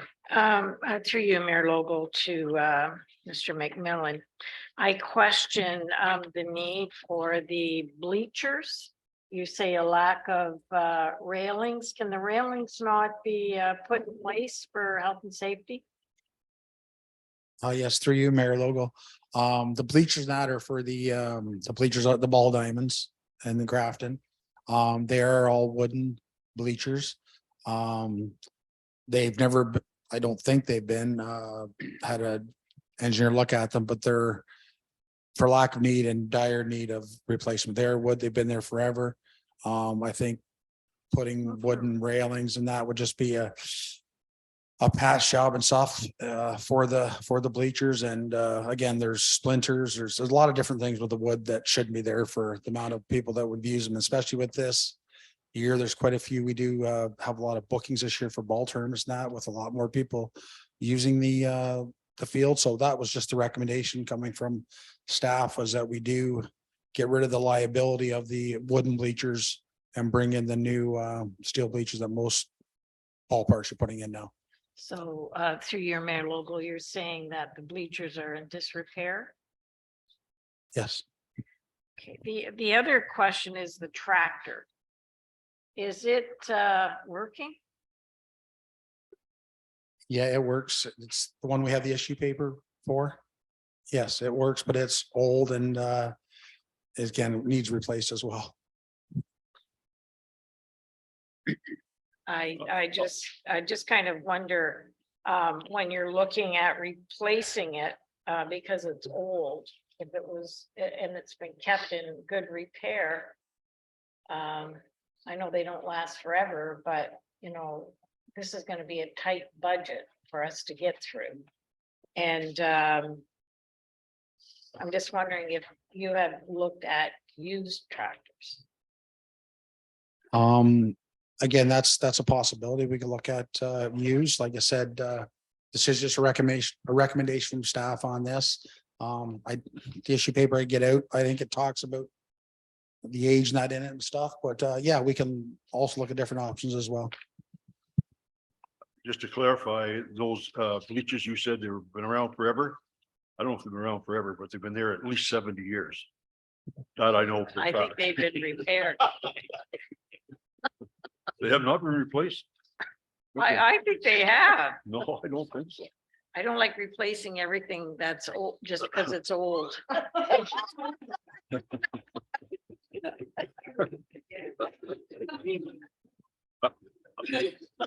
And go ahead. I will talk about the bleachers. I've been playing ball here a long time. Especially when we're hosting provincial tournaments and stuff, and we're hoping for large crowds. The last thing we would ever want, excuse me, is any kind of accident on these bleachers. And I think it would be well worth the trip to go take a look at them. So They are, I will support Brian on his recommendation on that one. Just because I'm here, I play ball at those diamonds.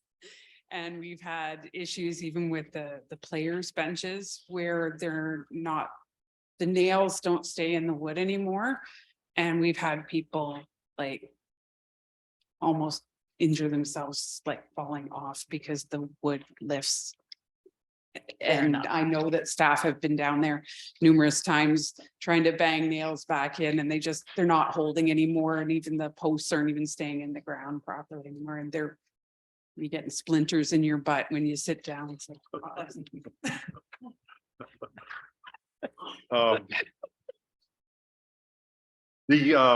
I can't recall, all of this, proposals for the benches, the tractor, et cetera. Correct me if I'm wrong, but they are coming out of, reserves. None of that's coming out of the levy. that is correct. So to answer your question, just so you are aware of that. And we don't want to spend money that's not needed, but, how old is that tractor? That's 95. 95. It's not that old. No, you're right. It's not that old. Compared to me, it's not that old. Mike, you haven't wanted to say something? Yeah, through you, Mayor Logo. So I get a number of things here. And when I look at some of these, when I going through the budget, I look at, some of the things that stand out to me, some of the minor things here. So, I mean, first of all, I don't like, what are we doing with the arena floor? Like, pardon me? I know, but it's that should be top priority. And then the other thing is like I talked about, so we got like, I see two wages, one for arena, one for parks. So I don't know, explain that one to me. Like, they're like obviously two different people. And do we have like, Yes, through you, Mayor Logo. Again, the wages are broken out. I think the full-time arena foreman is split 50-50, I believe, with arena and Parks and Rec. I think earlier Councillor Booth talked about the same people from, so anyways, there's 2.5 seasonal staff in the wintertime that do not come to the Parks and Rec. So we have 2 that are dedicated to the Zamboni and cleaning as operators, another half staff, and then it's different staff that are actually in the Parks and Rec are the ones that we actually bring one seasonal employee that's been here quite a few years now. He's coming back, I think. And then the other was to hire this, the students between the ages of 15 and 30 for the rest of the jobs in the Parks and Rec. so when we excuse me, so if we're gonna bring students in, just so the staff that we got do what? If the students are coming in to do the cutting and stuff for the summertime? Through you, Mayor Logo. So again, there come summertime for the arena staff, there's only one arena staff, and that is our foreman that's actually working in the summertime. So the arena staff do not work in the summertime. They're different seasonal staff that come in the Parks and Rec in the summertime. So we don't have the same staff. We're not duplicating staff in the summertime. So that's done by students? Plus the one seasonal staff we bring in from May 1st till the middle of October. There's a seasonal staff we bring in that's kind of like the lead hand kind of the crew with the students for all the grass cutting at the parks, the boat ramps, now there's more, like I said, we're talking with gardens and looking after stuff. So the watering of the flower pots down here in Grafton, the stuff we'll do up at the Roseneath Parkade there at 24 and 45 and stuff like that. Okay. Excuse me. So we hire a guy for the winter time. And then when he's done, we hire a guy for the summertime. Or we bring a guy in.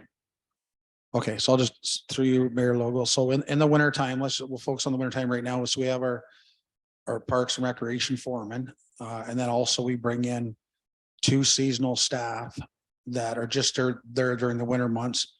Plus, I believe another kind of a / student that's there half the time. So those 2.5 positions are only there during the winter months. So come end of March, early April, those staff are gone. And then we bring one seasonal staff in to help out the Parks and Rec department, kind of be the lead hand with the students for cutting grass. So we're bringing one seasonal person back in the summertime. Okay. So then the training and mileage is for what? So you got training and mileage and meals for $4,423. Yep, so So these guys are like full-time, part-time, maybe.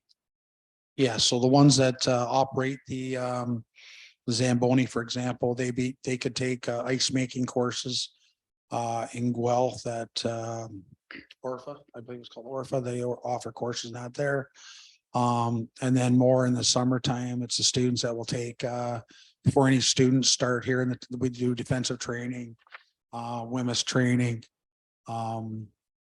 operating small engines, that kind of training. So it's broken up between 2 different types of training for each season.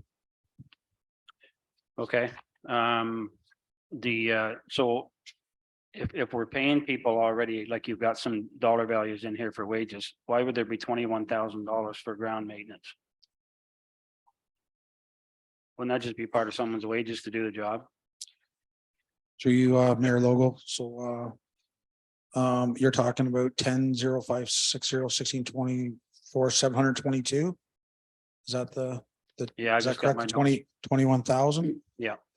So again, that's not wages. That's actual physical, like parts, motor, like that's maintenance stuff for the actual building and grounds maintenance for the arena. That's not wages. Is that, were you questioning that it was So wages? that's breakdowns. Is that what you mean? Not just breakdowns, but regular maintenance, schedule maintenance, stuff that we need to buy for the arena and supplies and different things. But you have stuff in there for supplies. Yep.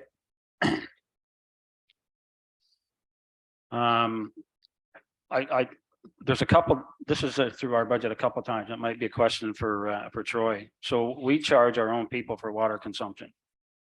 Yeah, and again, there's that $5,000 number. If it's our building and it's our water, why are we putting a dollar value to it? That's for the arena. Yeah, there's a couple other buildings in there too that have the same thing, but Isn't that the water from the town water? So through you, Mayor Logo, yes, I guess it's just doing I think we talked earlier about charging, true cost of what it costs to operate the facilities. It's back to your grass cutting, your maintenance, and I think we're accounting for how much water's actually, spent and bought for and again, the arena's a bigger user than most, especially during the making of ice. But yeah, it's a charge that's that would be lakefront utilities that would charge that for the water. Go ahead. And also under the Safe Drinking Water Act, we have to charge back to the user. So we are a user at the arena. okay. Okay, thanks. I'm gonna keep going here. So this is another one that stood out for me. So the Dodge Ram, the fuel. So is this for your parks foreman?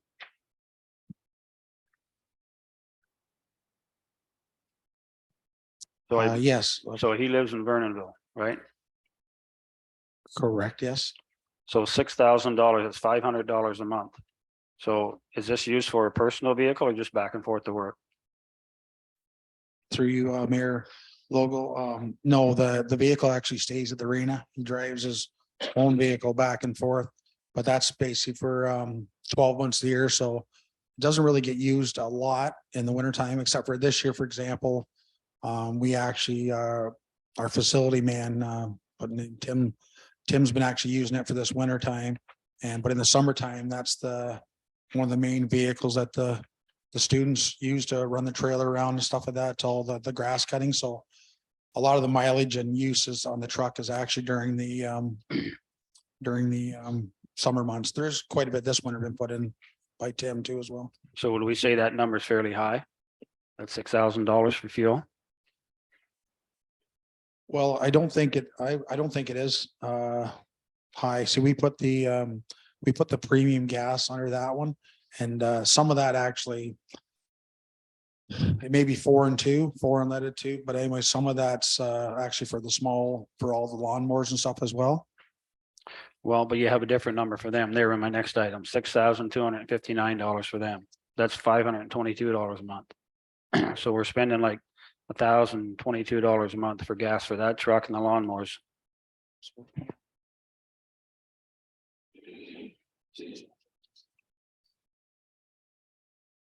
Oh, yes, that's okay. That's pretty. Yeah, sorry, there was 2 lines. Yeah. So again, these numbers weren't there. Last year they were under all the public works equipment. But with adding the new fuel tanks, we want to break it out. So to show you the unleaded and the premium gas, and the majority of the premium gas, so which is the I think it's just in the wrong line. I think, Nicole, it shouldn't say the premium gas under the Dodge Ram. That's more the regular unleaded. And then the premium gas, which it does say down lawnmowers. Yeah, that's the amount of fuel. That's basically for the fuel, and they may be elevated, but again, what we've seen last year with the price of fuel increases, I tried to actually budget as, closely as I could for cost this year, Councillor. So just so I understand better, first of all, the new tractor you're proposing to purchase, that is used strictly at the arena, or is that going around the township too? Yes, through you, Mayor Logan. Yes, the tractor is just for the ball fields. It stays at the ball fields and does all the maintenance and leveling of the ball fields, dragging the stone. That's strictly for all the ball fields.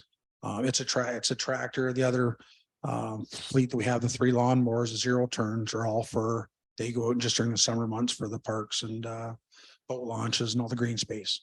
Okay, so you got 1 tractor and 3 turnarounds, et cetera, and they're probably, that's for all your premium gas. Yeah, including Probably isn't that bad, Mike. including the weed eaters and different things like that as well. So That sounds like a lot of money, but when you got the 3 of them running, when I have to build mine up. I mean, I got 2 cars, truck, 2 sleds, ATVs. I don't know if I spend that much, and I use them a lot. So I'm just, it just stands out, and I would really like to see clarification on it all for sure. So moving on, that replacement of that electrical panel for $70,000. Like, is that just one person that comes in there? Did we get 3 quotes on it, or do we get?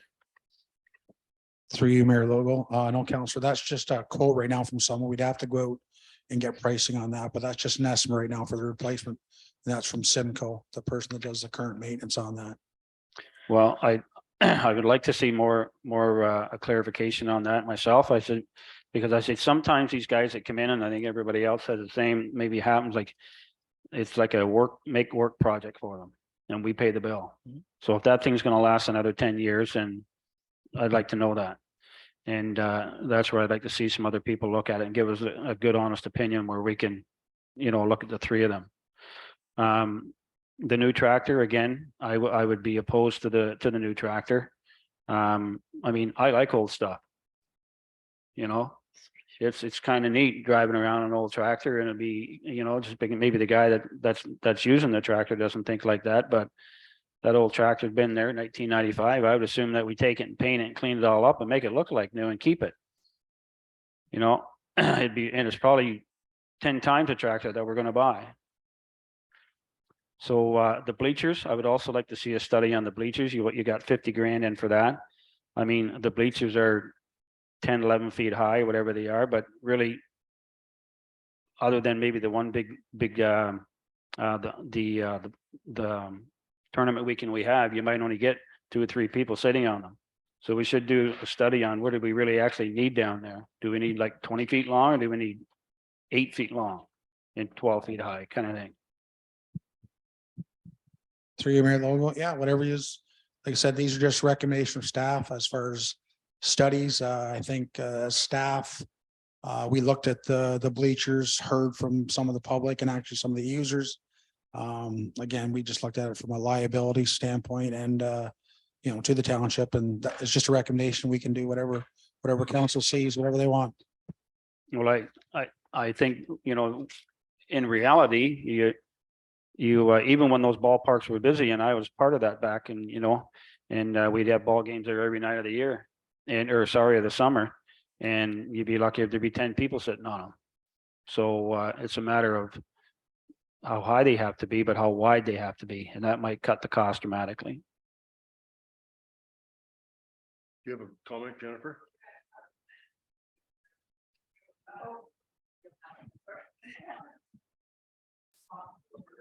Thank you, through you, Mayor Logal. I just wanted to know, in the issue paper, for the benches and bleachers, you will see that currently we have 30 total. So there's 10 bleachers and 20 player benches, and we are condensing that to 8 bleachers and 8 player benches. So when you say 30 bleachers, where do we have those We have 30 bleachers? 10 bleachers currently and 20 player benches. So I do. It's not included in this issue. Yeah, paper, I but- I don't disagree. They have to be replaced. I'm just saying, how big of a one do we have to put there? If we're gonna put one there that's the same size, we're wasting our money. Yeah, so yeah, the recommendation is to condense them for sure. And currently the recommendation is 12-foot player benches and 8 4-row bleachers. But that can be looked at as far as going smaller than that. And like, again, how wide would those bleachers be? Like, are they 20 feet wide or are they 10 feet wide? That's what I'm saying. The amount of people that come and sit on those bleachers to watch a game is what we should be thinking about. And it would probably literally cut the cost in half or less. Right? Everybody wants that big bleacher, but 10 people sit on it. To be an industry standard, that would. Well, I mean, suffice. whatever's safe, right? Like, I mean, well, you're gonna buy something that's gonna be certified.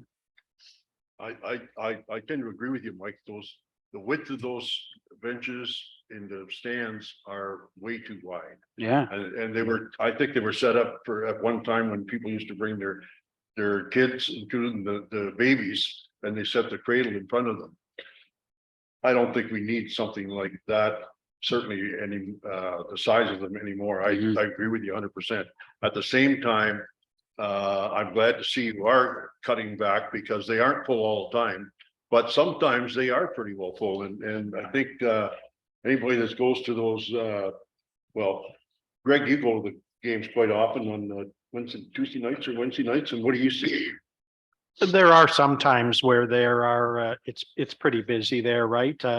And I will say the bleachers are in disrepair. I would agree with what the treasurer's saying. I've sat on them sometimes too, and those boards are pretty rough, right? So, but I see what Councillor Mike is saying. Now is the opportunity if we're going to replace them, and I agree with what the Public Works Manager. It's better to be safe, and they seem a little old and they seem a little high to me without having a rail or that. So if you're condensing them, as she said, and making them smaller, then that's a good thing, right? And safer, obviously. Mayor Catherine? I think we're getting into the issue papers, but also one of the recommendations from the ad hoc committee when they had it was to make it capital expenditures on the parks a fairly predictable budget line. And I see that it has wandered all over in the last 3 years. But this is probably directed to you, to a staff moving forward, sort of planning for each year that there's going to be, let's say 50,000 in ongoing repairs. There's always some park in the municipality that would benefit from some attention, but making that a predictable budget line would be. and the other thing is that people bring their lawn chairs to sit in. So we really need to look at that for a cost savings. Well, to be honest with you, I bring my lawn chairs quite often because my pants have got ripped and certainly stained from the bleachers in the past. So, and the other thing too, I think if you go to Monday nights, is quite often when I go down. I don't know if you play those nights or not, but there's the 4 diamonds are used on Monday nights, and there are people sitting in each one of those bleachers. They're not full, but because there's 4 different games and there's 2 teams on each side, or pardon me, 1 team on one side, 1 team on the other side. People like to sit behind their benches, and there's, half a dozen people in each one of those, particularly on a Monday night. And then there's Monday nights, there's double hitters and even triple hitters when they get to the lights. So go ahead, Councillor Booth. Just two quick comments. One would be if you're talking about the bleachers, and I agree with you, Mary Catherine, maybe we're better than Mike to look at something like instead of replacing 4 diamonds, could we do 2 diamonds this year and 2 next year? And I'm sure, I don't know for sure if that's diamond number 1, the one that we sit at, John, and watch. Yes. Is that probably the busiest diamond, I guess? Troy, is it? Maybe you start with that one and the next busy one, and then next year we can put into the budget to replace the other 2 and something like that. But that's just my comment on that. But I did have one thing that Councillor Mike brought up about with Jennifer, but it was referred to Brian, was the grass cutting and what it cost us for the grass cutting, Brian. And I know through you, your worship, to Troy, in the last council, it was discussed that we were looking to try and get a staff report of, so other councillors know, this used to be contracted out. We used to contract this out years ago. And John, you were probably here then when the town decided, Chris Kerwin, he was here, that it was going to be cheaper for us to buy our own mowers and our trailers and hire the kids and cut the grass. But we never did a comparison to find out, are we actually saving money cutting it ourselves, or are we better to go back to the contractor? So I don't know, Troy, if that's possible to you, Brian, to come back to us with a price. But I guess my question would be, like Councillor Mike said, what did it cost us last year to cut the grass at Roseneath? Through you, Mayor Logo. Oh, yes, Councillor Booth, there has been some initial costing done on what it did cost us with our current staff and what the old contract, when we had a contract out. We can bring that back to council. Again, my thoughts moving forward with you know, the initial investment, I guess, they made 3 or 4 years ago, and buying those 0-turn lawnmowers now that we actually own those. I know the report's going to come back and it's going to show you, but we can bring it back to you. But it was cheaper for now currently, until we do have to maybe replace those 0-turn lawnmowers, that it's currently cheaper to operate in-house with hiring summer staff. But we can bring those back to actually show you the numbers, but it is definitely cheaper currently right now with us owning our own equipment. Until the time comes when we need capital expenditures. And I think it was last year, or the year before, they came to council and they wanted a 0-turn motor, and the expense of it is huge.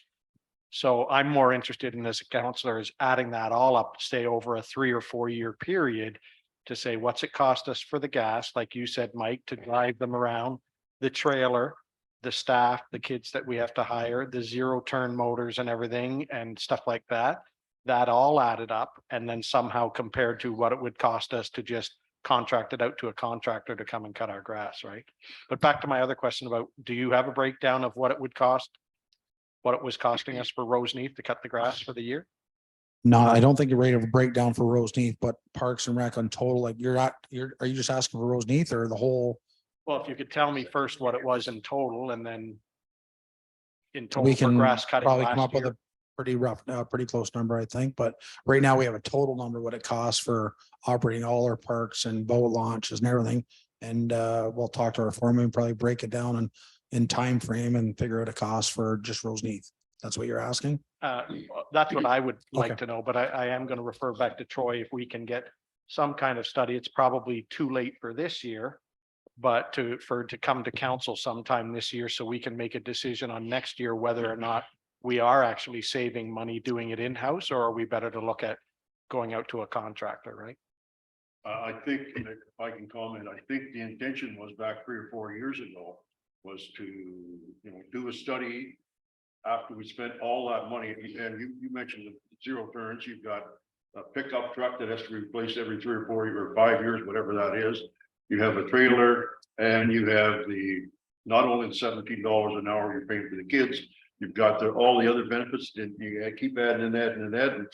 I think we really do need to have a proper study done as to how much that is actually costing.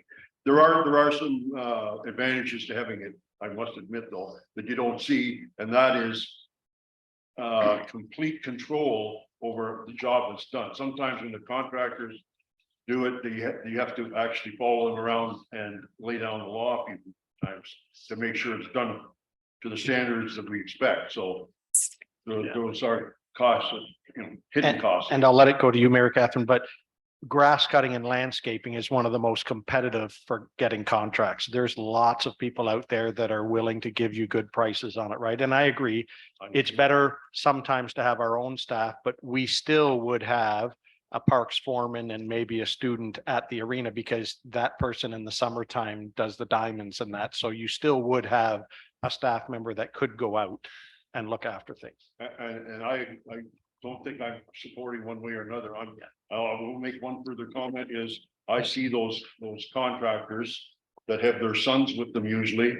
And they get on the job at 6 o'clock in the morning and they go all day and get home at 9 o'clock at night to go back and do it again. So there are different ways to look at it. Very capital. I'm not sure there's all that many people out there because I know that it's competitive to hire people for landscaping companies now, but if we're pulling out the rose neath grass cutting, Centennial Park, there's a spot where cutting, it's costing us a lot of money to cut. Well, if we could have a breakdown of all of them, right? What it costs us annually to cut at Rose Knee, Centennial Park, the big ones, right? Yeah, we do that. Yep. And I'd just like to add councilor's local comments. Yeah, I think, if we ever did go back to the contracting out, council decides to do that. Yeah, we'd still have to have, for sure, a couple summer students, I think one at the ballpark. And then as well with us back to helping our current staff out with the beautification of our facilities, libraries, the gardens.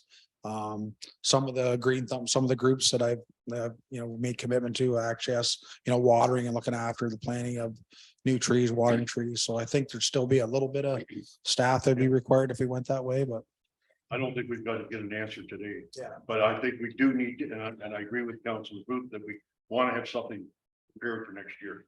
Go ahead. Through your worship, and I know Brian will look at it in detail, but the Parks and Rec foreman did do a little bit of work and he, without getting into really maybe the finer details, he was up to about 45,000 that it would cost to maintain the grass right now. That's with some fuel and stuff. So I do know in 2017, when we contracted out the grass, it was, I believe it was right around the low 40s as well. So it's all really comparative right now. As Brian mentioned, is when you start replacing that stuff now, it's that's when it's gonna, because those lawnmowers are what, 16 to 25,000 or something like that. I don't know. So, but right now we have this stuff. It's really comparable to contracting out. So we need to, whether we, for 2023, we're gonna keep extremely accurate costs and then come to in the fall and make a decision. And if the decision would be to contract out, get the RFP out over the winter time. And so we're ready to go in the spring and, during budget time. But right now we have the stuff. It's really comparable to if we were to contract it out right now. And again, that contract out price, as I said, that was from like 2017, 2018. So I have no idea if it would be probably quite a bit higher, but as Councillor Booth said, there is a lot of competition out there, which drives the price down. So it's a roll of the dice, but right now we have the stuff, we carry on. We just keep really good, accurate records for 2023 and do a report to council. And these are the actual accurate costs that it takes to maintain the grass with personnel, fuel, equipment breakdown, so on and so forth. And then we make a decision. So in the meantime, could we maybe get 3 quotes? 'Cause I mean, we're talking like if someone's coming in to do it, we don't have to have any equipment, any gas, no nothing. They come in and cut the grass. Yeah, if that's what council wishes. Well, just so we not a know. bad idea, but Yeah. I wouldn't go for, how many places do we cut? 7 or 10 places? Oh, it's cool. It's lots. So we could pick 2 or 3 of them, Mike and. Yeah. So the way I had the tender back in the day, is like 6 tenders, right? And I did them in sections. So when they did provide the cost, there was less travel time for them. So you could bid on tender 1, 5, and 7, because that's on your route or whatever. So it's already laid out. So it'd be, if that's what council wishes, throw it out and see. I just wonder, Yeah. through your Mayor Logos, something we could continue on it, bring to a council meeting. We're Yeah. kind of getting Yeah. far afield. Thank you for that. I would like to mention just one more thing, and I appreciate what you're saying. I'm concerned about the arena, and there's lots of talk around the area of whether we keep it open, whether we replace it, whether we whatever. And I'm suggesting that we need to have some idea of what the bare minimum cost would be to, bringing the electricity up is one thing. Do we need an elevator? Pat tells me that's covered through grants, or could be covered through grants, but what do we need to keep that arena running for? I'm gonna pick 10 or 15 years. And I don't know whether that's the right figure, but I don't see nothing in your looking at it ahead, and maybe it should be an issue paper. And Yeah, and if I could add to that, Mayor, like, and don't get someone in here to scare us with a quote of $1 million. Like, you're right. Let's find out what we need to do to fix the floor and fix the brine underneath it. Forget about the boards, everything else. Those boards have been there since I was a young kid playing hockey, and no one broke their neck on them. So it's just a matter of, let's fix the ice surface. That arena means a lot to this municipality, and it's one of the greatest arenas around Ontario right now. go ahead.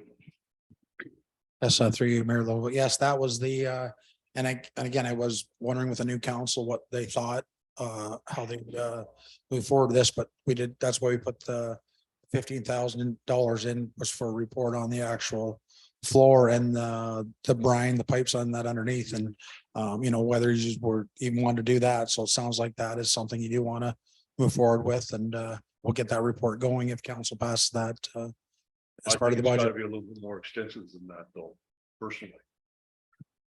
Do we have got something that's gonna break down in the mechanical room in the next 10 years, or that's another one, whatever else. I believe the roof is fine in the building and everything else. Yeah, I think, like I said, the rest of the stuff, I think through, Councilor Ainsworth mentioned the boards.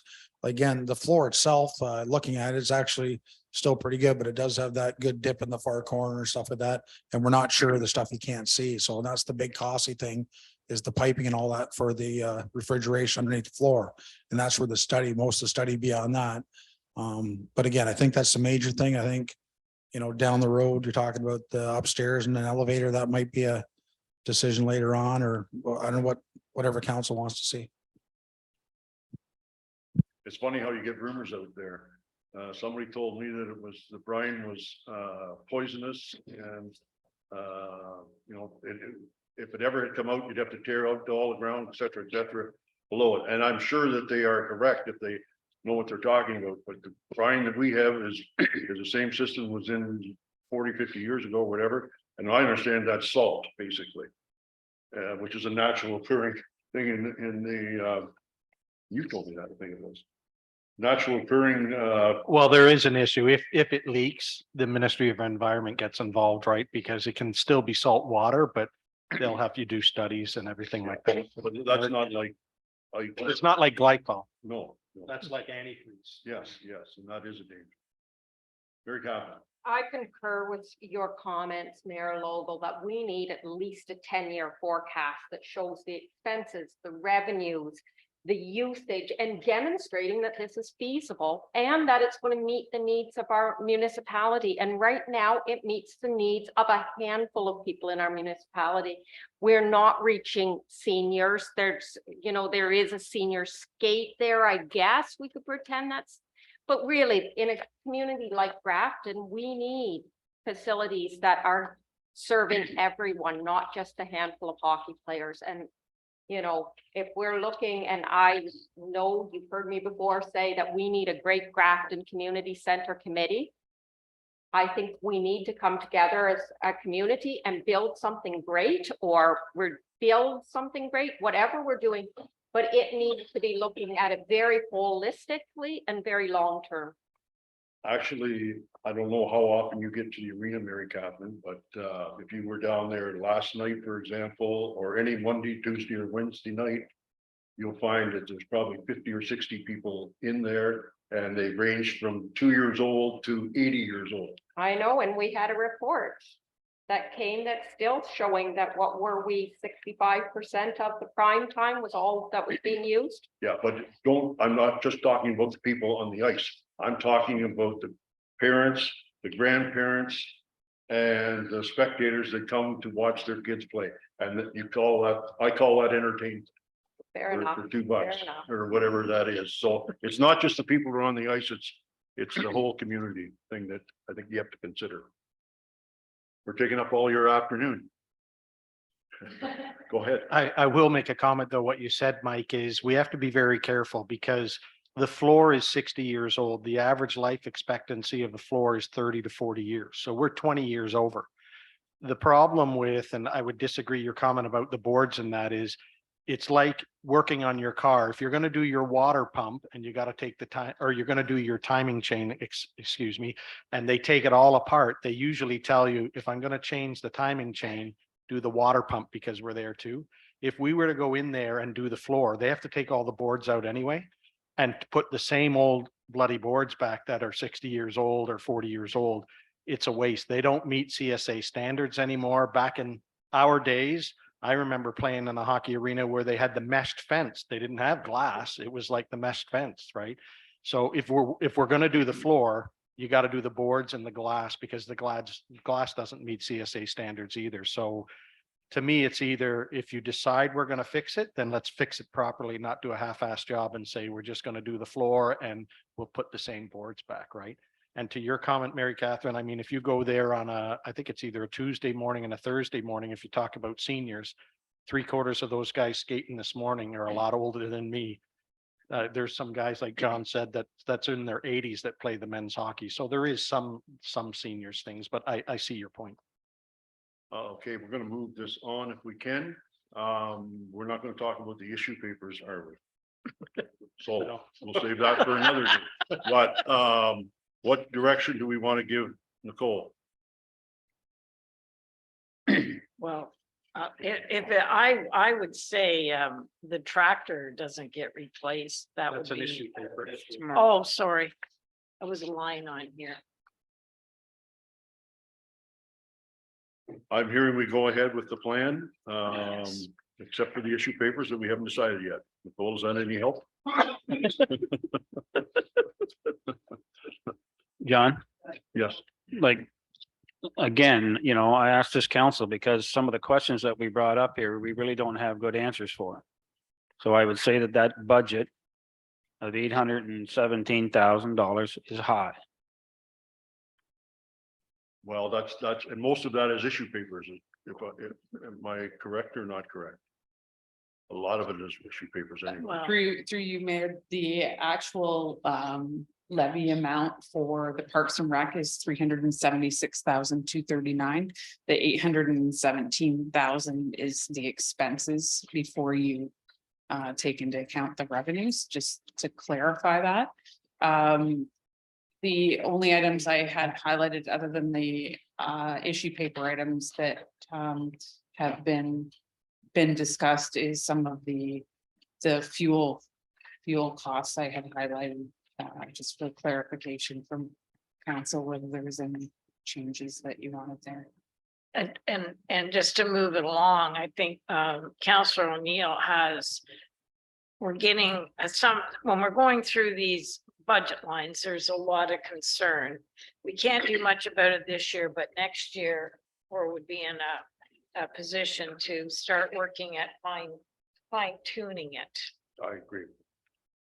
If two departments are taking up all our tax dollars, Yes, we haven't got to them yet. that's what I mean, right? So we're looking at this money here and we're gonna say, okay, well, let it go. Well, no, don't let it go. Think about this for a minute, like if it wasn't for grants, I don't think we're letting it go. no, but I'm just saying, if it wasn't for grants from the government, we'd be like out of business. And I will kind of address that.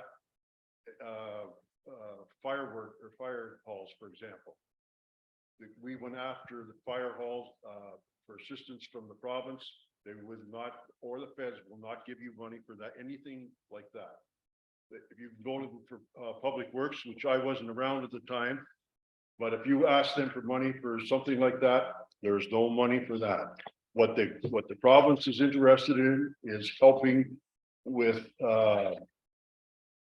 things that, in my opinion, anyways, that's my opinion, but in things that are popular with the populace. And that's stuff like arenas that people get happy about and that type of stuff. I'm just telling you, or parks or whatever. That's the type of thing that the government likes to and you guys can help me maybe a little bit with that, but that's what they believe in. Something that looks good. They also like to look at it serving the whole area, not a specific area. So like community centers, they serve many people and they can have many functions. So, and accessibility, they're very high on accessibility grants. The same as when Jen applied for the Ontario Trillium Foundation grant. It's for the public, it's for activities, it's to get, especially get seniors active. That's the type of grants that they look towards. Yeah, and stay away from the. Yeah, we Public did Works. apply for a public works grant Yep. and we're not accepted, so. And I know we did them for the fire hall up in Roseneath. We were pushing, begging and everything else, and go ahead. I see your comment, Mike. I'm just looking at this budget. There's very little discretionary funding unless we're willing to cut services. We can't do much about insurance. Unless we're gonna talk about salaries or like we had a big, long discussion about grass cutting in that. There's not a lot we can do with telephone, fax, this and that, unless us as council is willing to look at these lines and start doing some cutting. I mean, other than the discussion papers, which is a large amount of money, this is just the day-to-day operations. And I know Deputy Mayor Stover, you said, well, next year, but I can tell you the last 3 budgets we did, we said the same thing. Well, maybe next year we will be back here next year with this same thing, with the same issue going on. So unless we're willing to really start looking at some of these things we're going to have to cut, then a lot of these things, there's no discretion. The hydro and everything like that, and the water consumption and the propane and everything, it is what it is. So until, like Mary Catherine says, or John, until we make a decision on what we're going to do with the arena, that's what it's costing us every year, that we continue to go on, whether we're keeping it or not, or whatever. So some big decisions have to be made in the future. The arena, Vanilla, another one that we talked about this morning, before we can do some serious money saving. Mary Catherine? We can say we're gonna fund the arena, but as you pointed out, it's been running more by good luck than anything else. It's way past the anticipated length of time for that floor. And I do not want to see it coming back in little pieces like what I'm seeing here today. I want a 10-year feasibility study that forecasts that there's going to be a need and that this is viable, because right now I'm sort of sitting here going, do we really say, yeah, we're going to open the arena with all of those costs next year, where at any day, at any moment, that floor could be gone?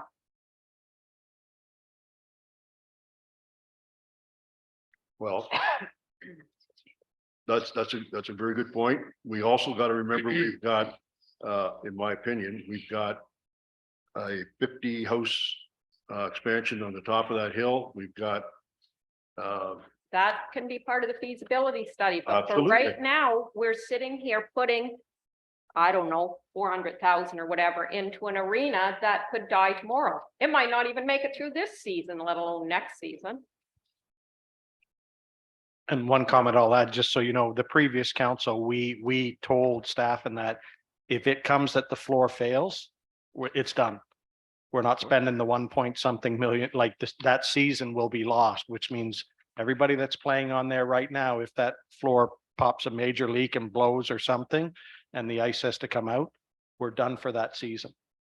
Because it's too much then, because then you're gonna get really burned. Instead of us planning it out and getting good prices, Simcoe, who loves to take advantage of people that aren't prepared, will say, just like they said with the motor and everything, oh, we just happened to, we'll be able to fix it for you. Yeah, you will be.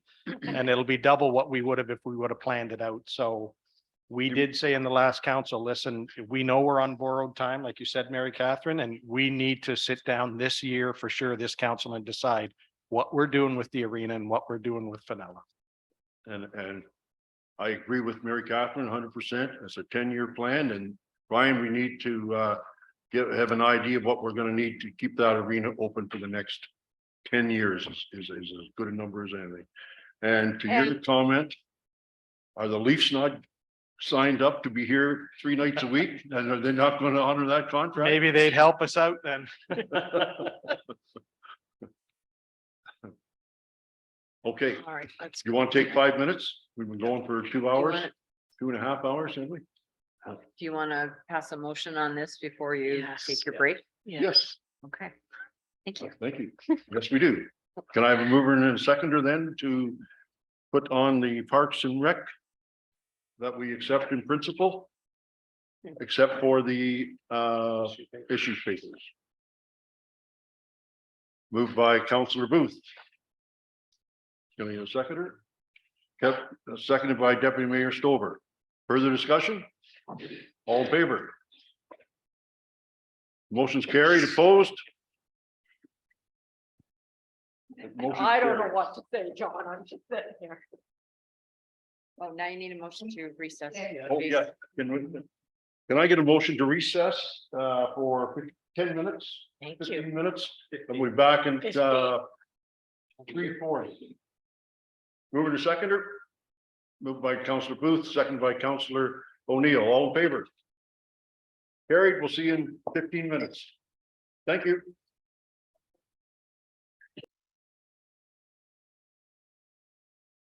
Okay, we're back from a quick recess. Can I get a mover in a second to put us in? Moved by Deputy Mayor Stover, seconded by Councillor Booth. And Nicole, we're going to pass it over to you, and I All think in you're going to favor? take on all in favor.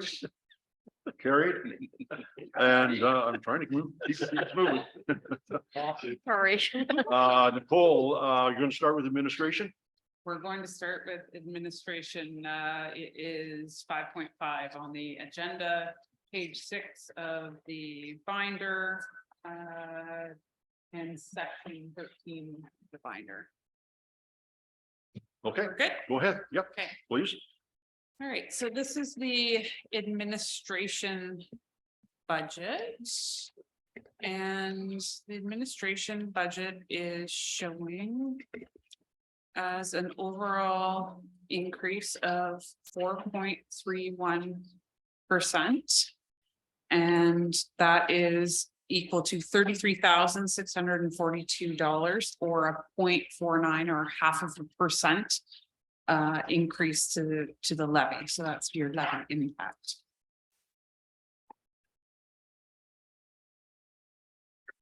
So included in that increase are a number of different things. So one of the things that is happening within this budget is you'll see there's an increase in contributions to reserves.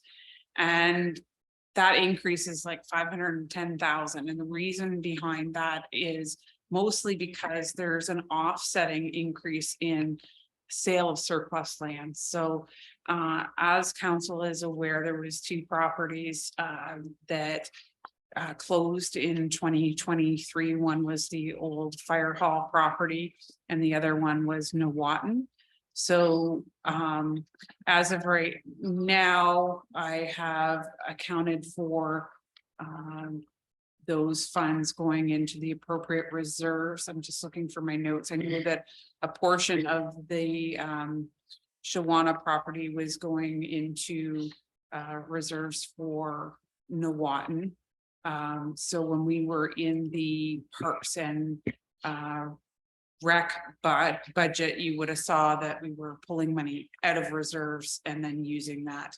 And there was, I think, $20,000 in there for that.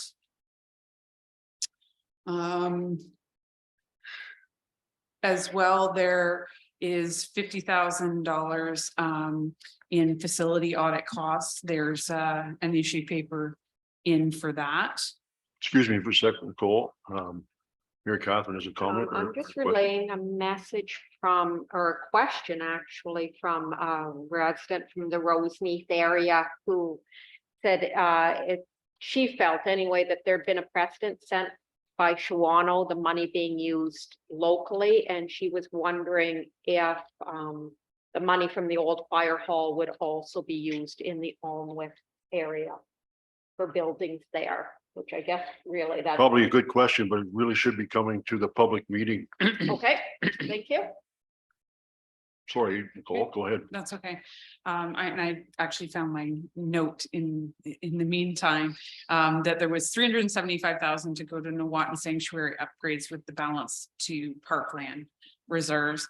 $100,000 from the fire hall sale to have gone to building reserves, and it's a little less than that. I've actually put in the budget 85 because there was, I believe, 10,000 in commissions and then some additional legal expenses, etc. So that was that part.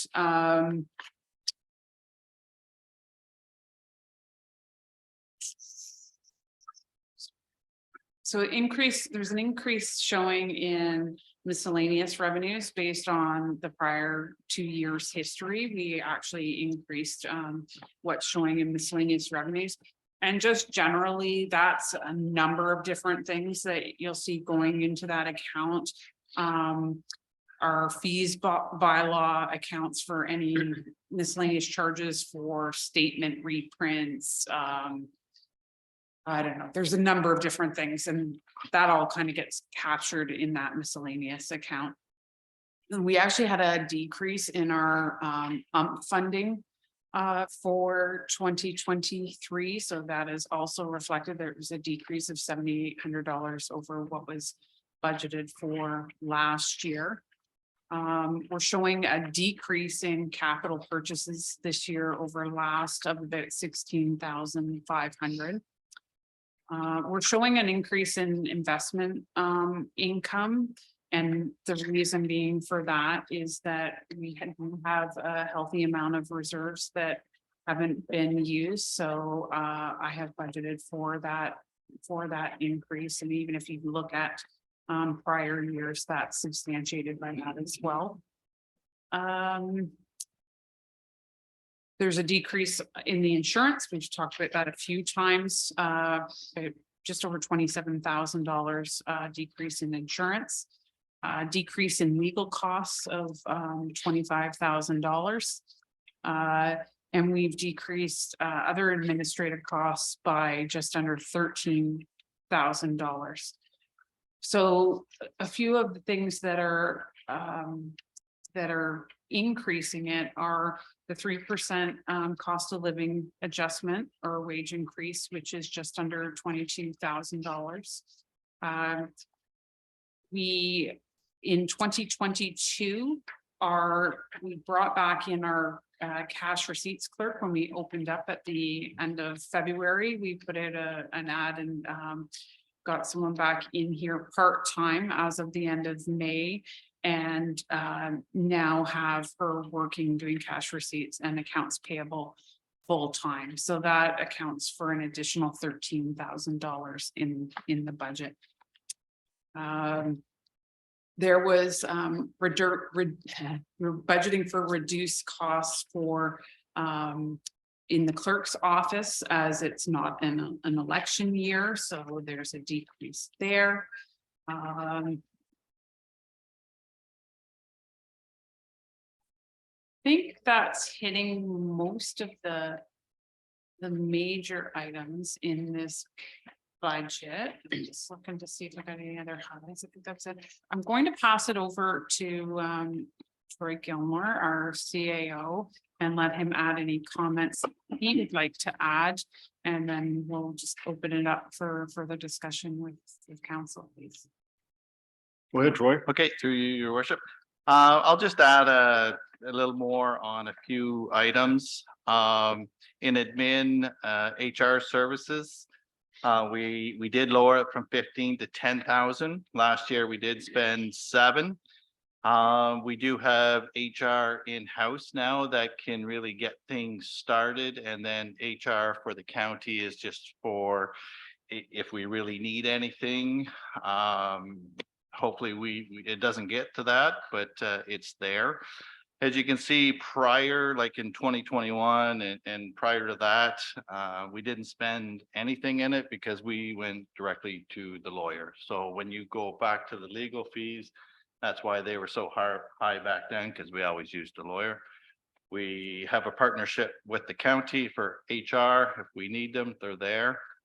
But as I said, we have Aaron downstairs who can get the ball rolling on all our HR. So hopefully we don't need the county as much. I'll touch on, because I know I'll be asked.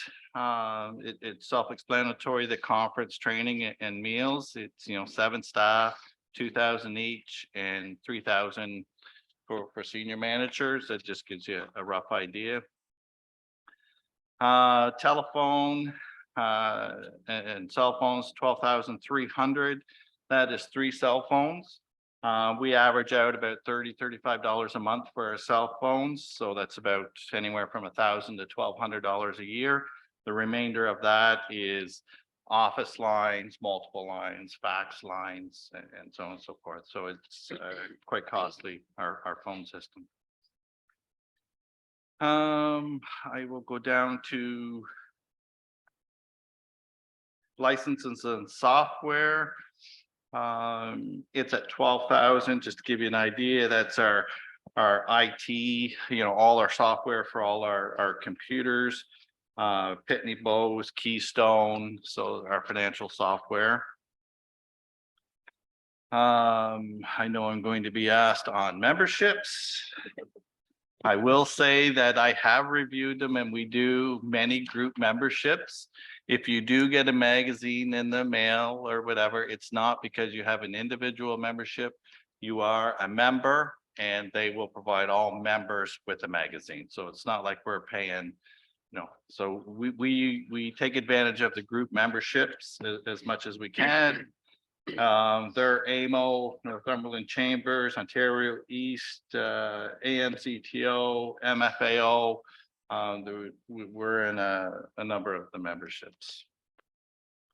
What else? Contracts. Just to give you an idea what's under contracts, that's our IT. Iron Mountain, which is our shredding, photocopier contract, Royal Rugs. We do have bug control coming in here, Real Tax. So I'll answer any other questions that if I haven't touched on it. Questions? Go ahead, Mary Catherine. This is just a kind of try to keep up to the Joneses or Hamilton Township, one or the other. We've got personnel costs, and they're a significant part of our costs, and they tie into some of the questions that keep coming up. Even when you mentioned the cost of a phone, well, every time you get a new employee, you have to pay for a new phone. It looks, if I understood correctly, we've got the new person for HR, we've got someone at reception. Anyway, Hamilton Township gave this very nice by department showing how many people were in. Could we get this done? An org chart? Yeah, but I just like the little chart where it's showing the changes from year to year of the number of employees and where they are. Because when we're making decisions, it often has ripple, even when we're talking about clothing costs or some training costs, those things all add up. So I know that you often raise about the cost of benefits for more employees, but there's a lot of other costs that go with it. So the full personnel costs and, where we're going with that, because that's really the only area of that line in where I see a significant increase. And that's the cost of a new employee there. Any other questions for Troy? Go ahead, Mike. I got you next. Yeah, like the cell phones. Like, I didn't want the one that I got. Right? So, I got it because I guess there's a legal issue. If something happens, you got to take our phones. But probably everybody in this room and everybody in this workforce has their own cell phone. And we're paying thousands of dollars on cell phones. And literally, people are still calling me on my old one. So is there not something we can do to like get people to use their own phones and get rid of all these phones? That'd probably be $100,000 a year. But then we would be paying for their bill. So if, for example, if I give up my phone, which I have no problem giving up my phone. And I have my own cell phone, I want to be compensated if I'm dealing business and stuff like that. And plus, any legal issues, I gotta hand over my personal phone too, because Yeah. it's used for business, so. But it, yeah, Well, it there's- is expensive, the cost of doing business, yes. Yeah. Yeah. So like there's one word in this admin part that's nowhere else. And it's reduce. And it's reduce the paperwork for the council agendas. That word should be in 90% of these lines, as far as I'm concerned. And we're paying some, don't get me wrong, we're paying some big bucks for our staff. And I would like to see our staff dig their heels in. Right? Start reducing some of this stuff by 10, 15, 20% and find a way to make it work. Because we're just kind of going through the motions here, and at the end of the day, we're all gonna go, well, it is what it is. And I don't agree with that. So for what we're paying for staff, the big bucks, and I know why we do, we got some great people here. And we need to start using your smartness and your education to make this municipality thrive. So I'm saying, and if the other staff have their own opinion, but I would like to see the staff dig your heels in and get your managers to start saving and getting rid of some of the waste that we got in this municipality. Thank you, Mike. Further comments? Go ahead. Just a couple of questions through you, your worship, to either Troy or Nicole. I will address Mike's comment about the cell phone. Mike, it was the same thing when I got on. I had my own cell phone and then the town cell phone. Now, there was an option that you could, Troy, like you said, you could keep your own cell phone and the town would compensate you a little bit towards your bill. The issue is asking staff to use their own cell phones. For example, the public works guy that used data. They use a lot of data when they're out there. That's kind of unfair to go to the staff to say now not only are we going to use your cell phone, but we want to use your data too, and it gets quite expensive. So I understand, but I agree with Troy saying it's the cost of doing business, right? So I just ended up getting rid of my cell phone because I'm not going to carry around two, but that's just a comment. Well, isn't there one other thing too, that if you're using your own personal phone and there is an issue, legal issue, the township can confiscate it? Yeah, that's what I was saying, you have to hand it in. Yeah, your personal one. Yeah, and that's an issue. Yeah. I'm sure a lot of people don't want to have to hand in their phone to let anybody look at what you're doing with your messages, but I understand what you're saying, Mike. Just a couple of questions then, and maybe somebody could answer them, is on page 7 of 59, it talks about admin asset management, $5,000. Can somebody just tell me what that's for? Is that for like an update, software for it, or what? Because Correct me if I'm wrong, but Nicole, that's the annual software licensing, is it not? The 5,000?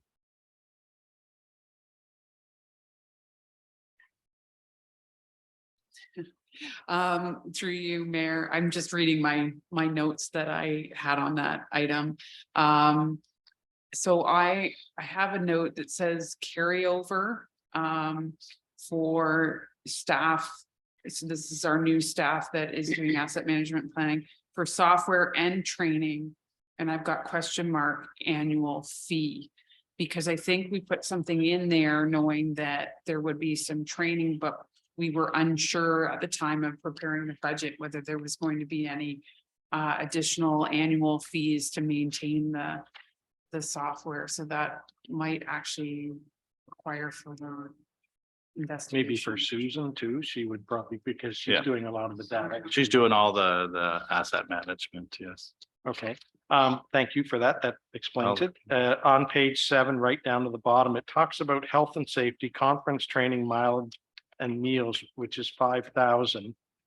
Now, I think I asked this question last year, so correct me if I'm wrong. Is that town-wide, the health and safety budget? Does that mean, for example, if Pat knew that all town had to have their health and safety training or their first aid training or something? Is that what that's for, Troy? Or? Through your worship, yes, that is through Erin, who is our HR, but health and safety. She is actually reached out, got quotes on providing first aid training for our staff. For example, I think I have it's $145 per person. So, you know, with that $5,000, we're able to get 34 staff trained on first aid. So that's A&H wide for training. Okay, good. Thank you. That's what I thought. And the last question would be on page 8 of 59. And talking about the capital for the admin building reno. Last year's budget, and I have it right here, we allocated $15,000 for air conditioning units, but I don't see the 15 in there anywhere. Did we end up doing air conditioning? Did we just drop it or what happened? I think that was through Daryl, but Yeah, I don't recall any AC. Go ahead, Nicole.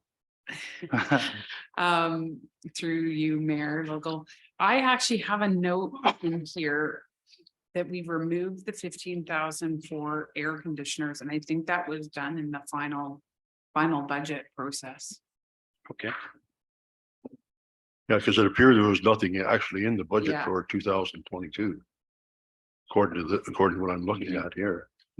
Yeah, I'm not quite sure about 2021 though. There could be, you might want to take a look at that because I have the 2021 here too, and there shows that there was some money, but that's a couple of years ago. Okay, that explains it. It's possible I didn't. I know Daryl, spoke on that last year or somebody about the air conditioning unit because we had a bad summer or something. It was extremely hot and people were losing weight here because they were all sweating it all out. So Must have been before I started.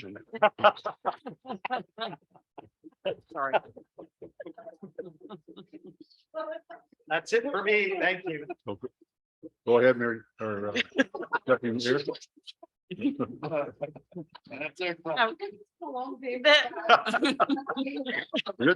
We're getting tired, we're getting giddy.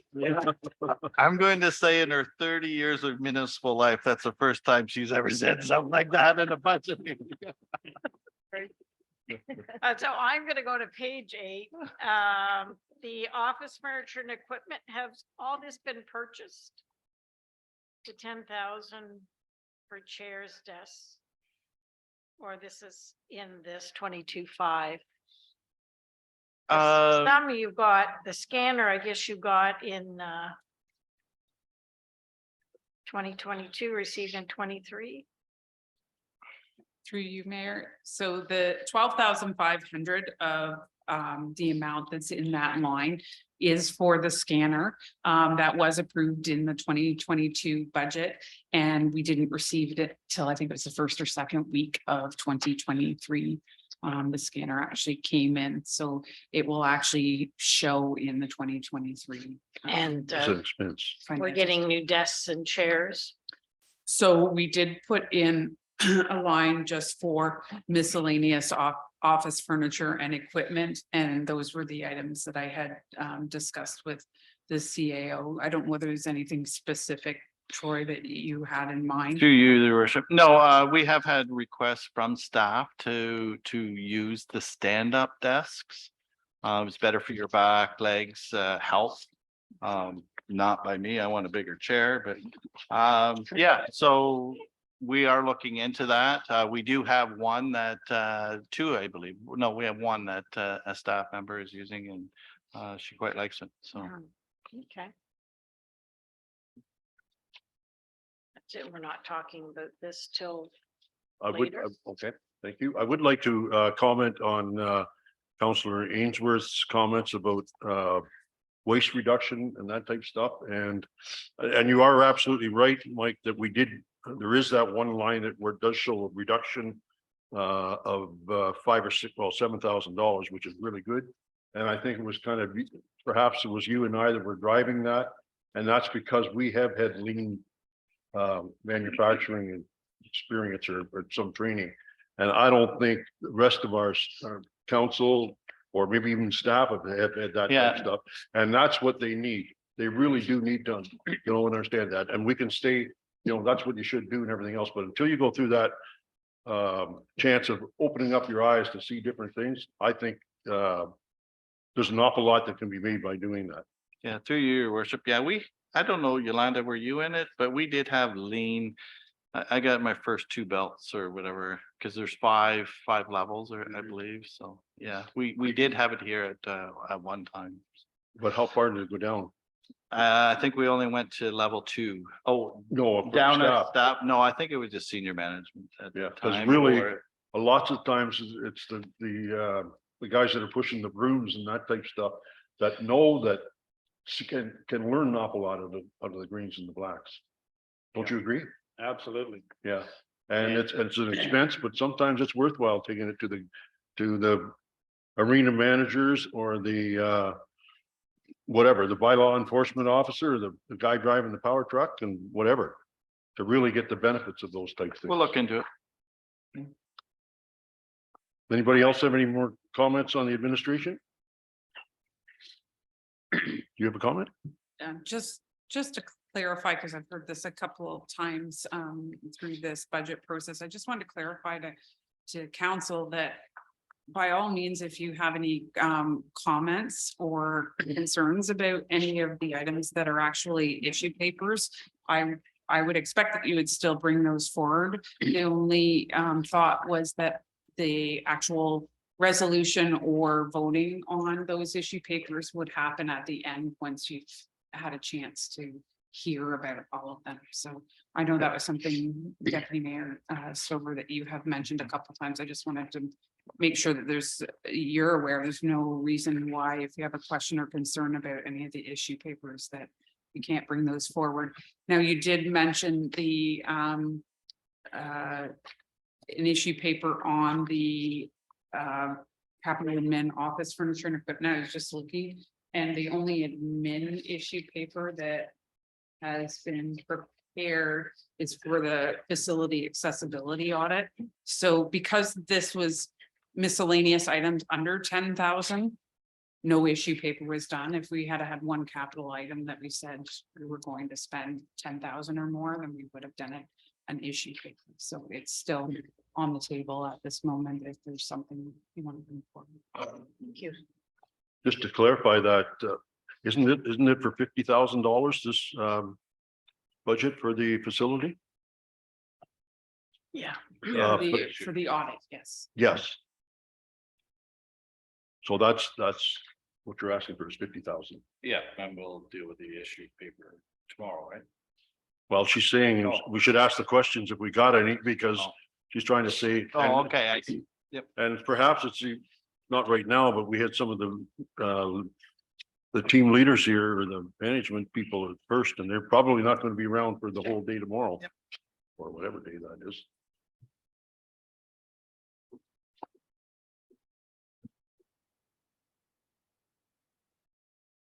Mary Catherine?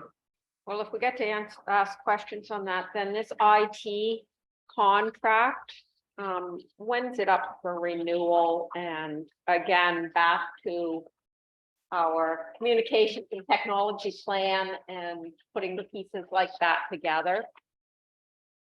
Through you, your worship, we're reviewing the IT right now. So we're in the middle of it right now. And will it have to be an RFP because of the Yes, contract? well, yeah, I'll bring a report to council and I'll be able to explain everything in detail then.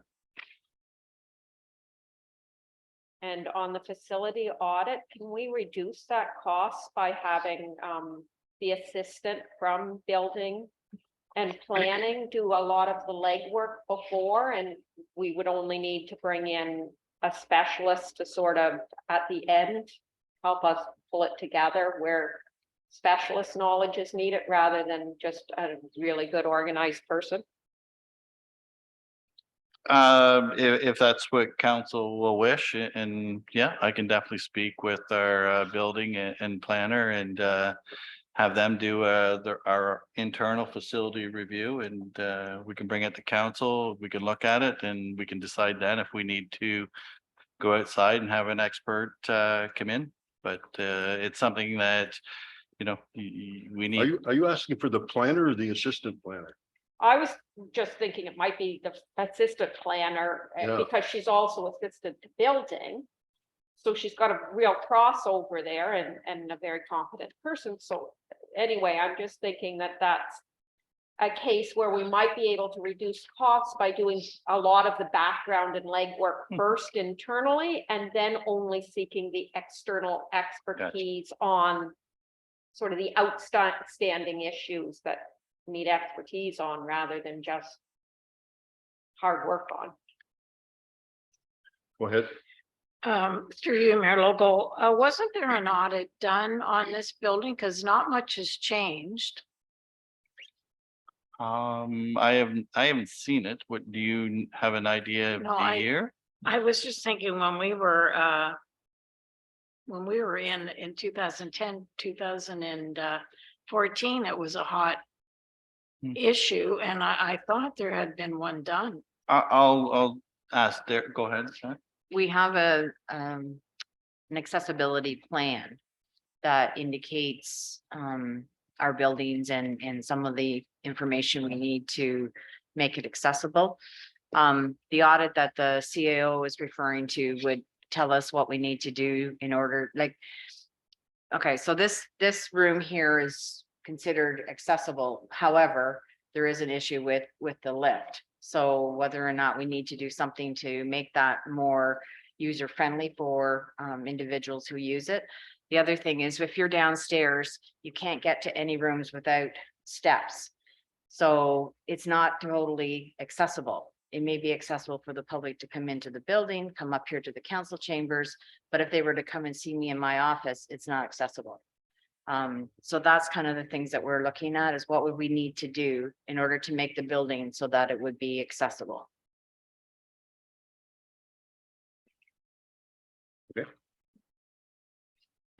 Go ahead, Mayor Catherine. To you, Deputy Mayor Stover. There was a full assessment done, I believe, to do with 2005, which was the last time the legislation had to be updated. And then there was sort of notes made moving forward based on that. So there's new legislation coming forward for 2025. So that's 20 years. And in that meantime, there's only sort of been notes made on it. But to the point, we already do have what was there from 2005. We do have those notes. Well, where are the outstanding pieces at the end? And I can't think that that would be 50,000 needed to deal with those ones.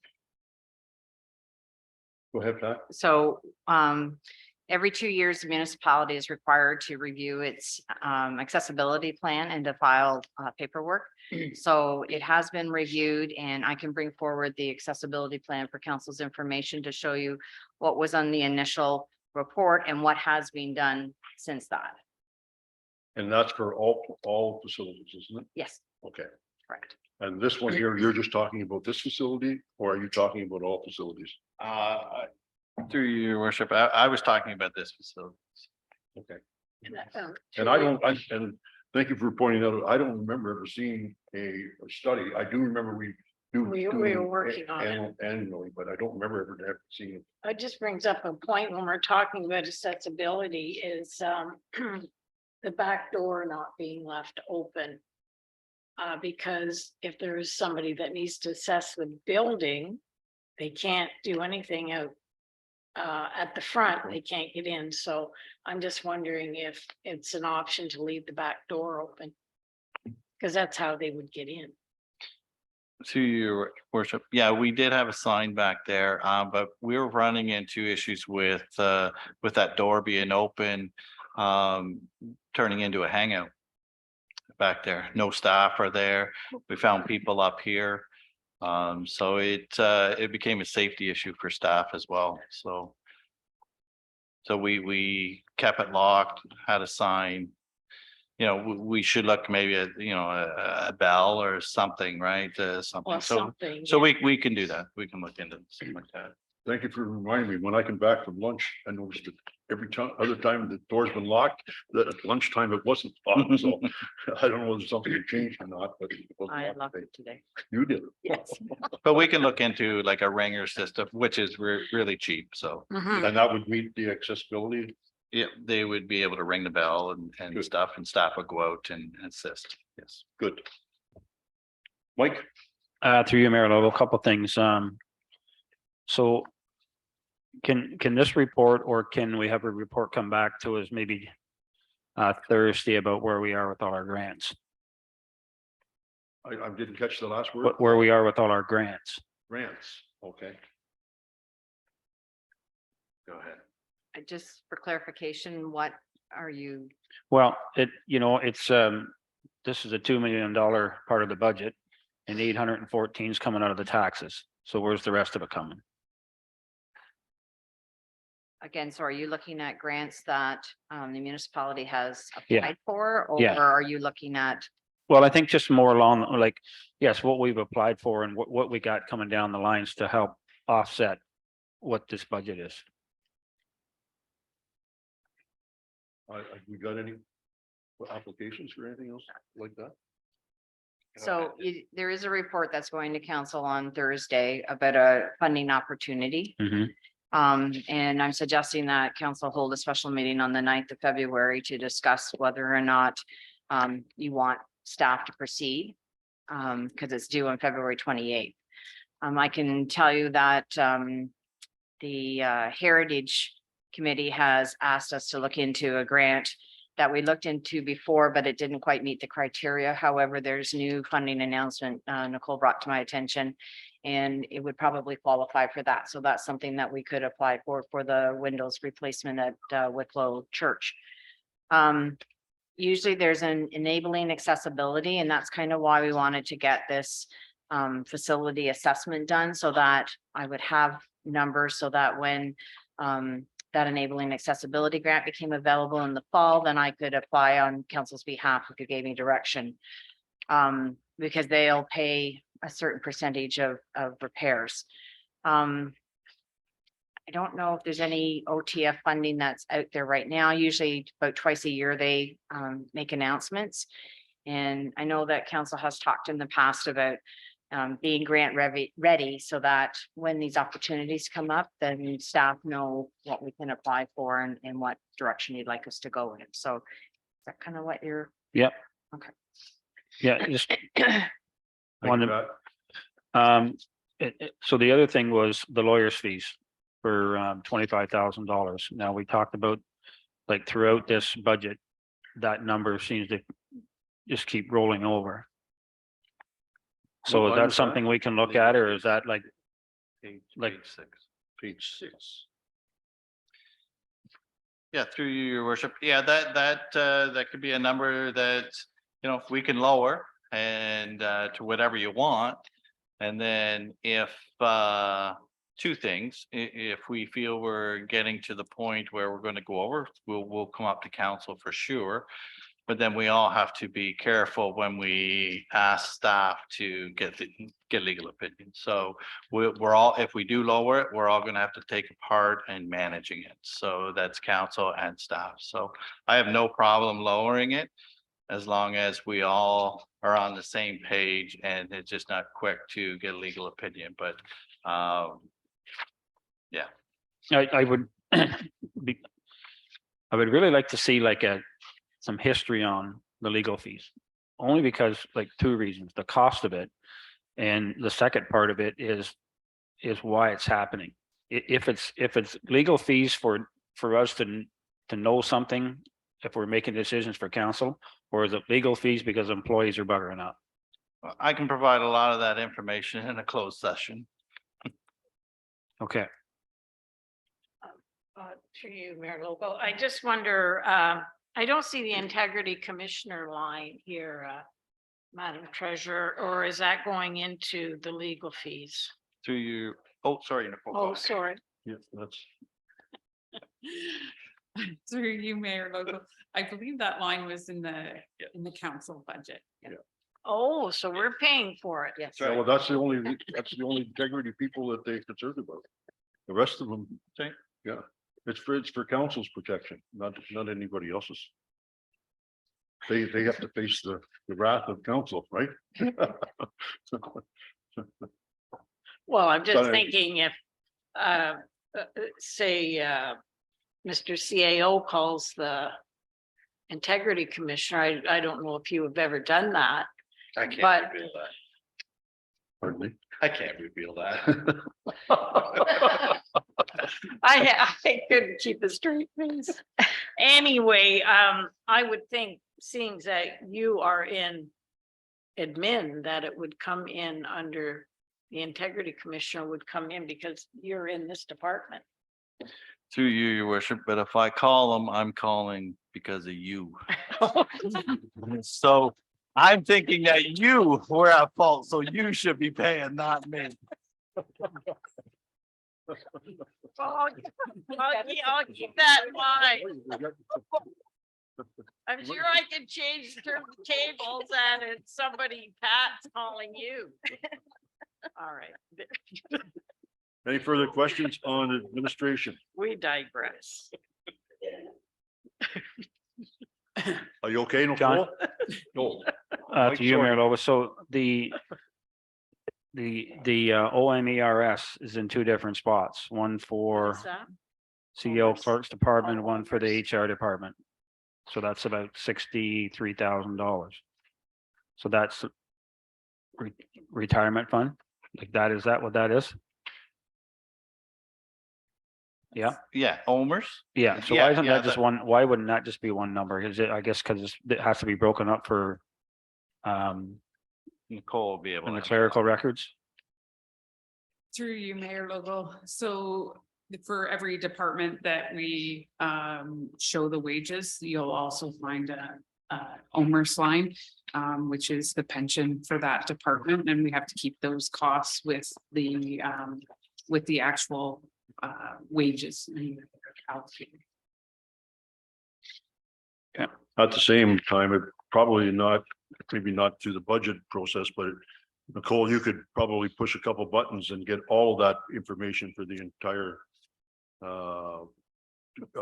township, For all of the OMERS, yes, I Yes. can absolutely do that. or the wages or anything that's added up. We, get that. we have generally, the way the chart of accounts was set up in our general ledger is that those last 5 digits of that account number that you see in your budgets.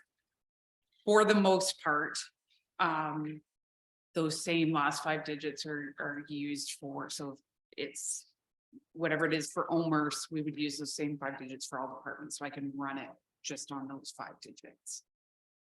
Okay, Mike? Yep. Good. Go ahead, Counselor Booth. Just through you, your worship, to Nicole.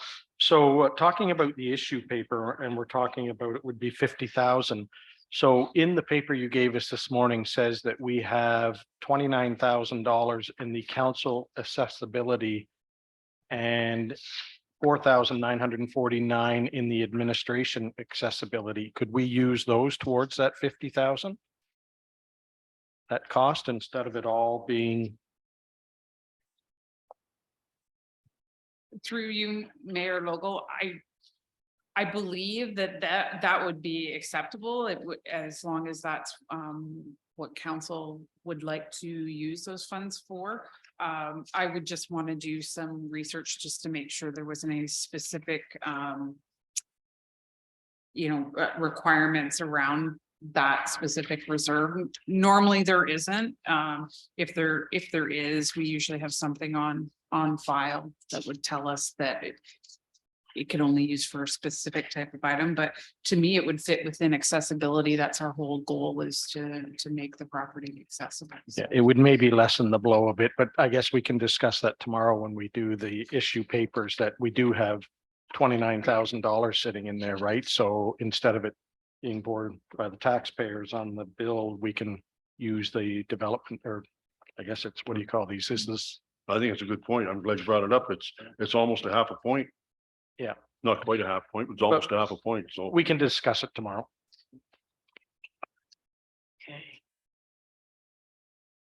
Okay, can I get a motion to move by Deputy Mayor Stover and seconded by Councillor Booth, that the presentation is presented for administration and clerks and finance and anybody else be approved in principle? All in favor? Motion carried. Can We I got, ask, can I ask a question just of the treasurer, where we stand right now for the levy? After all our massive cuts this morning? Well, you just saved 0.5%. Councillor Booth. I bet you we have 0.5%. So as of right now, with the changes that were approved, we're still at that 6.01% after growth. When we started this morning, we were at 6.16. So that's after growth. What is it? After growth. So before, we were at 7.66 and we are now at 7.51. Okay. Thank you. 7.66 to 7. That's not very, so would that not, just what we talked about, is that included, that consideration too? When you say what you just talked about with the issue papers, I haven't changed anything. Oh, with regards okay. To the So, issue okay. papers. So So that that absolutely would Yeah, have an additional impact. Good. And I think on every issue paper that I've brought forward that has a levy impact. we've You discussed can it. kind of do a quick math if you really wanted to go from the 6% down to. Well, we'll keep- Overall, all of the issue papers amount to 4.15% of that. So by cutting that, even the, you know, If- 25% if you were is to going to pass full no- point. Yeah, if you were to pass no issue papers whatsoever, you're going to take 4.1% off this budget. I'm not sure we're prepared to do that yet, but We haven't cut anything yet, so good luck to that. Nicole, I'm gonna ask you if you've got anything that we can do in the next 20 minutes to half an hour? So And the next item I had up was building and bylaw and then animal and livestock. I'm sure we can get through animal and livestock quickly. Just really depends on how many questions council has about the building and bylaw budget. It's not a large budget. Is Daryl there? However, Daryl is on. Let's go. I suggest we keep going then. Let's go with Daryl. You still here, Daryl? Yeah, I'll come upstairs though. Okay.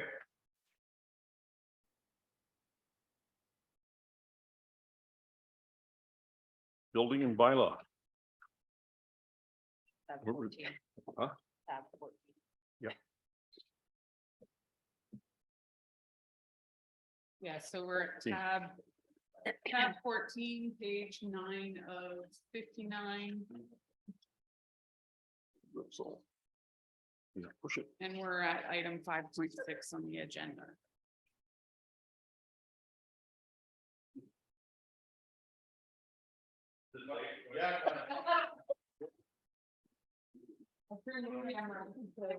We haven't made any cuts yet, so we're taking it all to your department. All. Yeah, that's it. I will, I think I can do it. Okay. You want me to move my binder? I don't need it. Okay, well. take your-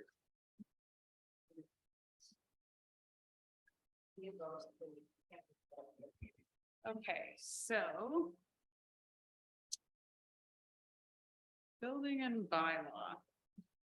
So the increase in budget we're proposing this year over last is $25,964 or a 40% increase. The 40, impact- did you say 40%? 40%. The budget for building and bylaw is only 90,000, so it doesn't take much to end up at 40%. You're talking just under 26,000.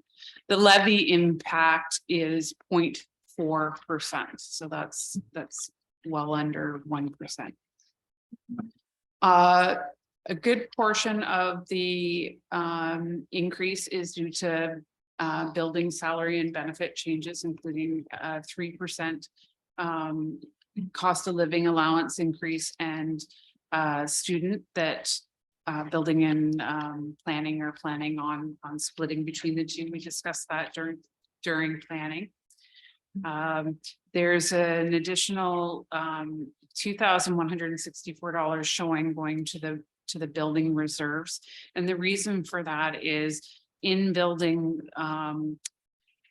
the goal of a building department is to recover through building permits the cost of that department. So the variance that we have between the two is that $2,000. And so we are required to keep that in building reserves so that if there isn't a year where we don't bring enough in building permits to cover the cost, then we can draw on that reserves.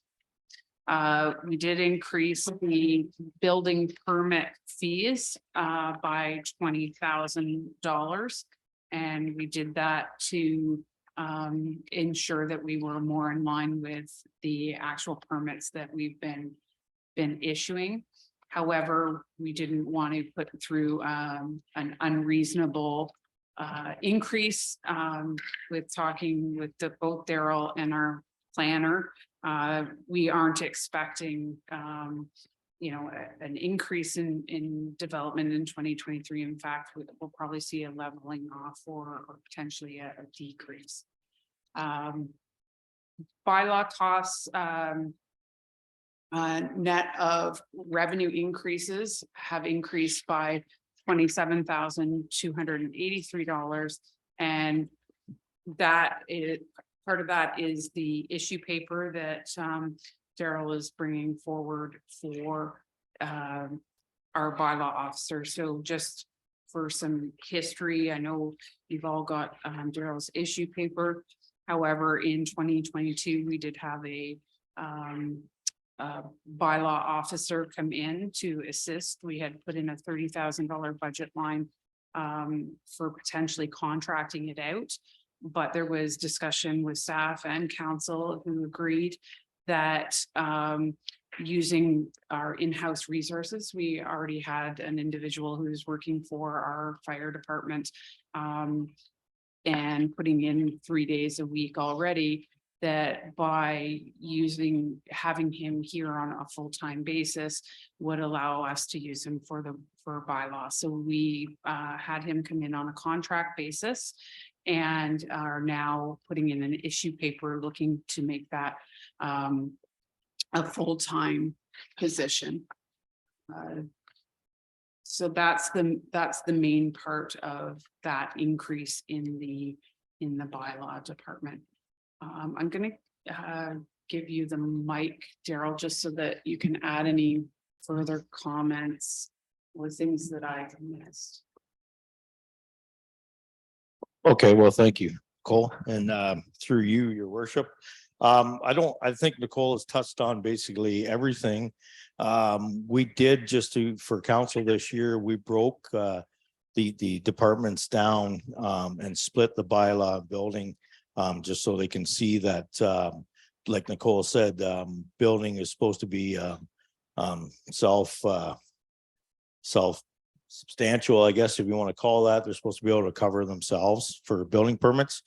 I will say this again, like I say every year at budget time, when it comes to building permits, it's a guessing game. We don't know if we're going to get 20 or if we're going to get 200, right? The last few years it's been busy, and that's why we did add in and took it kind of to a rough estimate just from history the last couple of years of what we're hoping to bring in for building department. So yeah, I don't really know if I have too much to add other than what Nicole had mentioned. I can answer questions if anybody has any. Mike? Through you, Mayor Lovell. So Daryl, in the reviews here, I don't see anything where we've collected through any fines as revenue, like any of the revenue. So do we ever? We have never issued a fine to date, no, so we haven't collected any money in through fines. So everybody in the municipality has been compliant I'm Like- not saying they've been compliant, no, but we've never issued some fines. Okay, Going forward is something that we do want to work on with expanding the bylaw department and through some more training to issue fines going forward on stuff, but that's to date, we have not. okay. The building wages, just explain to me what the 50% of students is. So I think Nicole can explain that a little bit better than I can, because she was dealing with, I think Jennifer through the planning department and myself. There's some funding out there to cover some of the wage for a student. But we're hoping to bring in a student to help out with, organization and, we had, purchased that scanner, so we're hoping to utilize the student for summer to do all the scanning paperwork for us and stuff. But as far as That was one of my other questions too. There's another part of the budget for, I think, $5,000 for the ability to scan and for IT work and stuff. Could that software be like in conjunction with each other? Is there such a thing? So the $5,000 for the software system is for my Lisa system that I use for issuing my building permits and doing my inspections. That's what the 5,000, the software is for that. Okay. Alrighty. Thanks. Eric Catherine? I'm looking at the fees coming in and thinking there should be a line for STR fees and what we're anticipating moving forward. And also I don't see a line for like the chip trucks and stuff. And I know we approved a couple of those, so I don't know where that goes. Right. So I think we were going to move that down because they are bylaw. So there's under bylaws, there's a refreshment vehicle line there that we put in, I think $450 for permits. So because they're bylaw and we split them this year, they're going to be shown under bylaw department and not building department. And I think STRs would be as well. So it'll be a bylaw permit. So it'll be shown as a revenue for the bylaw department. Okay, thank you. Counselor Booth. Go ahead, you had more. Sorry, I do have a second one. I don't see anything under insurance, and when we have some liability for both bylaw and building. Building has insurance. I'm going to pass that to Nicole. Sorry. Okay. Through you, Mayor, there is an But that's the insurance vehicle line I see. under building. And there is a reduction there from an actual of 15,279 in 2022, and we're projecting 10,264.04.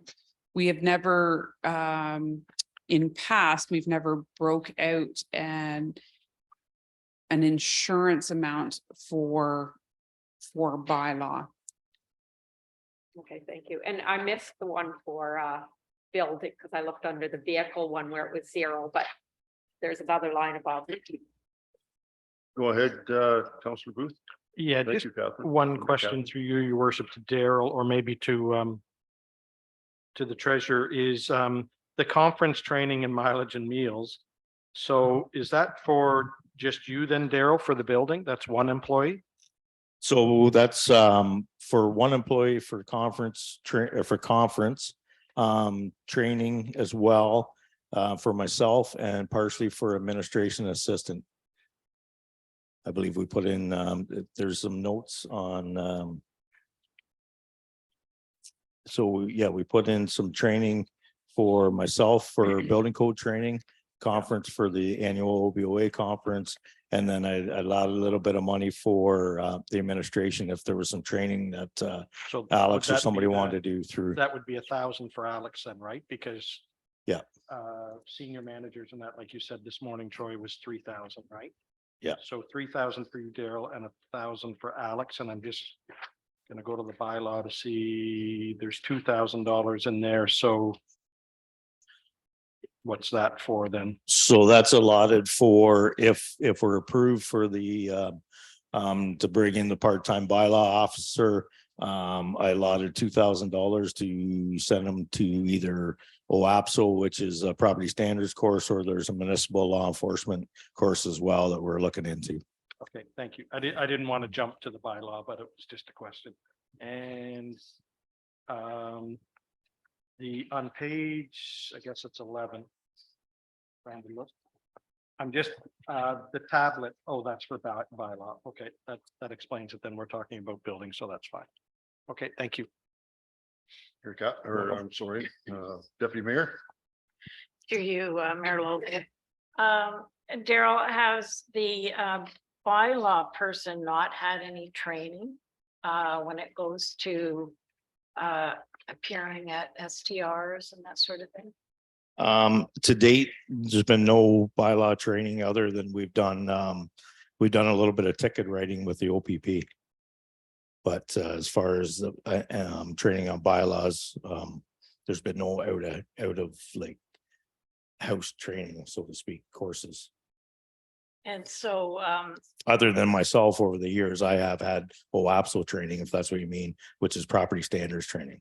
okay, and so the OPP have written tickets with our bylaw in person? We have sat down with them and did like an in-house just a little 2-hour training program myself and Rob when he first started in his contract position. I don't know if you want to delve into this and ask a few questions or Yes, we do. just have just a few comments on the part-time bylaw officer that you're requesting. I see here that you haven't utilized, you had only 12,577.98. What was budgeted for in 2022? Was there a budget line there for that? Do you want to take that one? Through you, Mayor Local. So in 2022, we had a one-line budget for bylaw contracted services for 30,000, and council had agreed to pull 20,000 out of reserves to assist in covering for that cost. So the overall impact to the bottom line was $10,000 for 2022. The actuals in the 2022 column, I would say are probably missing one full pay, which would be 2 weeks of wages, just because the final 2022 payroll was paid out into January of 2023. So that adjustment wouldn't be in there yet.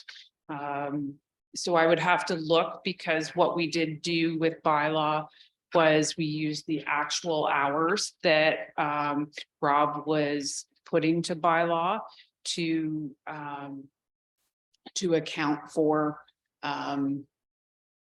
the wages. So we weren't using estimates, I guess is what I'm trying to say. Okay, So I'm we not could- sure what his hours would have been for the last two weeks of pay, but there would probably be, I would say, in guessing, you might have another couple $1,000s worth of costs. And what I'm seeing right now is about 15,000, just under $15,000 in wages and benefit costs.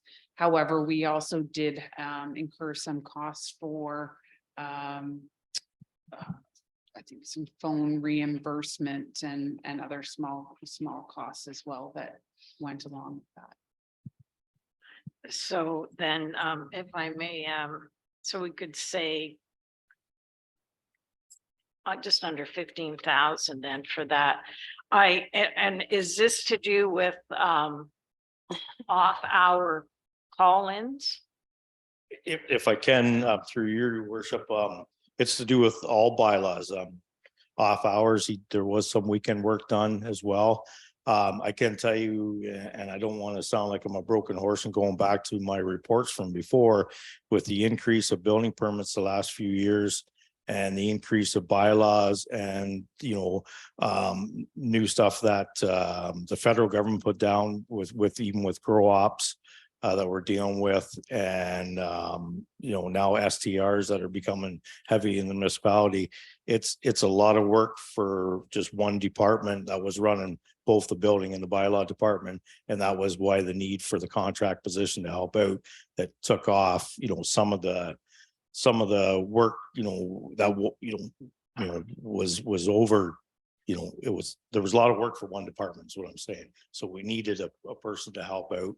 And that's why Rob was brought in the contract position at the time to help with the overflow of bylaws happening. If that's answers your question, hopefully. Well, it does in one sense, and I guess it's almost maybe a discussion to have at a later date, but I don't think I can support this. I don't have enough information. That would be where I would stand at the moment. Thank you. I'd like to comment just a little bit. I think I'm not 100% sure, but I think that council's direction has been over the last several years to concentrate on building, make sure that we pass the statutory laws that are put out by the province, and perhaps members of council when we got a phone call, we went to the person's place and tried to appease them as best we could. And if that didn't work, then the bylaw was called in. I got the impression knocking on doors this time that people expect an awful lot more of following the bylaws. And I think we're going to have to put more emphasis on that, and that probably means more people.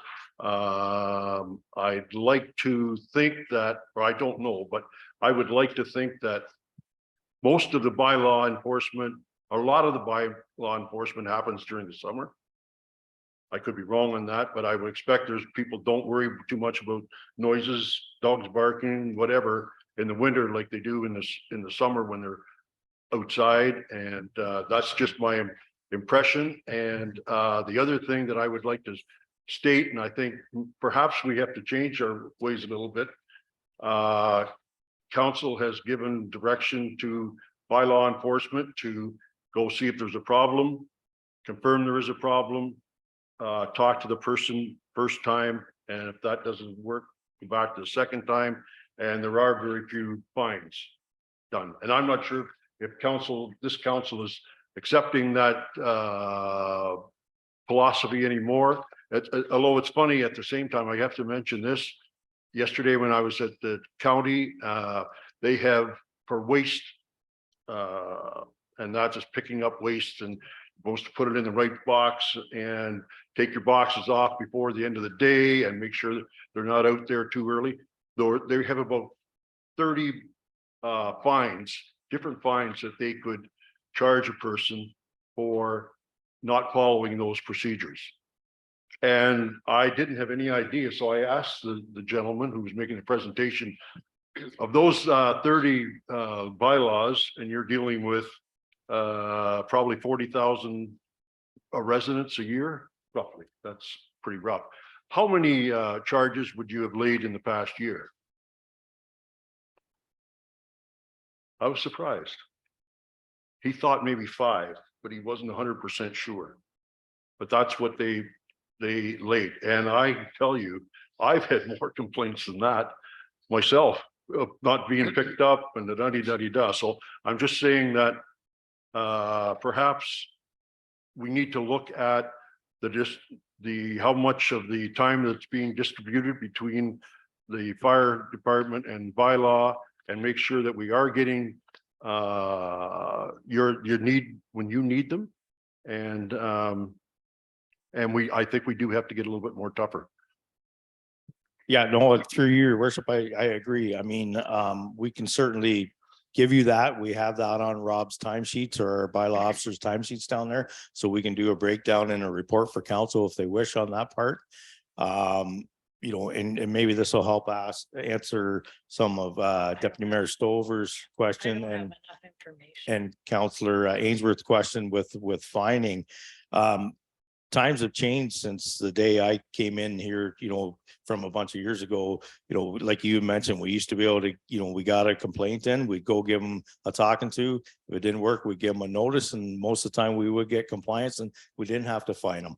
But people have changed and times have changed, and STRs are changing that. So they're probably going forward. Yeah, there will be a line for fines and there will be more fines, but you know, it's like everything else. I mean, the population's growing, the people are growing, and it's buildings growing, and bylaw issues have grown with it. So we're definitely getting a lot more over the years, and things are starting to change. But I think, you know, again, I don't want to be sound like a you know, a broken record here, but it's a bigger department now. It needs the help in it. So I think council is a little bit ignorant too, in the fact we don't know, and maybe you could help us a lot. We don't know how much time you're spending on building and how much time you're spending on bylaw. We don't know that.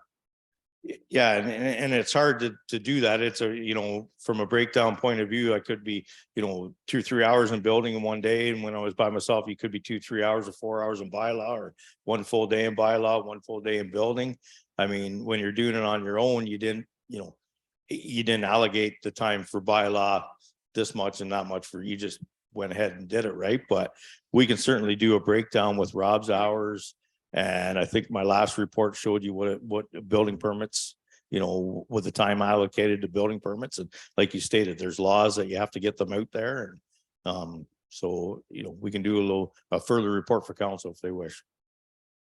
Go ahead, Geez, it Deputy was Mayor. just, yeah, I just don't have enough information. I don't have a breakdown of the areas of concern, the addresses that were of a concern. I didn't realize that we didn't collect licensing fees from the STRs last year. Is that correct? That's correct. That was just a bylaw that was put together, I think, towards the end of the year. Yeah. So I And mean, we had nobody ever put, you know, it didn't, we never received any applications back until the start of this year, to my knowledge, for so licensing I fees. mean, this is the time that I didn't realize that. I thought the bylaw was passed. The SDRs paid their fee and away we go. We're fining people because they paid their license. So I mean, for us to think that some of these problem SDRs, why didn't they get fined? It was because they weren't licensed, I guess. I don't know. They just kind of fell through the cracks. So I need to have some more stats of when, how many times people were called, when they were called, the bylaw that was involved. Are we just talking 2 bylaws?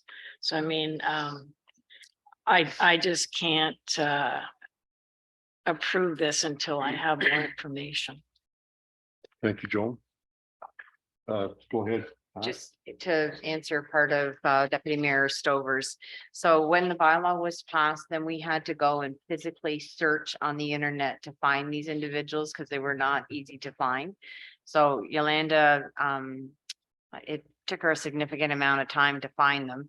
And then we sent out a letter to each of them. There were approximately 45, Yolanda? 51 packages that we sent out. We gave them some time to review that, and then we did not get a response. So then she did a second mailing and explained to them that this was a bylaw and they had to get the information into us. So I believe to date, we probably only have 2 that have come in, 3. And part of that, there is a review process that we have to undertake. But the other thing is, because the bylaw stipulates you have to live there, some of these people don't qualify to be an STR. So that's part of our challenge as well. And because we have this ad hoc committee that's coming forward, some of the changes may occur in the bylaw. So we're kind of sitting back right now, to be truthfully honest. Mhm. And so we work with the bylaw enforcement officer because the licensing is under the clerk's department. And so once we know the direction that council is going in, then yes, we can be more aggressive and follow through.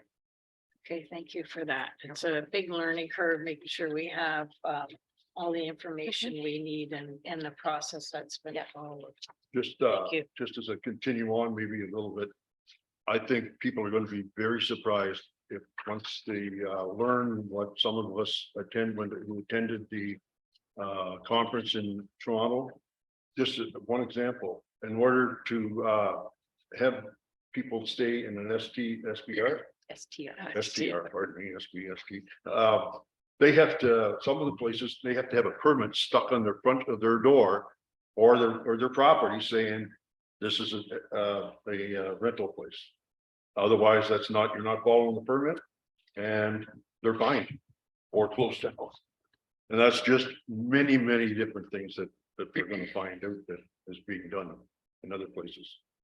So if I just do one follow-up too, we were going to prepare a report to council to let you know what the bylaw does entail, because it is quite a lengthy bylaw, so that council is aware of what the requirements are.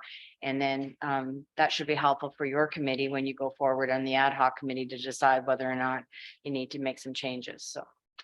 Good, thank you. Mary Catherine. Back to building, you've got a building permit fee study in there. Could this be done internally? Through you, your worship, it can, if that's council's wish. We have, it's generally done every 5 years. We haven't done one since 2016 was the last one we did. It wasn't done internally, it was done by a consultant back then. My thoughts are the consultants do provide, you know, that it's something that they do all the time. So they're professionals at doing it. But if it's council's wish, we can certainly look at it doing it internally. Yes. That's coming out of the reserve, just so council is aware. That's out of the building department reserve, that fee study. How much is that worth? We have 5,000. And just Daryl, it's with the other municipalities. You're doing a joint study, or are you doing it on your own? We've looked into it, Pat, but I haven't got anything back from them yet. Yeah, just on a comment through Pat there, last time we did do it with other municipalities, and they give us a better deal with doing it with the other municipalities, so it was a little bit under the mark what we did budget last time, but I just put $5,000 into a lot for it this time through reserve there. Thank you. Mike? Through you, Mayor Logo. Back to Robbie Gord. So, couple questions. Pardon me? And yeah, bylaws. So you got his wages in there for 34,000. I think I wrote down. So does that encompass what we're paying him now, or is what we're paying him now on contract plus this 34,000? So do you mean, sorry, would that like run his contract out and then we start paying? Well, just Or- if we were going to hire him tomorrow. I would think we'd have to, if we hired him as a full-time employee, I mean, Nicole and Troy might be able to answer this better. His contract would be void and then he would be a full-time employee. So his salary would be 31,450. From the bylaw department, yes, that's Okay. something, that he was also part of the fire as well, right? Okay. So It's a split contract or split position through fire and building or bylaw, sorry. The same as the contract is. okay, and that'll probably come up in fire. So, okay, so the next question is, this bylaw enforcement is an issue we all heard loud and clear. And, you know, I feel we should try to help Daryl out here somehow, or at least give the opportunity to see what this issue is. I wouldn't be for hiring Rob full-time, but I'd be for maybe hiring him basically on a year and see if that is the issue, and see if hiring him for the money we're going to pay for him as a payoff on the bylaw enforcement and charges. Yeah, we Does could that make do sense? council's wish, I guess. I mean, I guess I'd be going back to a contract position for the remainder of the year too. I'd like to know if I can, like, you don't Yeah. mind. I'd like to know what you expect out of those $31,000. Are we gonna get 10 hours a week, 20 hours a week? Or what are we paying for that? And has that been arranged yet or not? That, but I don't believe that's been arranged, but for hour wise, but we can certainly go back and look at his hours and see what we got already from them. Like, it's Through so, You, Mayor, the actual amount that is put into the budget was based on 2 days a week, 2 days. based on a 40-hour work week, so 2 8-hour days a week. Okay. And that includes benefits and everything else. Including benefits as well. Okay. So like 2 days a week, and I guess you determined that 2 days a week is enough. Or that's 100 days a year, and if you need some more help in the summer, I would be looking at getting more help in the summer and not needing so much in the winter. I don't know if you can do that between you two or not, but well, go ahead. I think the reasoning, and correct me if I'm wrong, that we went with 2 days a week, is he not already doing 3 days a week with fire? Yes, I believe so. Yes. So that's why we went with the 2, just to make it an even 5-day a week. So he was already doing, I'm hoping maybe we can look at something outside the box where maybe in the summertime, we talk to fire and see if Dave can do 3 days a week in the summer when STRs and everything are going, and only 2 days with fire in the summer, and then switch it over in the winter or something. But that's something for you guys to look at if the full-time position isn't approved. Mike? just to finish what I was trying to, so if we don't hire Rob, because I don't even like the idea you're only getting him for 2 days, because the other 3 days he's not there, then all hell breaks loose. We don't even, so it seems redundant. But like, what if we thought about like retaining a security firm? And these guys were on call, and then when people would call in, that number would go right to the security firm. So if I can, through your worship, reference back to the 2 days and 3 days. Sometimes that works out that Rob's working more than. I think we should refrain from using names. Oh, sorry. Using the Yeah. position. Position. Yeah. The bylaw officer on contract is we're going back to saying he's 2 days, but sometimes he could be 3 hours for bylaw one day, and then the rest of the day he's working fire, and then the next day he's 2 or 3 hours the same for bylaw. So as one full day encompasses 2 or 3 days, whether he just goes and makes a call to reference a house or an STR or a property standards issue where he does an investigation. It might only take 2 hours that day. So he is, he's putting more than just full 2 days a week. He's putting more days in the week there, but it's working out to 2 to 3 days a week that he's throughout the whole full week. Does that explain? Yeah. A little bit, kind of, because he might work 2 hours in the day for a bylaw issue, and then the rest of the day he's on fire. Or he might work the next day, you might have 5 hours in a day for bylaw issue, and the rest of the day he's on fire.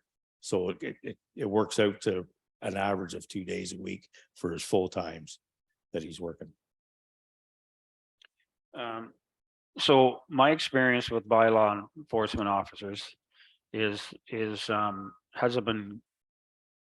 It's like, first of all, we're putting them in a situation that's probably, hazardous. That's the right word. And, maybe not being properly trained. There's definitely liability issues there for the officer.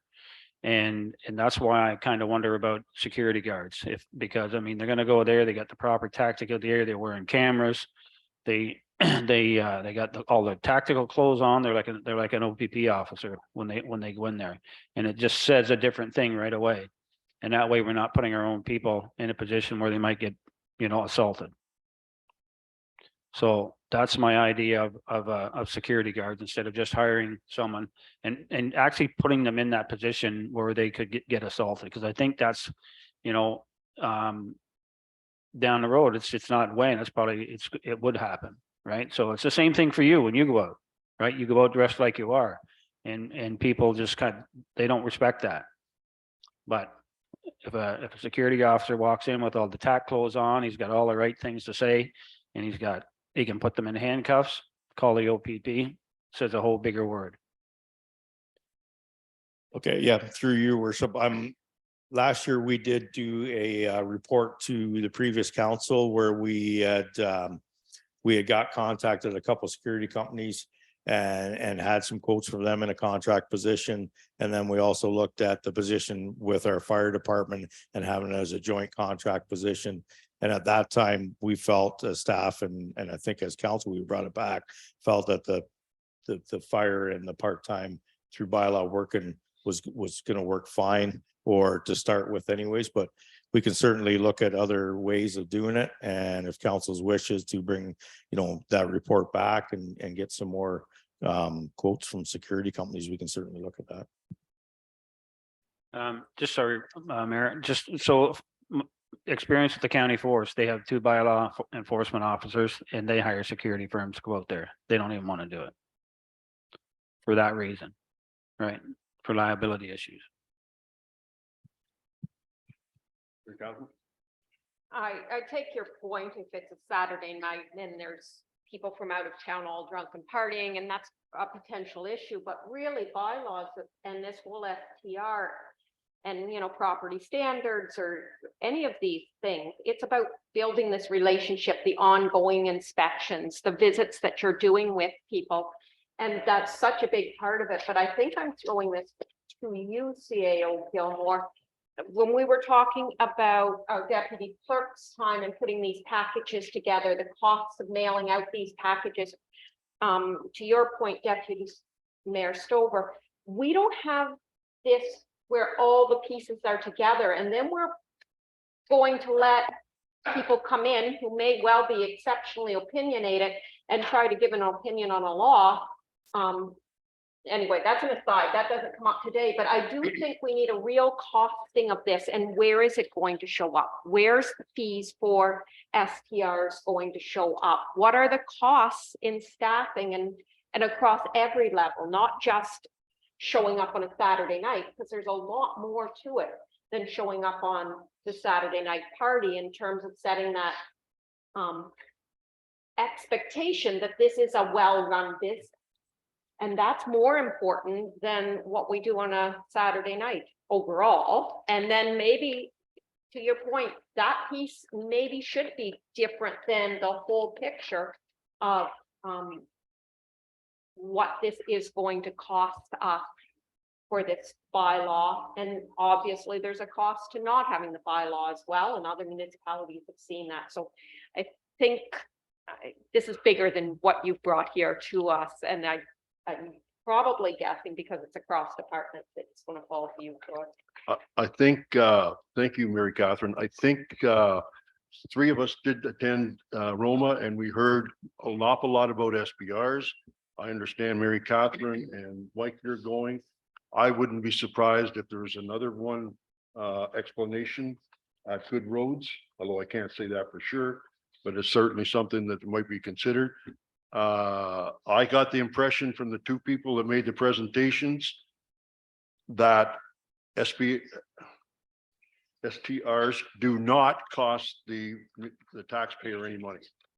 That's because there's an awful lot of money going out involved, and some of them are charging $500,000 a year in municipality for those different type of things. And I think you'll back me up on that. And the rules were very strict. And I'm sure that when they first brought these out, it was a challenge, but they laid down the law, and the charges were that expensive that the owners quickly took control of it and made it work. And they did not put up with any noise. I got the impression that they said, as a resident, I don't expect any more noise from my neighbor than I would from after that is turned into a short-term rental, STR. So that's the way that they're being run. And I think you're all going to learn more about it. If I can just make a comment on that through your mayor, the ones that you talked about up at Roma, when we were talking about a little bit of it up there, and if you'll notice and go onto their website, say those departments, that one department in that one township has 3 full-time bylaw officers outside of their building department, which is 3 full-time building department people as well, looking after all that. Yeah. So it's a ton of work, STRs, and we're gonna find that, but I just wanted to make that comment. You know, both of those towns that did those presentations up there have full-on bylaw, like Yes. 3 to 4 to 5 department members in that. Yes, and they need them to bring control, and they make enough money out of it to pay for them. And maybe that's what's going to end up here. Go ahead. I just wanted to, through you, your worship, the comment that you made, which I found at Roma was told to us, is that taxpayers are saying that they should not be paying for the regulation of the STRs. The STRs are making money, and it shouldn't be on the backs of the rest of us taxpayers that we end up having to pay for more staff, for more this, for more that. And like you said, Mayor, they made sure the fines, and if they went out and everything, that those STRs paid that. And it's not, and I agree 100% with that. And I know Mike, yourself, and I believe Jones on that, but that's something that I'd be pushing is, as a taxpayer, I don't think it's fair that the taxpayer be saddled with, if we're hiring another staff member or, you know, contract security to go out there, and that should all be somehow paid by either fines or the licensing or whatever. Well put, sir. Well put. Mary Catherine? Again, well put. Just a minor thing, but if we're saying STRs, the money fees are going to be under bylaw, then I think campground registration fees should also be showing up. Because I think they're sort of the same idea, and certainly campgrounds in the past have had like their registration fee, or is that a building issue with them? I'm gonna have to do some research on that, but we can, if it needs to be moved, we can certainly move it down to bylaw fees, yes. Yeah, just for consistency, if we're doing it for one. And I do think the two are related issues, right? They're both about tourists coming into our community, and we want tourists to come in, but we also want it to be done properly, done well. If I can make, did you say you've seen the presentations? Because you weren't there live. Did you see them? No, I just remember you guys mentioned the presentations and the townships that Okay. did the presentations. so. Okay. Because as soon as they come off, and I've been trying to get them off the website, the Roma website, to forward them to council, and as soon as they're there, everybody on council will see that, and I expect that'll eventually get to the, Very enlightening. yeah. Okay. We have one issue paper that we still have to deal with. Are we prepared to accept the building and bylaw budget as proposed? Mary Catherine? Accept this proposal with the request for budget outlining the STR implication to the overall budget. I'm supposing it's going to show up in bylaw, but maybe it won't even show up there. And that's probably, again, thing because it's going across departments. That's why I'm saying I'm not sure where it's showing up. Sorry, we'll have to do some research on that, but that's yeah, licensing. So through the clerks, I will talk with Pat to see, I guess, where that goes. I'm not trying to push this one to you. Sorry, but we'll have to find It's a out. big job. Right here. I'll tell you, one other thing I'd like to comment on them. Those two townships, I believe, started their process of bylaw for short-term rentals. And they started about March or April of 2022. They were meeting regularly with the group that they had formed, and I don't know exactly how that was formed, but they were meeting regularly. And they were updating their bylaws probably once a month from May all the way till December. Before they got everything finished up that they were happy with them. I don't know if they're happy with them yet, but that's what they were dealing with. So it's a big challenge, and I know we've got the staff that can do it. But it's probably a little bit far to push it in the budget right now, in my opinion, but that's something I guess we gotta be conscious. If we've got costs coming forward this year, there better be somewhere it's showing up. I got a mover.